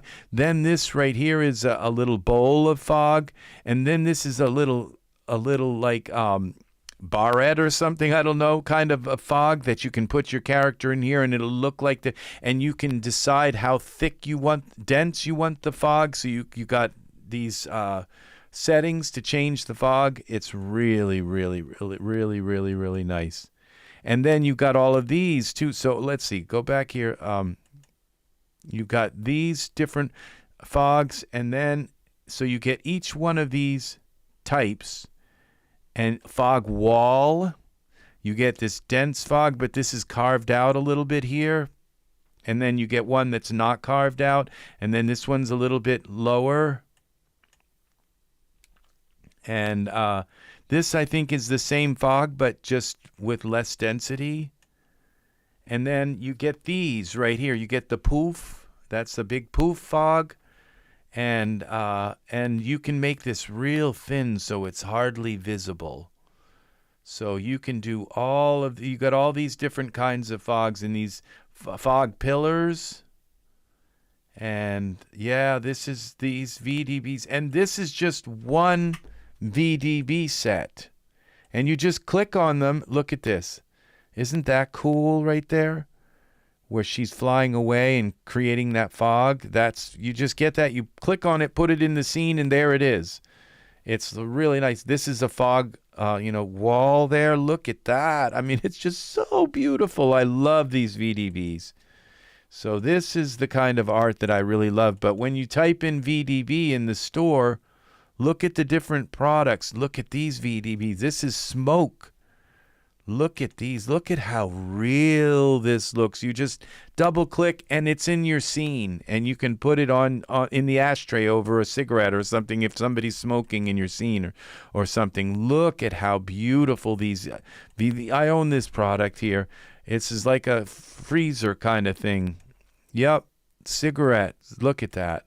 This is amazing. I don't usually do smoke like this, but incense, or like I had like a fortune teller in one of my videos, and you can have these smoke things come out of the incense that she's burning stuff in this little teeny like crucible thing, so you can use these VDBs. Look at that. See, this is from that set. You can just put it right in an alleyway and it looks like there's steam coming out. It's sauna, this is really coming out of your cooking. And this doesn't look really very good. It looks kind of grainy, but this product looks much nicer than that. They just didn't really do this. Looks really nice. So right, this just totally blows the doors off of brushes, and having to take it into Photoshop and use brushes to get your yeah, it's limiting because you can't put it behind things and in things, and all you do is just click this and it goes right into your scene, and then the only thing is you can't see it except in Iray, so you have to kind of move it around, then go back into Iray, move it around, and then maybe make it a little less dense or more dense, and then it's just perfect. And so these VDB, look at all the different types of smoke types. This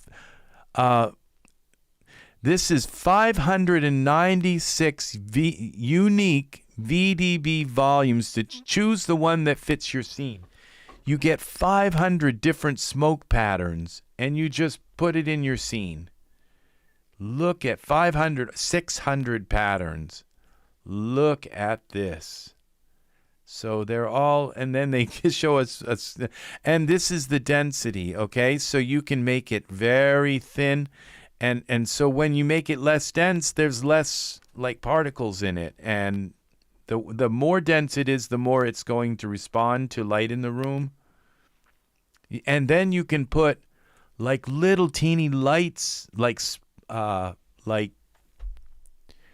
spiral lights, point lights inside, and give the light a color and colorize all these different areas. And now Daz has this new thing where you can put planes and different stuff in and put lights on and colors on images on the planes and make them emissive and make the plane invisible. So these VDBs are, this is my most exciting thing about Daz right now, are the VDBs. I've always loved volumes. It's just, and then you got all these magic VDBs. Look at these ones, just all kinds. And that's what they've done here, is they've put little lights in the VDBs. They've put spiral lights, and it's lighting up the VDBs, and then they add all kinds of other things to it, like a little sparks and stuff to give it other characteristics, but that's a VDB right there. And this one comes with all kinds of animations, but these are real. They're real smoke. They're not some kind of layer. They're not like this real smoke, and it's just amazing. And then they give you some of the old school stuff too in this set too. But the big thing is these VDBs. So they're very nice. You can see how they augment the old school stuff, the old stuff. Material VDBs. So yeah, these are really, really, really nice. So the biggest thing is fog, because it's like if you're, and that's why you take it into Photoshop, because it's too crisp looking. And that's the thing, is you can just take this right into, so I'll put a VDB in here. So I always do anyway, so, but let's just take and find a VDB. That's what this is. This what my channel is about, is teaching and learning and all kinds of fun stuff. So, and we go into, we're going to wait until this control alternate minus, and we're going to go into default settings, and we're going to type in VDB, and we're going to go, see, I have that VDB collection there. This is my favorite one. This one's the one on sale. It's called Real Fog. And we go into props. And this is a really nice one right here. These spindly fog. Okay, it's in the scene now. Okay, and so when I go here to 0 and into Iray, Shift Control 0 is for Iray. We're going to get to see this spindly fog. Come on. Oh, it's doing it.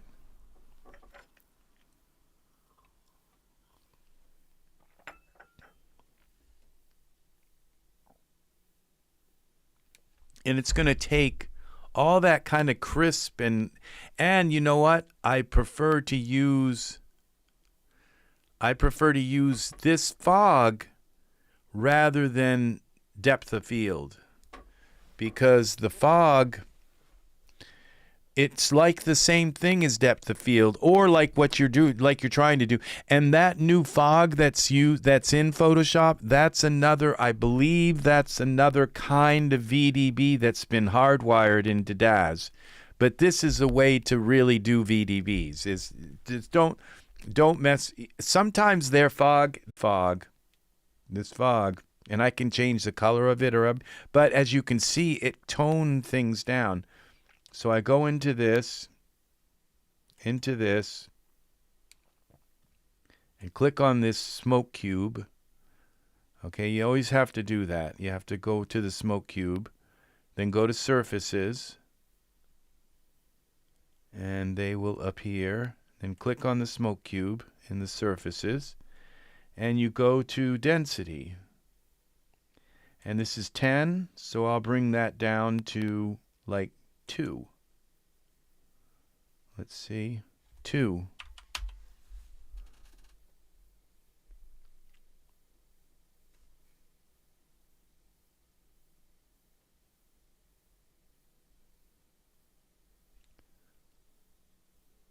And now we have this kind of foggy. So I think I'm going to bring that down even more.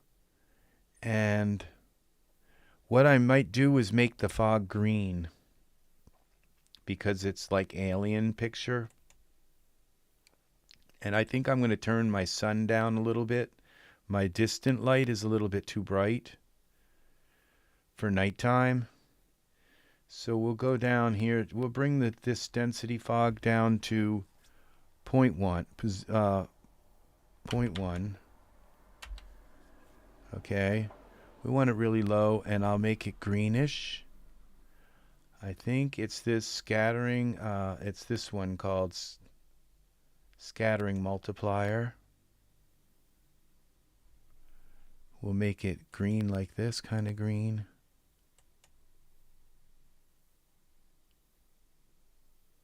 Well, I can't see it at all now.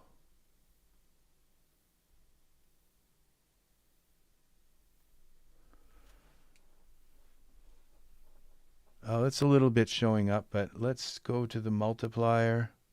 Let's give it a little bit more. Let's go to 1 point. Let's just give it 1.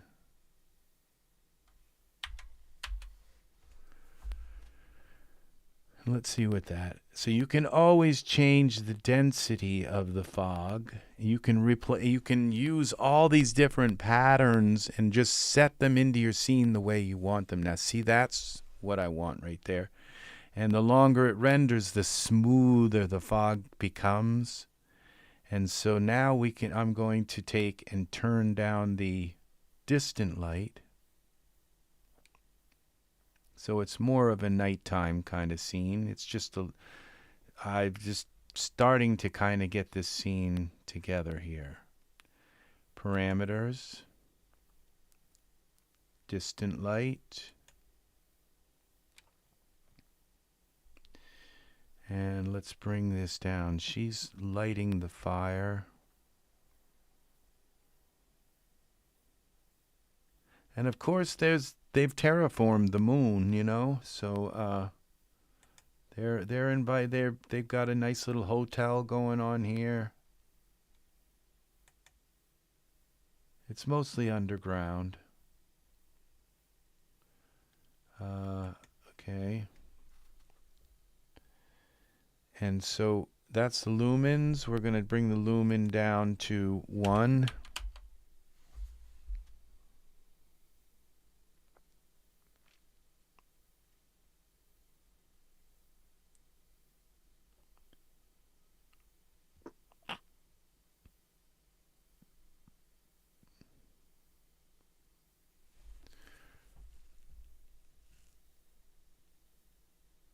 And see what this looks like. And I think this is kind of what I want, but what I want to do is just light her a little bit. So we're going to go into this, and we're going to add a spotlight. Okay, and then I'm going to look through the spotlight, bring the spotlight up. Bring it back a little bit. Point it towards her. Okay.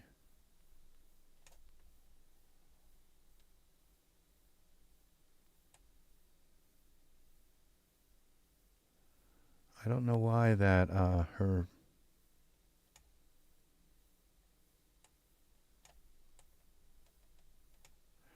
I don't think her face needs to be lit, but let's see now. Let's go back to my camera. Okay, I think that... All right, so we'll take now and go into Iray. And then I'll add some illums. Yeah, I'm a spotlight kind of person. I light everything with spotlights. I don't use ghost lights. I use spotlights. Spotlights have more parameters than ghost lights. You can make them narrower. You can just do more with a spotlight than a ghost light. You can focus them more.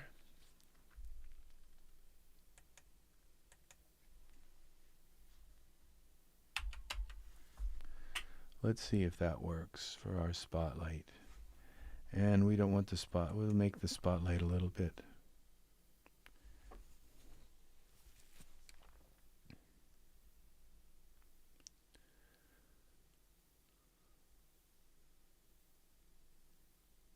And this blue cube won't be in the render. That's part of the Fluidos domain. The domain, it means that it does all of its generating inside that box, and if you and it won't generate anything outside the box. So if you want it to generate more, you have to make the box bigger, and if you want to generate it more, then you have to, and if you want to make the box bigger, then you have to give the simulation more what do you call it, more power, because it uses things like heat and temperature, like the temperature around it. It uses all these kind of things to create, and so if you don't give it enough heat, it won't work. It's based on physics. It's really cool. So I think the spotlight's just a little too bright, but she is standing out now, so we're just going to bring it down maybe 1.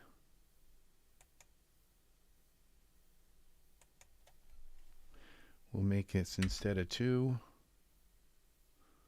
Make it 1.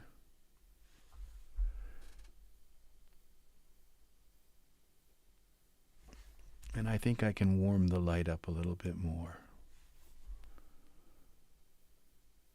A little bit more orange.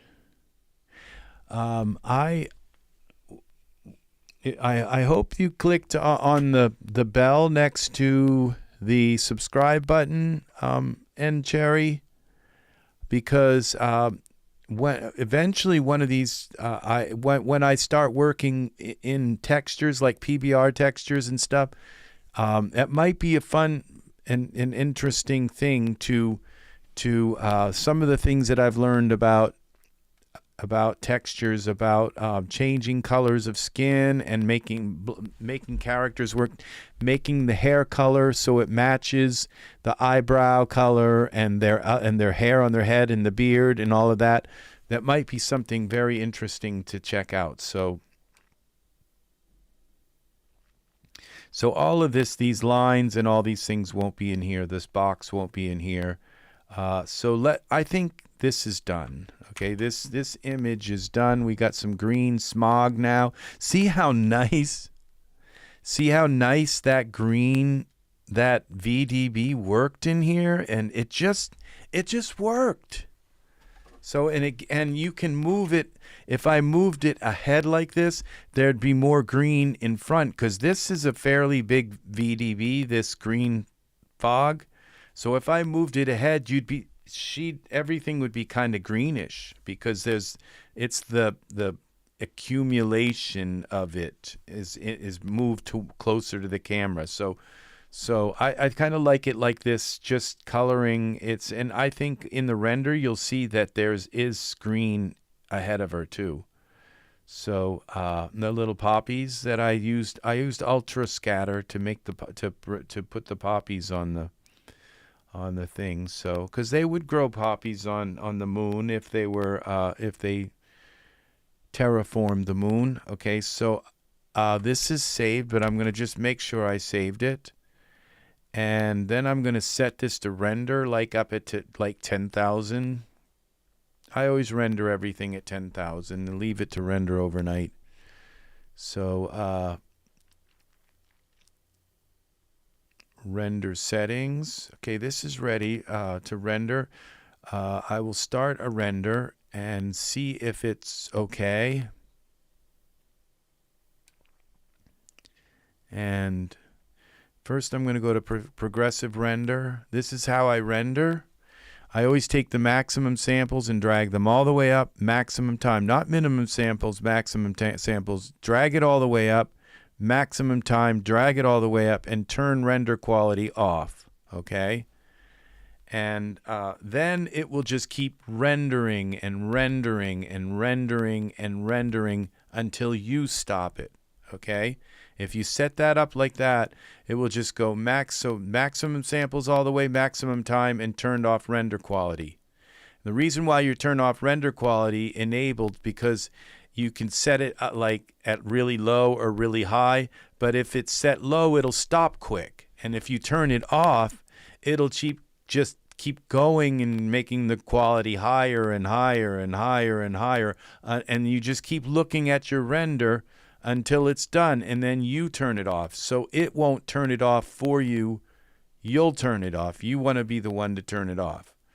And so that's why I do that. So I just, so that it will just keep rendering and rendering and rendering. And then I go in here, and this is going to be 10,000. Sometimes I render even higher than 10,000. The highest I render is 13,000 by 11,000, okay? But I want this big giant picture so I can sell it and put it on a bedspread or on a wall tapestry or something like that. So that's what I do. So, okay, now we're going to save this again, and then we're just going to click the render button, and it's ready.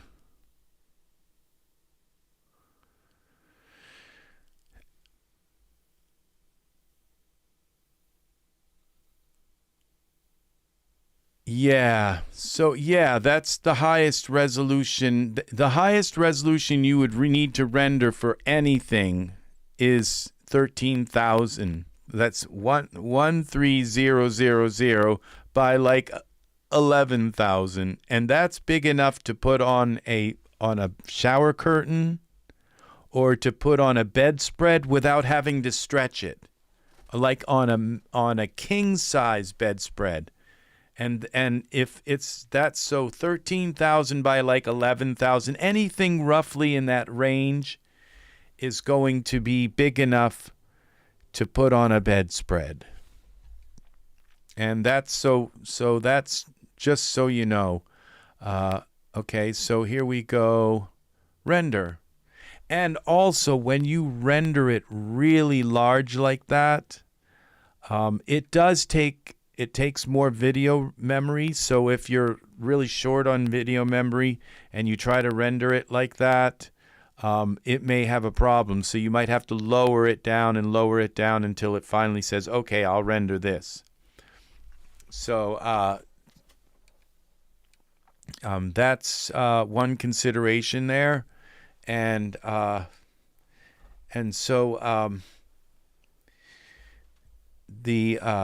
but when you render it large like this, it shows you all kinds of problems that you wouldn't see if you didn't render it like this.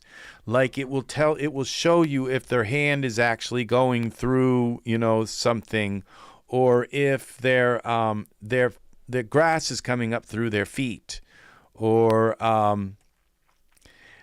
if the hair is going through their collar. You can't see those things unless you render it this big. So now look at all the little green particles. There's going to get more and more and more. These are going to, that is our, now all of a sudden, boom, there's like twice as many. And they're going to get tinier and tinier and tinier until it turns into this very fine mist. And so the VDBs are the most exciting thing that's happened to Daz. Now we can see the detail here. It looks like she's kind of loosely holding this, but that's okay. At least her fingers don't look like they're going right through. So this is working here. So that was the worst thing. Now something's wrong with her thing, but it's, I think, okay. No, it's not. See, this didn't go. See, this is something I couldn't see. So I have to find some other clothing for her, okay? Because this was Genesis 2, and it just didn't go on her right. Now I could chop this off here and chop that off and just delete that part, but it probably wouldn't let me delete it. I might be able to hide it, but it won't let me delete it. If I deleted it, her whole clothing, because it's Genesis. No, I don't do the denoiser. If I'm going to denoise, I never use it. And I know everybody uses it. I never use the denoiser. If I want to denoise something, I'll do it in Photoshop. Okay? That's post stuff. The only post stuff that I'll ever do is sometimes I'll colorize a scene. Yeah, see how when you do it like this, you can see every little. So her feet are fine. See, I couldn't see this stuff. So now the pants are okay, but it's this top that is not. And see, look, it's going through her shoulder. And now we go in here. The campfire is probably fine. Yeah, this is all good. So this is what, then there's no way you can see this stuff unless you render it really, really large. And this is all fine here. So I have to stop this, and I have to change her top into something else. Now, there's a possibility I could go in and select that. Now, I could hide it, but I can't. For Genesis clothing, you just can't, like, delete a section of a shirt. Because if you try to delete a section of the shirt, somebody came in for a moment. They stopped in for just 2 seconds and said, "Oh, it's him again," and hung up and left. And then they came back for another second and then left again. It's like, "Oh, I didn't mean to do that. Bye." No, I have some people that love me online, but they're not into 3D art, you know. It takes somebody you got to be into it, you know. So they come in and say, "Oh, there's my beautiful Rex and everything, but oh, I don't want to listen to this. I'm not into this." So, all right, I think what I am going to try to do, okay, I'm going to go into, I just couldn't see this stuff. Yes, I could have zoomed in and looked, but I just didn't notice it. So what I'm going to do is I'm going to go to the perspective view, and whoa, are we far away. I'm going to now go to my spotlight, zoom in on that, and then I'm going to get a little closer, and I'm going to zoom in on her clothing. I'm going to see if I can just hide it, because yeah, that's funny. That's funny, and Jerry. It's like, yeah, I know what you mean. It's hard to captivate their attention. That's very funny. That's funny. Someday they'll be the same way as you are. Yeah, and they'll remember. They'll remember what it was like. So we're going to go this way. Okay, I think now I'm going to try to do just something very carefully with this and cut that, not cut it off. I can't delete it, but I can hide it. And the thing about hiding stuff is when you reload, I don't know if you know this, but when you hide something with where's it? When you hide something with, okay, we're going to bring this. I don't use face transfer that much, so I'm going to close that pane for now. So tool settings. Now I'm going to go into, I may not be able to do, see, I can use mesh grabber. There's one problem. I got to fix this on her shoulder. And the other problem are these two hanging pieces that didn't go right on her arm. This doesn't really look that good, but the thing is that I like the little stars in the thing and how it matches her top. The bottom matches the top. That's a plus right there. So I'm going to just try this. Now I've got to turn this enough. Okay, so that, all right, now I'm going to go into, now right click, select the top. Select the top. Okay, I think that's the top. Yeah, it is. So now we go into Geometry Editor and we right click here and mode, and I use the lasso mode a lot. And how am I going to do this? Okay, I think I can just sneak this into here like that. And then like this and like that. All right, let's see if what we got here. Let's hide this. Visibility, hide, selected polygons. Now we didn't get them all, so we got to get this too. Can I get that? Well, let's hide some more. Geometry, selection mode. Let's select select connected. Where's that? Connected. Oh, it's selected the whole darn thing. Okay, let's see if I can go from the behind. Yeah, I'm going to just try to hide it. Hide this little piece. Now I can select it by another way here. Select mode, drag selection. Oh, I got part of her. Select none. Here, how do we select none? Select clear selection. Okay, let's see if we can do this. All right, now let's try to hide this. Geometry selection. Geometry visibility, hide selected. Okay, now we're going to select another piece of this. Geometry selection. Geometry visibility, hide selected. Now we got one little piece maybe. Geometry select visibility, hide selected polygons. Now I think I cut part of her shirt off there on the side, but you can't really see it. Okay, her hand's in the way. Maybe it will be gone. Okay, at least she doesn't have this giant chunk of clothing hanging there now.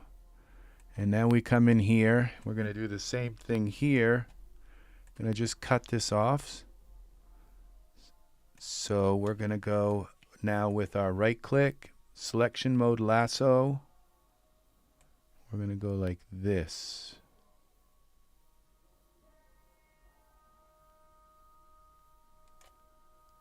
All right, right click. Yes, it does. Now visibility, hide selected polygons. Now we're going to try this again, here like this.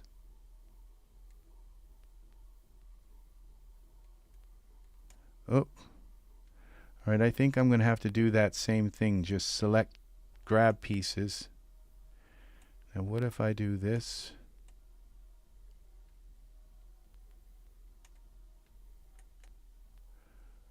Geometry visibility. Now the thing is that this is, if you go out of Daz and you come back in, sometimes they reappear again. So selection type, okay. Selection mode, drag selection. Let's see if we can drag some of these pieces here. I don't know really what caused this, but it's not good at all. Okay, that's going to be most of it. Okay, hide. There's going to be a few pieces left. Visibility, hide selected polygons.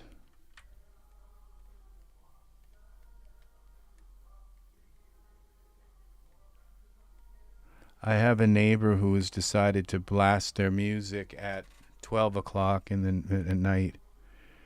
I don't know if they're in a car or something, but you only live once. Sounds like something I would do at that age. Okay, so we're going to go visibility, hide selected polygons. I think there's a couple of little slivers here. There's a couple of little slivers, but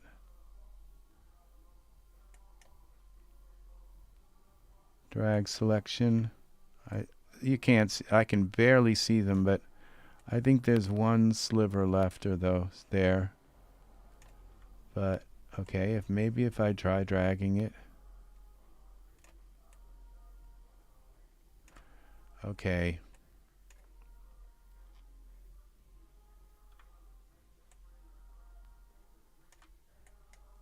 Hide visibility, hide selected polygons. Visibility. Okay. Yeah, that's my neighbor, and I have my window wide open. I probably could close the window. Yeah, just a minute. If I close the window, then it won't be an issue. Let's see. Okay.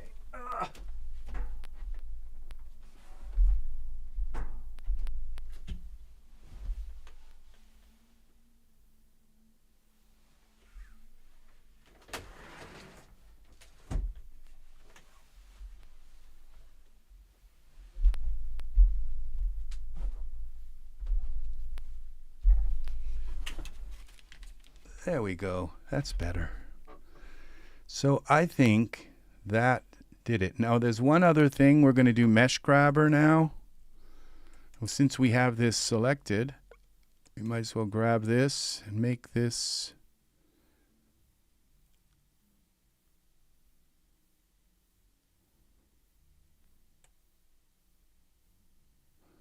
What's that, the gain?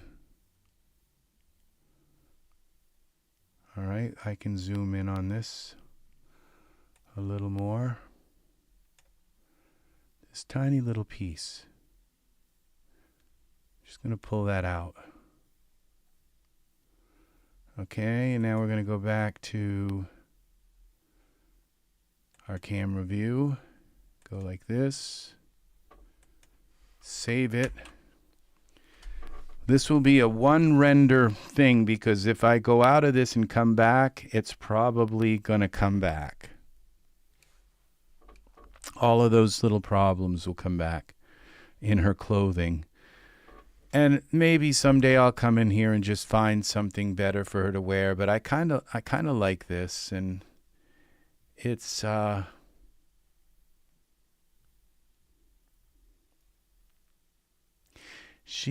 she was on sale. I think I got her just like a couple of days ago for free, you know, because she was something that that they said, well, if you buy one of these new items, you can pick 5 things for free, and she was a staff pick or something. So. And they usually highlight things that are really nice, and so I like her. So she's cool. So for an alien, you know. So we're gonna hit render now.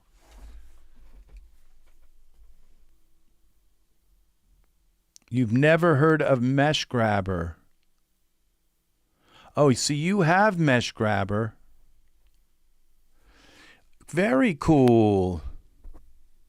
Yeah, the skin, yes, is interesting. Mesh grabber, that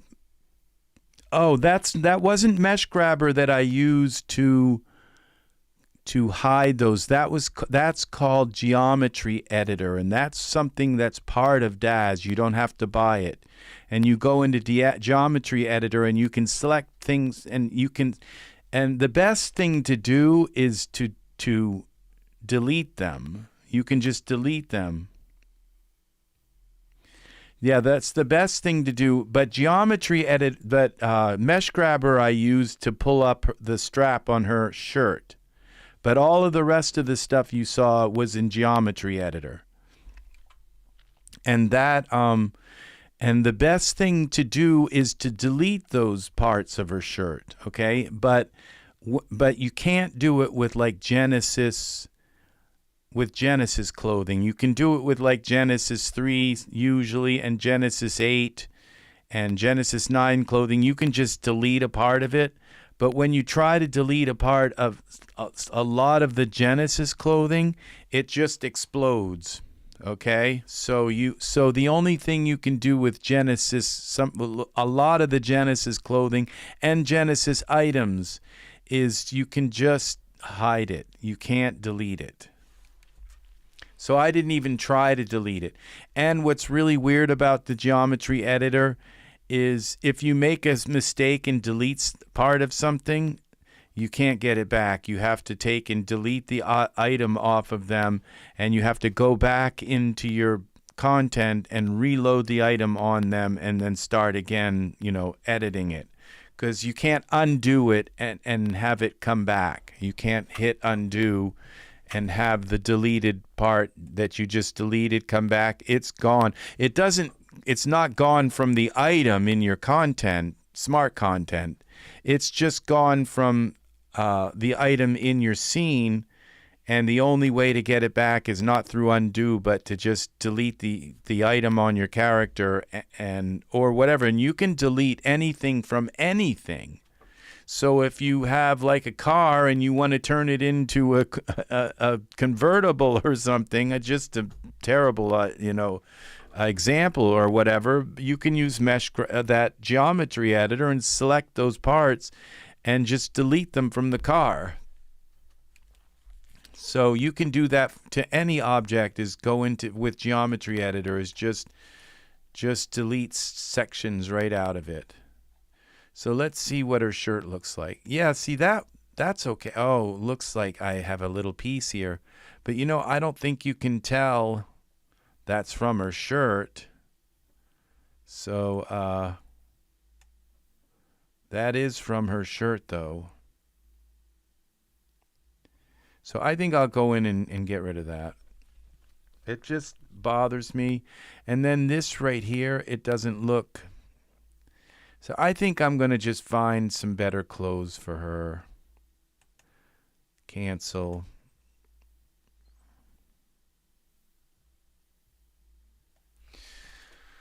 So, because she's Genesis 8, and so,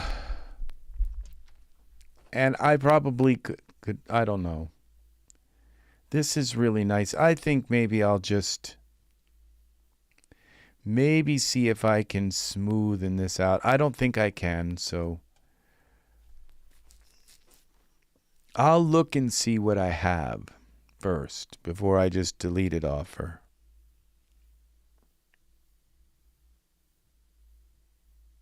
Close that. Okay, let's go back to perspective mode. See, there it is. There's that little piece. And I might be able to draw. Okay, we got to go. We've got the top selected. Let's go back to geometry editor. You go to geometry editor the same way you do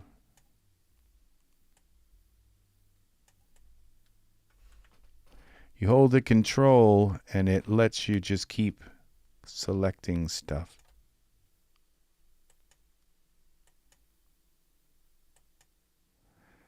See, I don't think I'm going to be able to get rid of the jaggies here.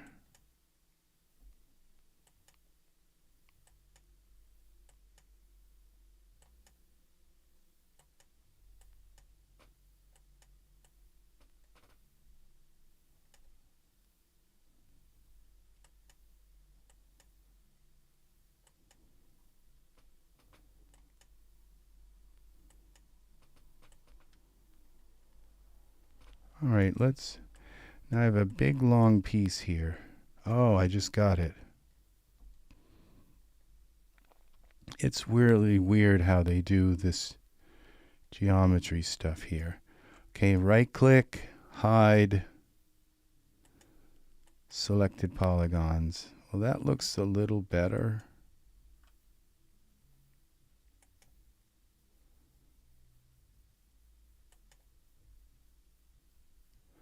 Yeah, I think that looks better. It kind of looks ruffly now, like ruffles. And we've got something here that's not right.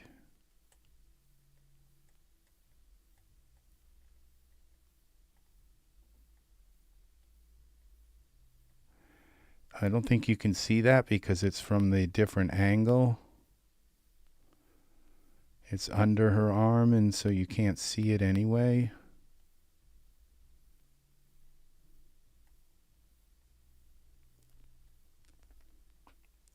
So you find Geometry Editor the same place that you find Mesh Grabber. And there's something about Geometry Editor that's very, very hide selected polygons. That's very troublesome is that when you have geometry editor, your character's hair can disappear. And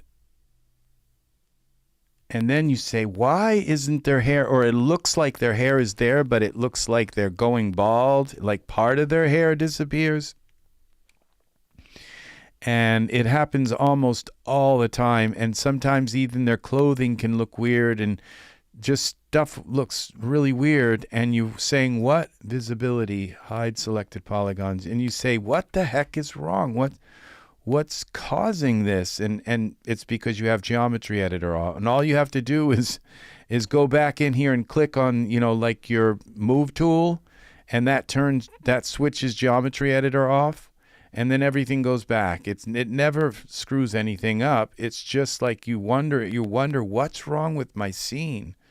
Why is everything all messed up? And then so that's why, is because you have geometry editor on. That's what geometry editor almost always messes up.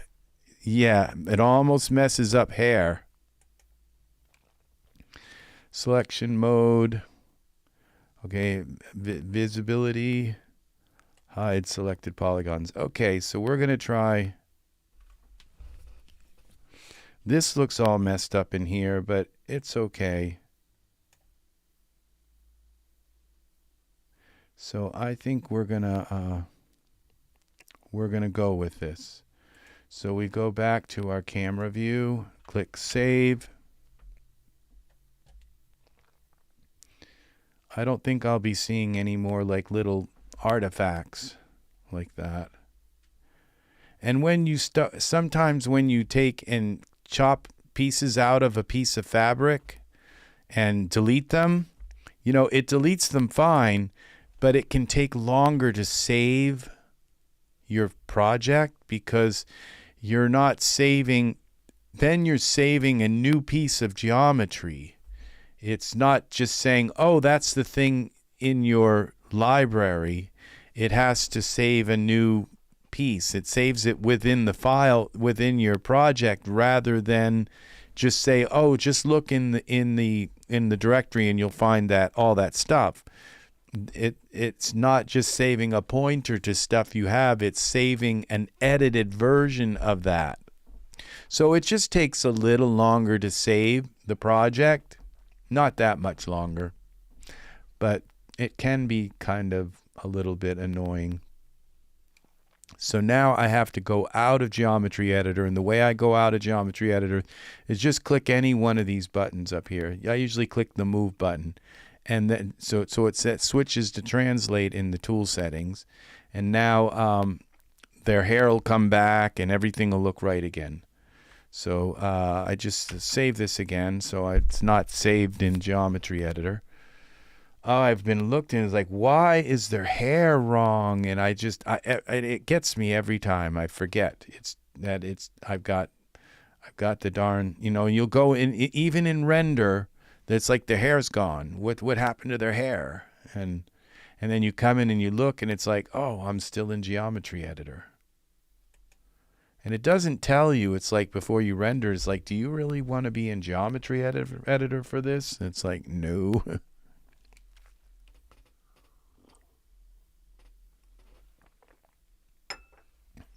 Okay, so I think this is going to be the final render. This is going to be the last time I will have to stop it. And like I said, this is probably one of my least favorite pieces of art that I've ever done. The reason why I'm doing this is because of that Fluidos, that ugly looking Fluidos fire smoke in the middle. This is a study in Fluidos smoke. So this is my second. So my channel yesterday, my channel used to be called Daz 3D TV. Today, my channel has changed the name to EZ3DTV. EZ3DTV. I got rid of the Daz 3D because I didn't really want a conflict between Daz 3D. They own Daz 3D, and it never really occurred to me that my channel was using something that belonged to them. So all right, this looks fine. This looks really good. And now her it's not coming through her arm. That looks good. It looks good, you know, and especially around the ankles and all. And what's kind of weird is you can't tell that she's barefoot because her feet almost look like they're made of metal. So, yeah, she's pretty cool. Yeah, so this is really nice. I think there's a tiny little piece there. I'm not worried about that. And looks like there's a fragment there. I missed a tiny piece, but that's okay. It just looks like something, like a dark section in the grass. And I could fix that in. It could actually be a leaf, because look, there are leaves here that sort of look like that too. I could fix that in Photoshop with the clone tool. So I don't think I even have to. So we're looking at this so close that nobody's, and this is what our smoke that I made in Fluidos. Fluidos is kind of like for really nerds. And I'm not saying that you're not a nerd or that you are or aren't. I'm just saying Fluidos is kind of for nerds. It's just like, but Fluidos excites the heck out of me. It's just like the side, because, you know, you see all of those where it says you get 600 different VDB files of smoke, you know, and you say, wow. But if you learn how to use Fluidos, you can make your own smoke. You can make your own VDBs with Fluidos. That's what really excites me. And so what you do is you go through all of the examples they give you here. This is the Fluidos PDF, and this is example 2. Second example is smoke. And I just had to do and follow all of these things, and it made that smoke. Then you can go in and change the jitter, you can change the cell size, you can change the translate, and all of these different things. You can turn, and so you set this up, and then it says you go into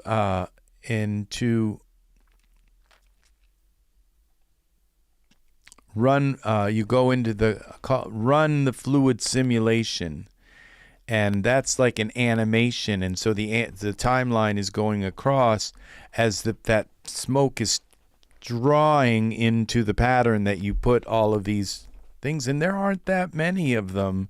The important ones are the velocity and the smoke concentration and the temperature. So you could say, oh, well, I wonder what this smoke would look like if I set it to 153, make it a little hotter, or if I set the velocity to 50, and then you generate it and boom, it's like, oh, that's cool. So then you can save that, and then you have another VDB. So, and you can take that domain and you can make that domain really, really, really large. And then you can come in and set some of these settings like much higher, like the temperature much higher, and create some really bizarre stuff.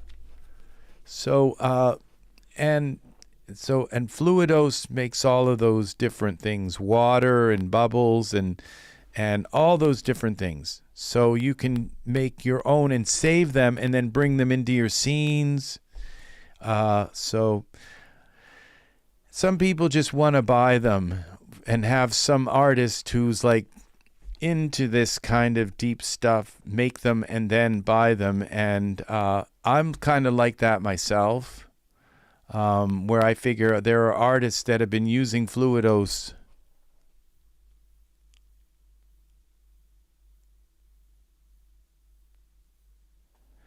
Yes, it's like that's really neat. I like complicated stuff. That's cool, and convenient is nice sometimes. But I like to feel accomplished if I learn something new.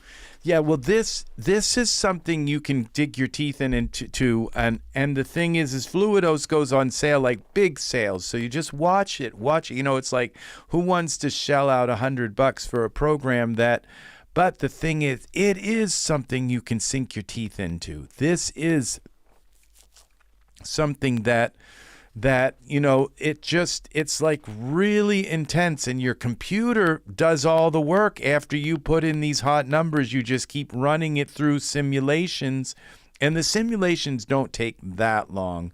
Unless you make unless you make that domain, everything happens within that little box. So if you make the box bigger, then you have to set the temperature bigger, and you have to set this, but then you run the simulation and it just starts creating smoke, or it starts creating all this stuff, or these fine particles and stuff.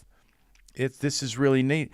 And sometimes you can just like click one button and say, okay, I'm just going to choose the fluid type. It says choose smoke. All right, I'm just going to go in and just change one thing, change it to a liquid. And then all of a sudden it starts generating, and you have these two things. One of them is called a faucet, and the other is called a sink. I think that's what they're called. A faucet. You have to put that in the beginning here. Oh, source, sink, source or sink, and source or sink. And what that is the source is where the smoke or water comes out. And this stuff, you know, you say, you know, I like that complicated stuff. I thought this was going to be like really complicated. I think it's more, once you start learning it, it's more cool than complicated. It's like so fun and cool, and it's not really that complicated. And I'm not trying to contradict you. I'm just saying I know I like complicated stuff too, and I thought this might be too complicated, like way over my head, like, you know, like sitting in a physics class and the teacher's talking and you don't understand a single thing they're saying, but you just want to learn it so bad that you sit there for a whole hour, you know, and just none of the terms make sense, nothing makes sense. And you didn't learn anything, you know. I've been in classes like that, and so this isn't like that. It's like when they say up here in the top where they talk about, they tell you there's the source and the sink. Just think of it like a faucet and the sink, and the faucet. So if you have a lake, it goes into the domain.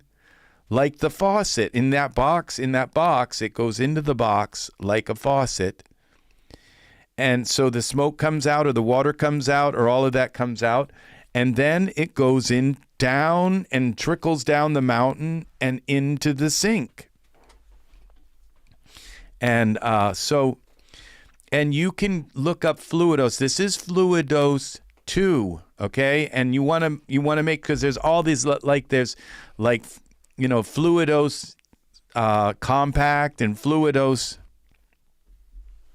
That's very cool and cherry. So that you understand. And so there's and so it's like the source in the sink. It was like, when you think of it, that it's like, well, that's easy. I can understand that, really. And so that's, you know, that's the first thing that this box has a source, and that's where the stuff splits, comes flying out of, and then it's got a sink, and that's where it goes. And it doesn't always have to have a sink. It all depends on if you want to have a sink, and if you need to have a sink for whatever it is but you've got the source and the sink, and so that's a really cool part. And so there was something else I wanted to say.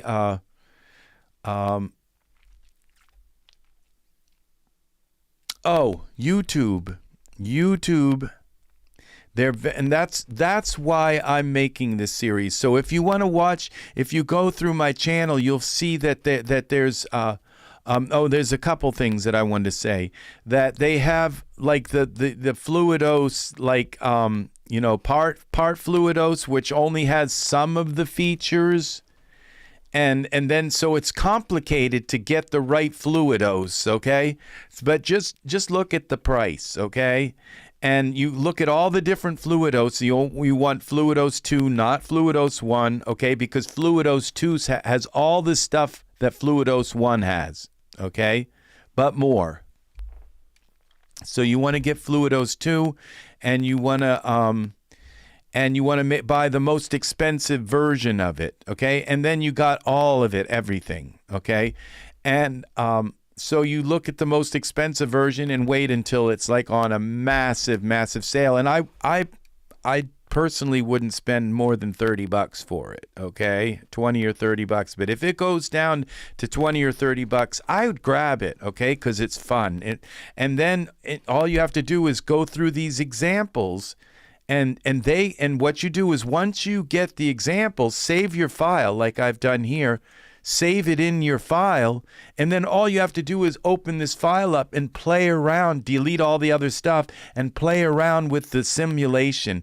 And they also give you these examples so you can just open them into a DUF file, and you don't even have to create it through the example. You just load the example in. But if you create it through the Fluidos manual, if you create it through this by going through this, then you get a deeper kind of understanding of how each thing, smoke and all these different things work. First thing you want to do is just read down through the main first section, like all of these sections. Just read down through them. And then it will start to make an amazing, like velocity and temperature. It's like, I know what velocity is speed, and I know what temperature is, and I know what smoke concentration is. It's easy. So these are not that hard to do. And so there are a few, and then it's like, I know what a mesh is. It goes around it all so that you can see it. And so these are all, so you put a mesher in it, and the mesher is where you add your the mesher is where you add your shader to the mesher. Okay, so yeah, this is all very cool stuff. It's kind of easy, but it's advanced and it's very fun. And so this is part 2. So I'm going to go, and then the next time I do a thing, we're going to go and we're going to learn how to do. And this is the final result. Okay, I didn't even see this part, but that's what we got out of this. Was this, and I think theirs looked a little better than mine.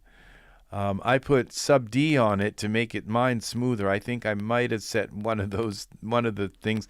The third example we're going to be doing is fire. Okay, so, and you can see this is 19 steps, and we go in and we just throw the domain in, and then insert a source, sync/sync.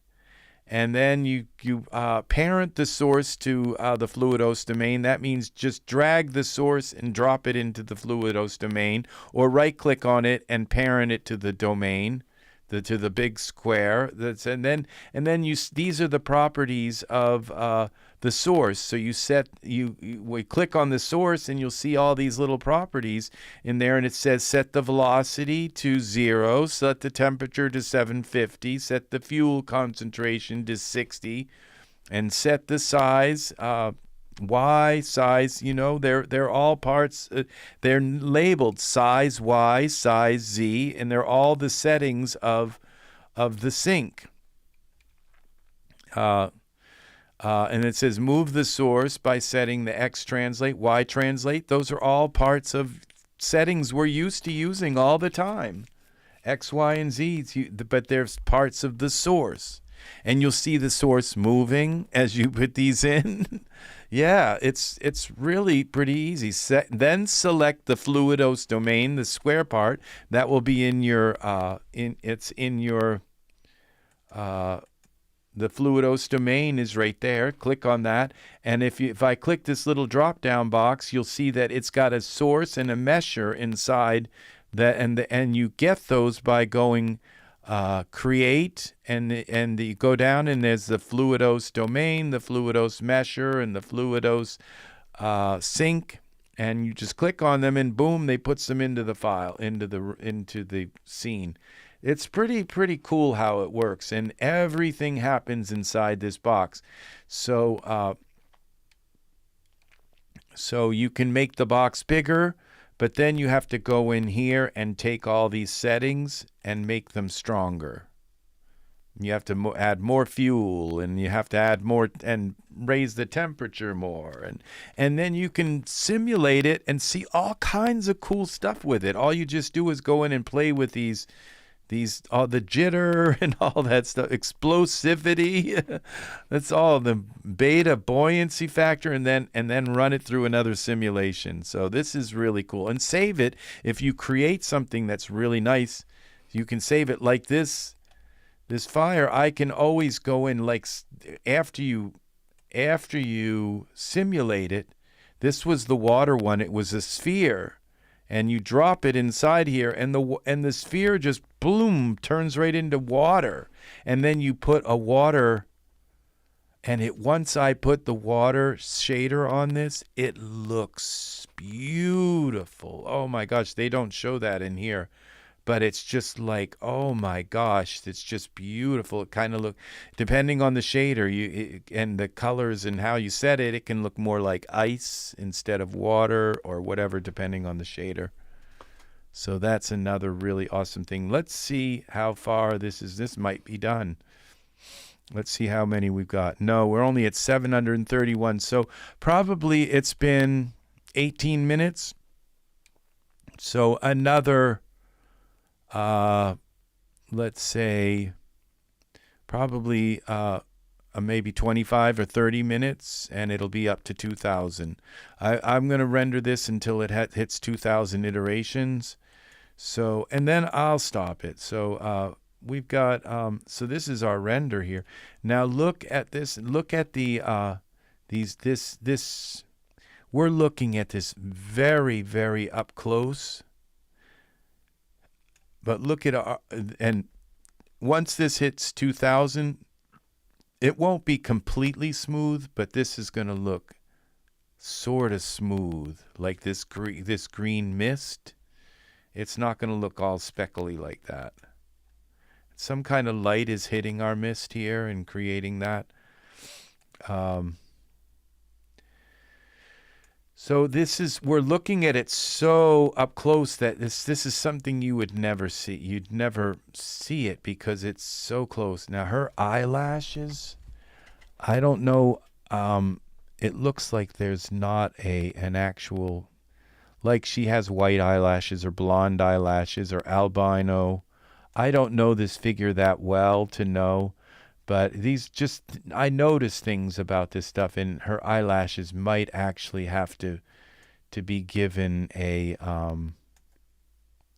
texture. But I'm not going to stop it for that because they look like kind of albino eyelashes. So they look like they have a transparency on them. So her head is really cool. Her eyelashes look cool. It looks like her eyes are sunken in. I'm not sure. I got this. I don't know if you've used the Pose Minion, but I used a Genesis. I think it was a Genesis Pose on this Genesis 8. But I put the Pose Minion on her, and then applied the pose to the Pose Minion, and it just moved her. Oh, okay. So, all right. So this, I think by the these default eyelashes are kind of blonde. Yes. Oh, you don't know about Pose Minion, huh?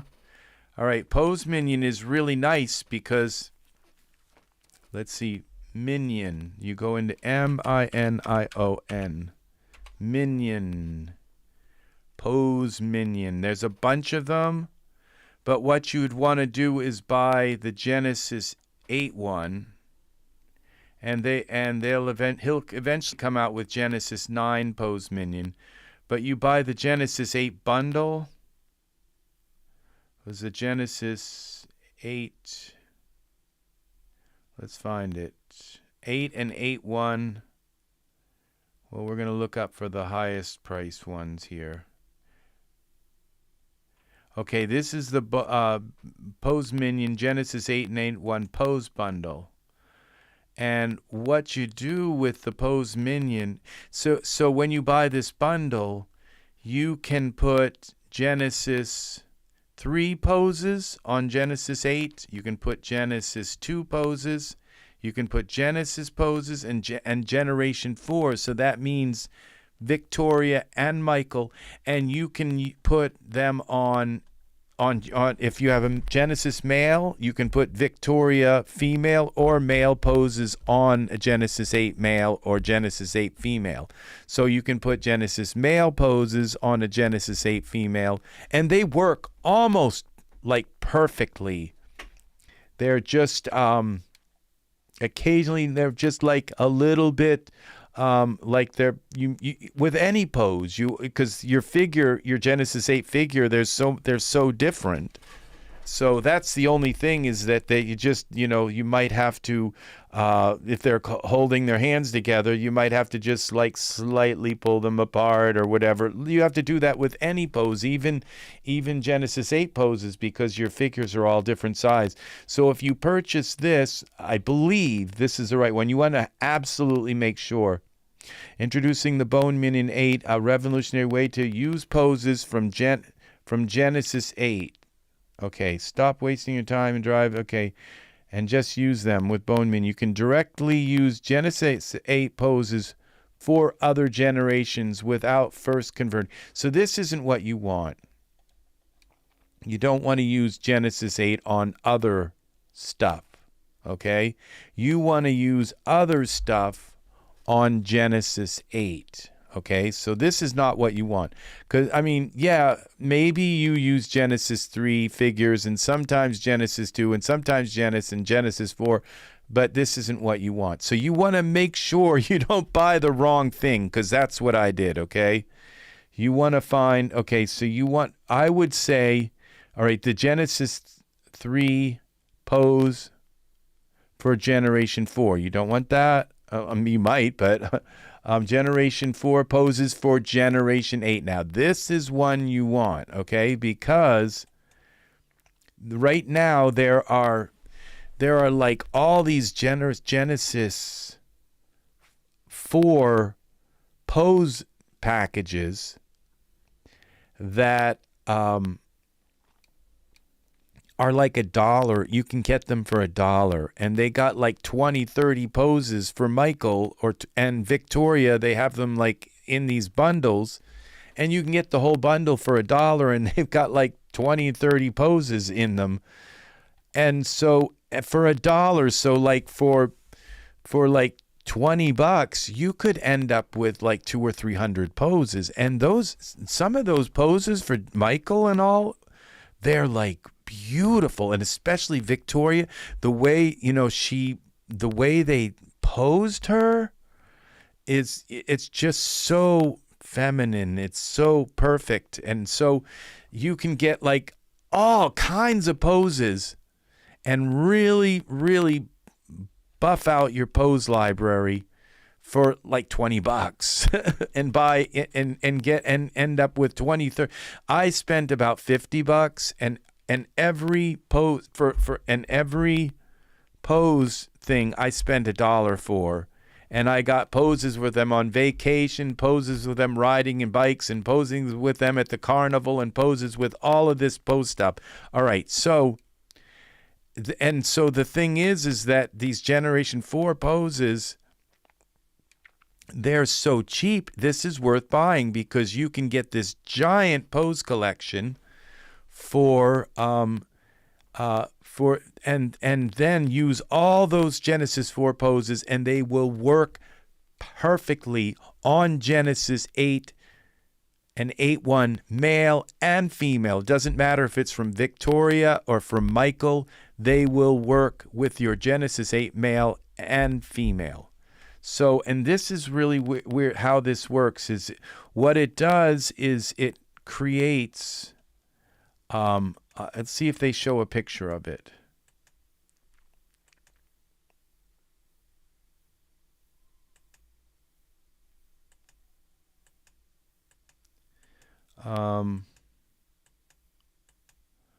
Okay, I don't. And now, if you see these, like says pose, if you just try to put like this pose on Michael from Michael 4, this is what happens to him. But if you use the bone minion, this is what happens. And if you look and see, oh, well, his finger's going through his hand. Well, that's okay. It's just a tiny little, it's just because Michael's 4 is shaped different. He's got bigger arms and stuff, and so he's just slightly different. But the way you have to tweak it is only a tiny bit. So that literally is what happens if you try to put a Michael 4 pose. And the same thing is you can put this same pose on Michael Genesis 8 Victoria, and it will work exactly like this. It'll just be a little bit off. This is the difference too. You take this Michael hand pose, that's what it's going to look like if you try to put it on Genesis 8. But with the bone minion, boom. And so what you do is you find the bone minion 4, and you double click on it, and it puts this like it's like a ghost on your Genesis 8 character.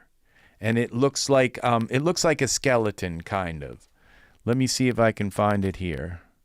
What it looks like, what they show, what the bone minion looks like. And it works with all Genesis. This is really what happens when you put these poses. You try to put that pose on Genesis Michael, and that's what happens. But if you if you apply the pose to the bone minion, it puts him in, the bone minion puts him into that pose. So it's like a ghost that goes with him, and you click on the bone minion and apply it to him. And then you click on the bone minion, and then you can use any Michael or Victoria pose on him. And then you delete once the pose has been applied to him, you delete the bone minion, and he's all set. And then you just kind of edit it so it's even more perfect. So it says tweaking of the poses may be necessary. And it's just, the expressions don't go, but the poses do. As you can see, there's little pieces that you have to do. So, but it's so minor that it's, now this is the pose gone directly, and it works like a charm. I mean, it literally works so nice. Like, you can look and see, this is really that pose. It really, really works. Bone Minion is awesome. See, and you can say that is not that pose. This is not that pose. But this is, and this is exactly what you get. It like literally works. The feet, everything, it's all very nice. I'm very happy with Bone Minion. So I decided not to buy the pose converter. Well, I don't want to really be a spoiler and everything, but they have the pose converter. This is what you want, is this Bone Minion. And you just want to get the one for $8, but you have to buy 3 products. You probably want to buy the Bone Minion for Genesis 4. And like I said, Genesis 4 is a gold mine because all those poses are like $1 for a whole, sometimes even 50 and 60 poses of Victoria and Michael. And they're all for $1. And then you buy another one, and there's another 50 for $1. And so all those Michael poses are cheap as can be, and then you end up with this massive pose library. And that, so you want to buy them for Genesis 4, for Genesis 8.1 and 8.1. You want to buy this for Genesis, but you know, I don't have a lot of Genesis poses. I do have a ton of Michael and Victoria poses, Victoria 4. So, because I bought all these poses, and so I can use them now. And a lot of the Victoria poses sometimes can look nice on, if you put them on like Michael or on, you know, on a male, it makes him look like he's saying like, you want to have some fun kind of thing. Because, you know, the male poses are like, hello, hi, you want to have some fun. But when you put the female poses on a male, it makes him look like, hey, you want to take a bath kind of thing or something. It makes him look like a little bit more romantic or sexy, or like he's propositioning you. So some of the female poses on the males look really nice. Okay, so just a tip, okay, because I was surprised. So, but you would definitely want to get Genesis 3 for 8.1. So that would be here. So you'd want to get this Genesis 3.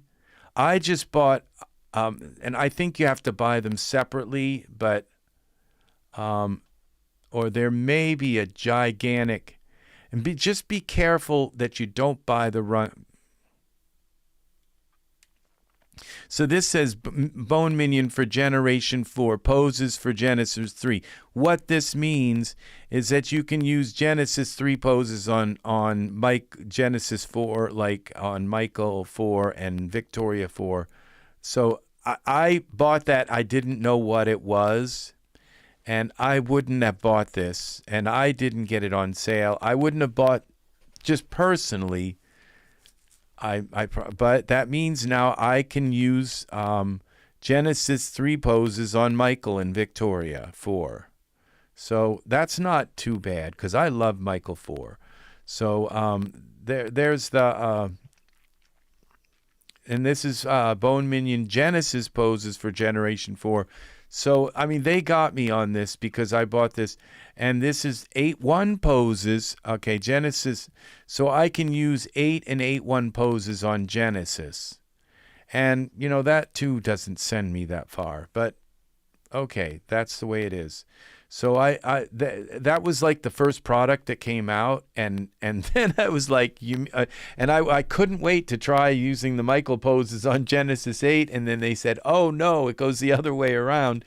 It's the Genesis 8 go on Michael 4, and it's like, oh, thanks. So, and you see, there's a lot of and oh, now there's Genesis 9. And you want to be careful that this just came out today. All right. And, okay, so if we go on this main page, I didn't know this was coming. But this, we got to refresh this. Go back. No, go to the shop. I know these just came out today. Oh, it's only 1 o'clock. Reload. We're going to see all these Bone Minion. No, it hasn't come out. They're here, okay? These are just came out today, these Bone Minion. And so what you would want to do is, this is the way to go, is you want to make sure, okay, Bone Minion, okay? Now, what I would want to do is be able to use Genesis 8 poses. Okay, let's see what it is. So this is Genesis for Genesis 9. So Genesis poses. Okay, Genesis 3 poses. Now, I would want that. And Genesis 2 poses, not too much on that. Genesis 4 poses, I would want that too. But this is the big one. Genesis 8 and Genesis 8.1 poses for Genesis 9. So what you do is you take and put this, you click on the Bone Minion for this, and it gives this skeleton kind of thing. It doesn't look like a skeleton. It looks like the bones that go with it, but it gives this bone like skeleton that you can see. And then you click on the bone minion and you can apply any Genesis 8 pose to Genesis 9, and boom, it will go right in and beautifully pose. So because I have this huge collection of Genesis 4 and Genesis 3, so I would want this Genesis 3 one, Genesis 3, Genesis 4, and Genesis 8 and 8.1 poses. And so that's 20, 40, 60, 70 bucks right there. But this is the way to go. And I have a feeling that these are the full prices, and within an hour or so, these will probably be about 10 bucks. And they're probably going to offer a bundle where you can buy all of these for maybe 50 bucks. So that is what's cool right there. So I think my image is done rendering. I think I lost Cherry. I'm not sure. So it looks like nobody's left in the... They all left me.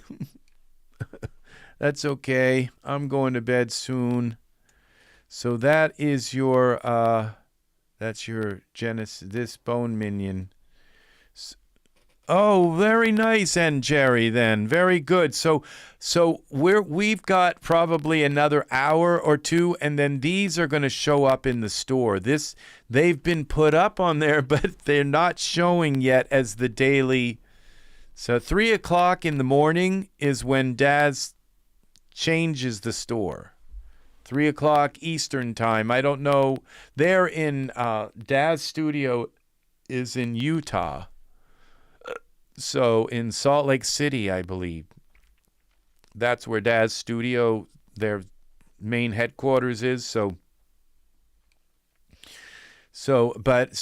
I don't know. It's probably 12 o'clock for them when they put out their new, but it's 3 in the morning here.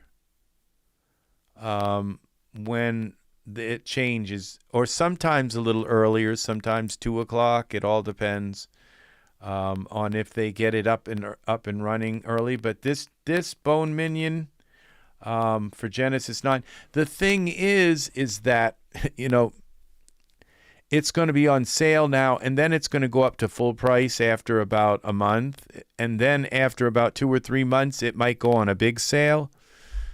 But it's like, how many Genesis 9 figures do I have? So I have,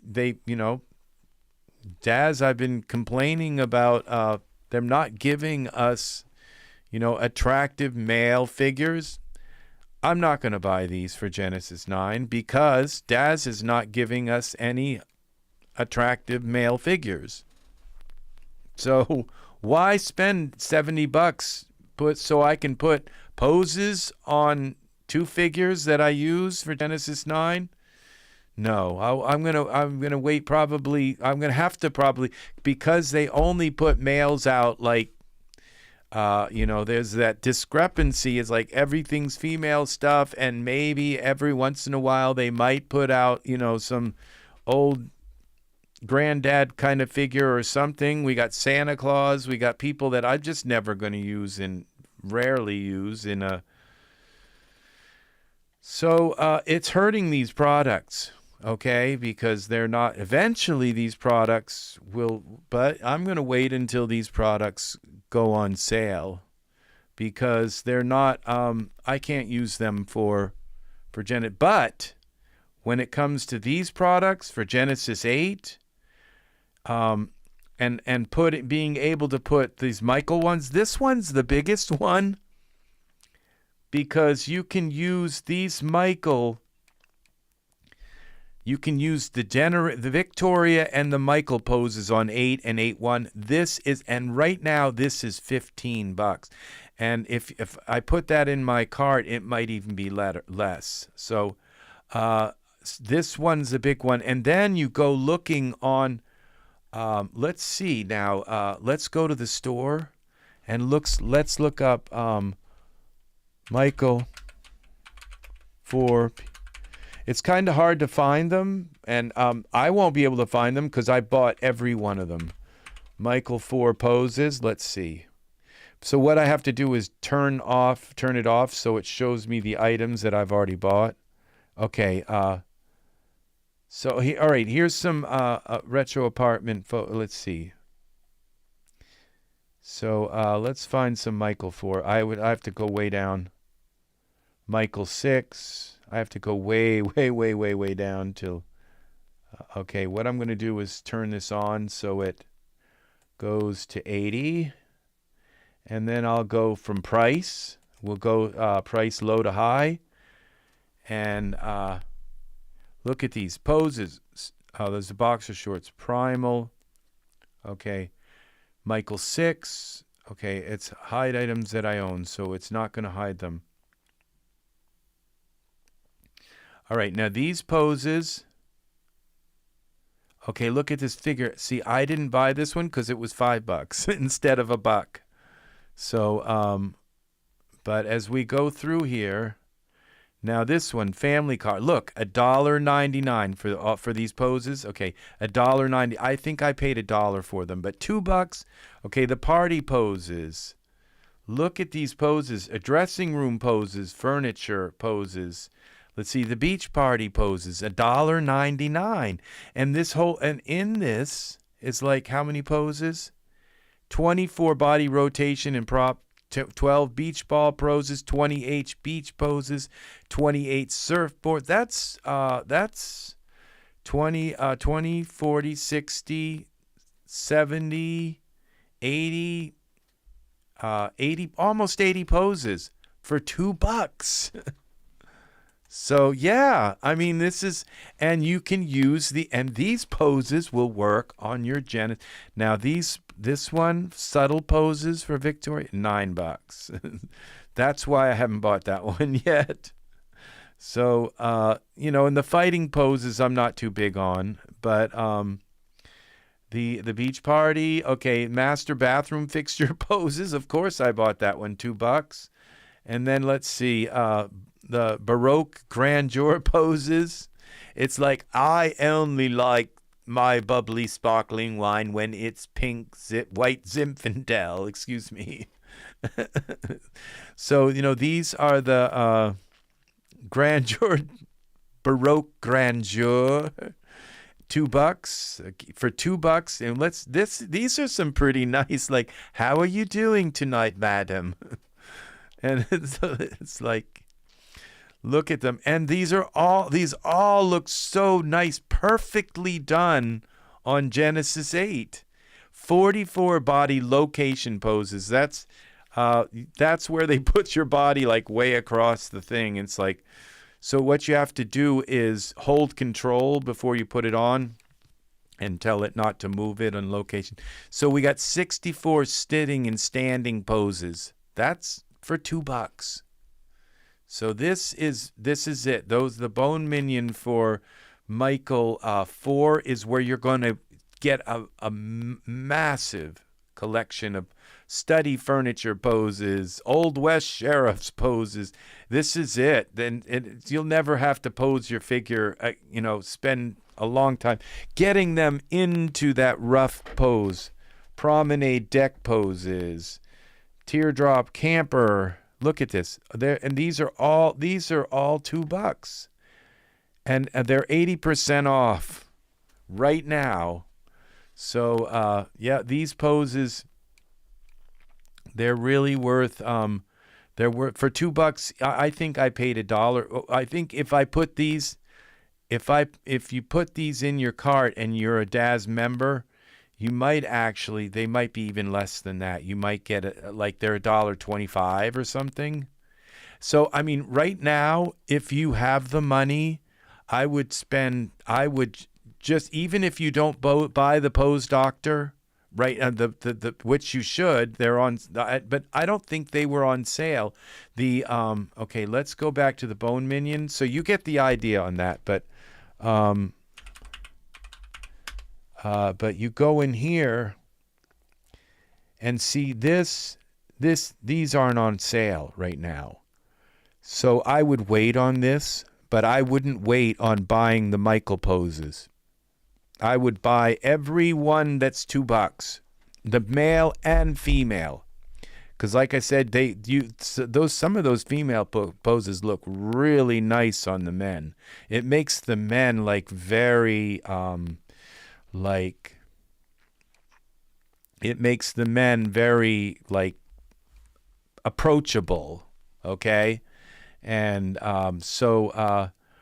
it like they're flirty. Okay, so that's nice, because just a guy pose and he's like, then they're kind of like aloof and hard shelled and everything. But you put some of the female poses on them, and they become very flirty and animated, and it's just really, I was surprised. All of a sudden, it was like, wow, that just changed him so much. It's like so nice. So I would buy even if it's $50 or $50, I would buy every Victoria 4 pose, and Victoria and Michael 4 pose that they have, and then wait until this Michael Bone Minion for Genesis 8. This is right now the Bone Minion 8 and 8-1 poses for Generation 4. That's only $15. So, I mean, that's its full regular price. But that is a good price. Now, let's double check and make sure this is what it is. It is what it is. Let's see. It says, introducing Bone Minion for Genesis 8 poses for Generation 4. Okay, I think this is the wrong one again. I think I did it wrong here. Okay, this is the wrong one. Okay, that's why it's 15. This is the wrong one. Okay, this is for Genesis 8 poses to use for Genesis 4, and like, who really wants to do this? Do that? No, I don't. Not necessarily. And I have all of those Genesis 4 poses. That's where all the poses are, is Genesis 4. They all work for Genesis. They all work for Genesis 4 already. So yeah. So you want the Genesis 4 for Genesis 8. Now this bundle means that Genesis 4 poses, I believe, will work for Genesis 3, Genesis 2, Genesis, and Genesis 8.1. And, I don't really care about putting poses on Genesis 3, Genesis 2, and Genesis. So I would, personally buy this. And this is 27. I would maybe wait until this is on sale, and you'll get it for $15, okay? And this is the one, but I would buy the Genesis, and this is for 8 and 8.1. It says Genesis 8, but it works for 8 and 8.1. And now let's read about this. Introducing the revolutionary way to use poses from different figure generations. Stop wasting your time. Blah, blah, blah, blah, blah, blah. It says,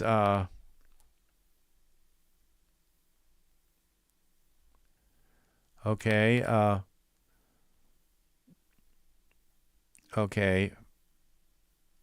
Okay, so simply load the desired Bone Minion, Victoria 4 Bone Minion, for Victoria poses on your Genesis and 8 and 8.1 figure. Select the Bone Minion and start applying poses. So that's how it works. So you find this Bone Minion, and once you kind of learn how it works, then it's easy to get it in your head and not really forget it. But I'm the kind of person who never buys poses. And the reason why I never buy poses is because it's something I figured, well, I don't know how to make clothes and I don't know how to make hair, but I can save money by just posing them myself, okay? But then when I realized that I could have a gigantic collection of poses, and then I don't have to work to put them, to fit them in the bathtub. I can just use a bathtub pose and then work and fix the rest. Then, it's like, well, that is kind of easier. So I'll buy poses if they're $2, and I'll buy a lot of them. So all of the Genesis 4 poses will work on Genesis 8 with this product. And make sure you get the right one, okay? Compatible figures: Genesis 8 female, Genesis 8 male, Genesis 8 1 female, Genesis 8 1 male, and Genesis 4 and Michael 4 and Michael 4 Victor. Yeah, see, they're not. It's posing for me is kind of easy. I can't make hair. I can't make clothes. I don't know how to make my own figures. That's like way above my knowledge. But posing is something I can do. I can bend every bone and get them. But the thing is these poses, they're just, some of them, it's like they're really well done. And so they have such nuances, and you know what? And I'm going to say especially with some of those Michael 4 and Victoria 4 poses. They didn't have all kinds of clothes and all kinds of stuff back then really to use with their figures, so all they had to do was all day with their figures was pose them. And so they made some really amazing, it's like in the 60s with music and stuff. So they made some really fantastic poses. So I would definitely go, those poses for Michael and Victoria, and get them both. They're a steal right now. Those are a steal. And I think if you add them to your cart, I think you'll get another bone, I think you'll get another, and I wouldn't buy anything that's over $2 right now, because it's a lot to put out. It's a lot of money to put out. And so just, you'll see some that are like $3 and all, and then you're going to see some really big collections that are like $5, and they got like 500 poses and stuff. But I would just go with the $2 ones and get the $2 poses, and look, like this one right here. This is, I think, for Victoria. Of course, this is the relax and sleep. This is the one you're going to want, and the together pose. And this is really nice. Look how beautiful that is. Those poses are. But they're, this is for Victoria 4 and Michael 4. Yeah, $9. So it's just because that this is, and you know what? This has only got 15 sleep and relax poses for Victoria and Michael. It's only got 15 poses, but it's $9. Just buy the $2 ones, and they have oodles of poses, and they're really, really good poses. So you got the carnival poses. Yeah, they're giving these out because the Victorian 9 Pose Doctor is coming out. Yeah, they do have coupons. So if you can apply the coupon and get a few bucks off, and this will give you all the poses you could ever, really want for a long time. And once you get a big Genesis 9 collection, that these poses you can throw right on your Genesis 9 figures too when you buy the. So there are pages and pages and pages of these. I thought there was like an all thing where you could just, this says 80 here. I thought there was a way to just keep going and going and going, but this is page 2. Yeah, all of these Now, Budding Romance, this is one for Stephanie 3 and Michael 3. I don't know, that doesn't work, okay? So don't buy the Michael 4 ones. This Esquire one, oh, I think that's clothing. Oh, standing and leading poses, but this is for Michael 3, so no. And it only works with Michael 4, so make sure they're Michael 4 and so I was shocked to find all of these poses. That they are so nice.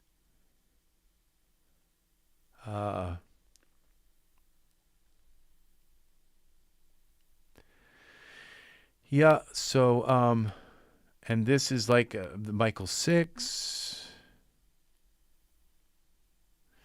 Yeah, they work very, very nice.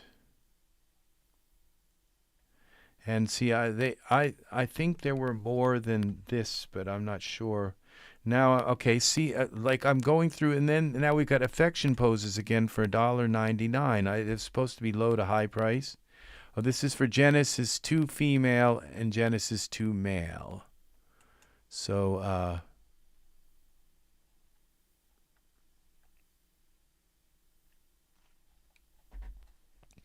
so yeah, I would just only buy the Genesis 4 for now. Price low to high, so you go to low to high, and oh, and so I put Michael 4 poses, but there are lots of them. They're hidden. You have to go through them. So you might want to just go from poses. Just type in poses. Okay, poses. Because I mean, there are probably 50 sets. Okay, this right here, free stand. Whoa, we got there's some free stuff here. Some low to high. Oh, the cookie dress. I think I've got some cookie stuff. I'm gonna put these in the trick or treat, and get a free stand. I can put somebody on that, and a whip. Some of these things they don't even show up in your smart content. You'll never find them. You just had no idea you even owned them. And the cookie dress, the elf dress, that's kind of cool. I might have cookie. I'm not sure. I think they gave me cookie free. So we go to poses. Oh, this is low to high. Why are there $4 starting out? And then it goes down. What? Tunic. Oh, let's see. Search store. Pose is up here. Or maybe pose. Okay, pose. And then we go back here to 80. And it says to relevance. Now we still want to go back down low to high for pose. Okay, they're not showing them here. I'm wondering if they just went off sale now again. Because right about now it's going down to 3. Or you can go up into here, the shop. Okay, go to the shop. And then up here, it says animation and poses. And then you go here to new arrivals. They got our price low to high. And items per page all. And now you're going to find these. Look at these umbrella 7 poses. These are free. But you go down into here. Now we're at $1 now. That's where you find them. It takes you to every pose. All of these poses. Oh, these are for Victoria 4 She Freak for Victoria 4. I'm not absolutely sure if those will work with their regular Victoria 4. But you got mage poses. Now look, all of these poses here are $1.99. And they keep going on and on and on and I think I have concert craft for those are for Genesis 2. I have this set. It's to hide. It says hide items I own. Okay, now we're going to see some really massive stuff because I own all of these $2 poses. Look at this. the Old West, the fixtures, okay. Breakfast nook, okay. The yard pool, media room poses, old beach oblivion, pavilion poses, and despair poses for Victoria 3, so we want the Victoria 4. Okay, Egyptian action. Okay, so magical, so I own this one. That's $1.90. Magical sorceress poses for Victoria 4. How many poses do you use with magic stuff? A lot. So that's big. The Victoria for exercise equipment. I didn't buy that one. Michael and Victoria Rockstar poses, but that's for I think those are the original Michael. So we're way down in the bottom here, but it starts to get into the really good stuff, and we're still at $1.99. All this stuff is $1.99, and then we go in. So we're Stephanie 3, Classic Deco. That might be Michael 4. Okay. Olympia. Okay. Okay. Now this is Genesis. See, so we're not even in the Michael 4 yet. I think Michael 4 was Genesis 2. I'm not sure. So Michael 3, yeah. See, so we're still down there. We're gonna hit this area where there are a ton. I think that's Genesis also. So Moonshine Diner poses. I think that's Michael 4 or Michael 2. And you just have to go in and if it says Michael 4, Victoria 4, then just grab these. Okay, now see, this is the morgue pose. This hot tub poses. If I own them, they're Victoria. So the camper poses, those are Victoria 4 and Michael. Remember how to fly poses, carnival poses. That one is another one. The Carnival Midway interior is another one. The Carnival Carousel. Yeah, I went and bought, it was one day, it was about $50, $60, and I bought the Carnival Ride poses. Orion poses. If they're in here, then I bought West Park poses.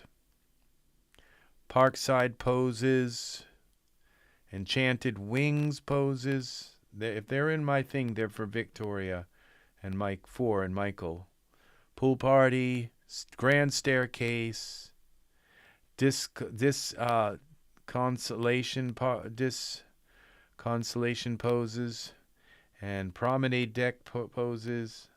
Hunter DL poses. Yeah, I mean, that's all they really had back then, was because they really didn't have a lot of clothes items.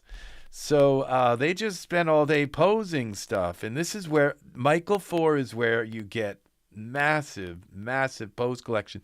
And if you know anything, all right, you have a good night, and Cherry. Thank you for putting up with all of my talking and stuff. So yeah, these are the poses here. There's a lot of them. Oh my gosh. I'm not sure that I'm able to find them all. Oh no, that's fine. I'm done.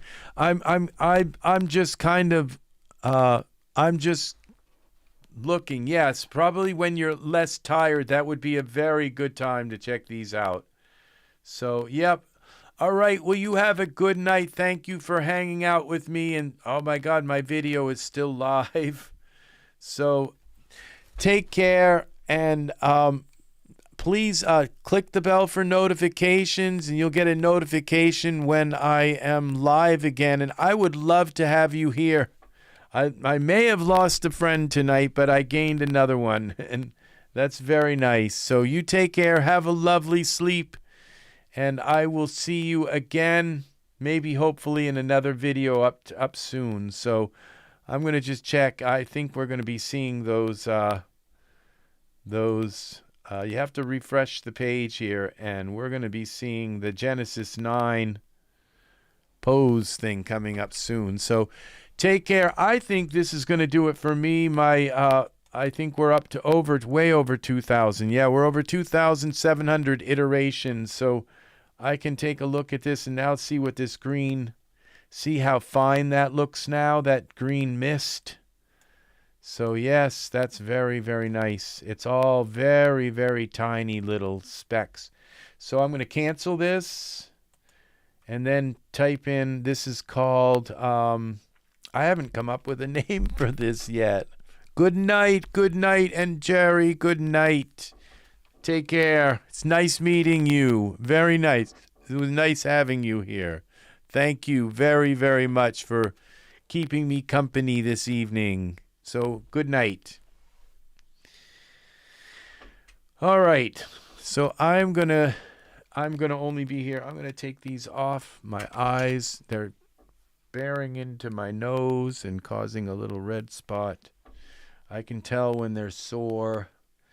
So, yeah, I'm going to wait until this is done, and we're going to call this,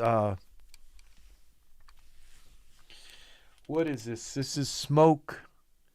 I'm going to call this smoke signal.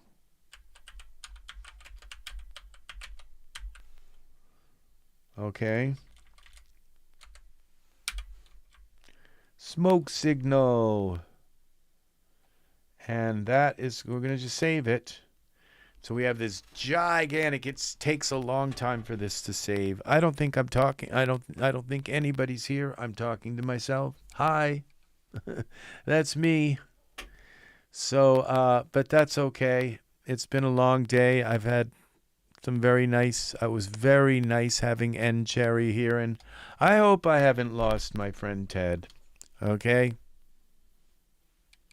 Because I'm a nice guy. And I shouldn't be judged unfairly, okay? So,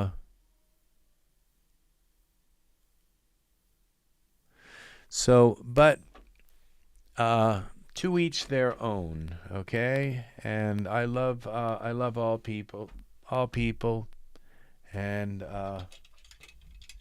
you don't judge a book by their cover. So, very good. I have a lot of good friends. So, all right, this is, that's saved. And so this I saved before I did that. So we can close that down. I'm going to leave that open. I'll just open up a, this, and then we can go to my PNG file. And we're going to close signal. Let's just type that in, and there's my smoke signal. And let's see what this looks like.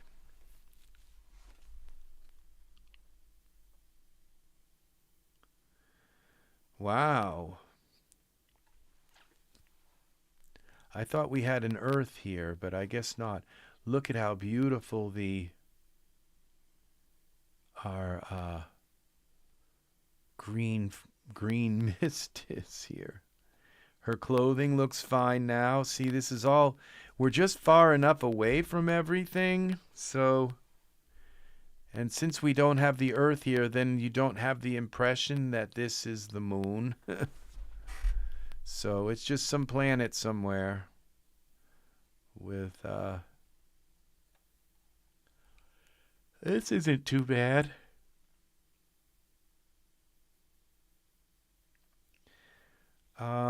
I kind of wish I hadn't bent her body like that so much, because she looks like she's going to fall over.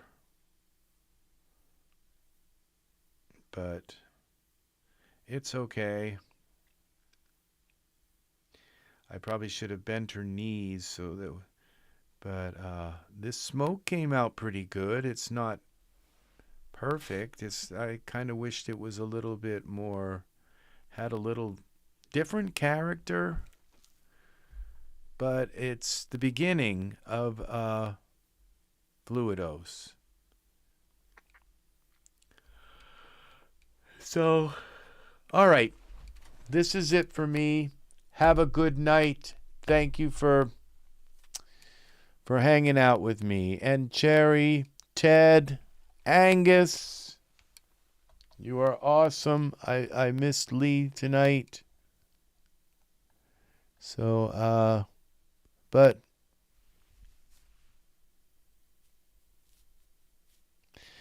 so this is it. This is the way life is. So thank you. And Jerry, was nice conversation. It was nice nice having that long conversation. I'm tired now though. I'm ready to go to bed. So good night, people. Please like, subscribe, click the bell for notifications, and take care.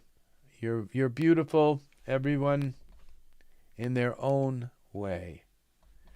So I will see you again in the next video, where we are going to, when we do the next video, and I think it might be soon, is we're going to work on fire.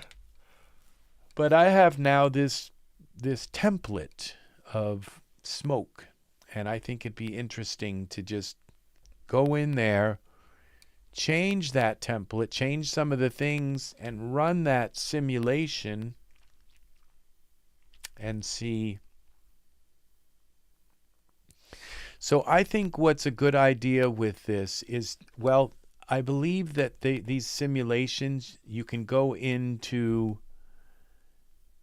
your Fluidos files, and you can just load these simulations. There are DUF files for each one. So the best way to do it is to make the simulation yourself from the manual, but you can just load the simulation in from the supplied files, and then you can play around with the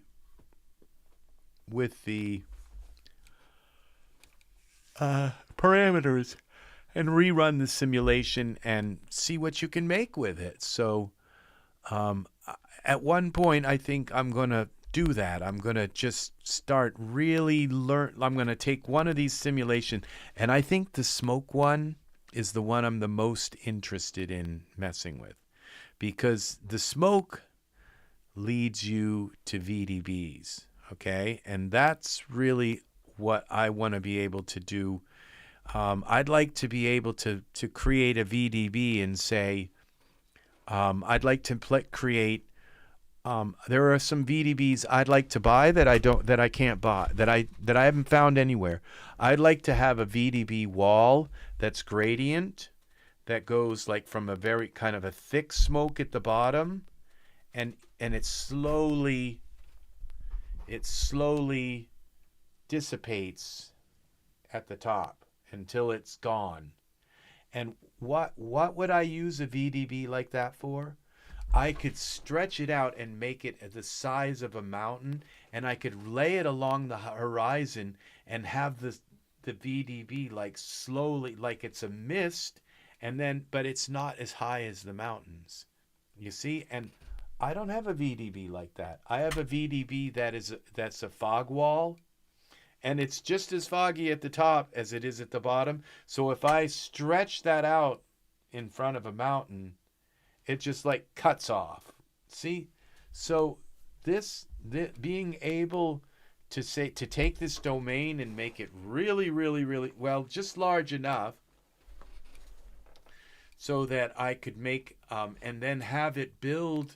Maybe I would have to put a bunch of these sinks at the bottom to have it fill. I don't know. Or make the sink really, draw the sink out. But then what it would do is it would make it thick at the bottom and possibly dissipate as it comes up. So I don't know. But this is, I'm just realizing that this smoke one is the one I'm interested in the most.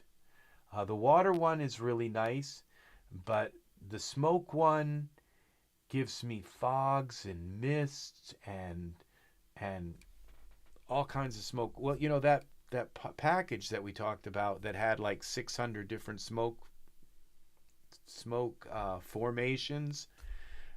Apparently I've got smoke, you know, for that. But some of these fog patterns, I would like to be able to create using Fluidos and Fluidos 2. So, all right. Thank you for watching. Love you very much, people. And just don't take things too seriously. But except if they're really near and dear to your heart. Take care of each other. Take care of people. Take care of your brother and your sister and the people on the street that need your love. Be good. Be good to them. Be good to them, and they will be good to you. And life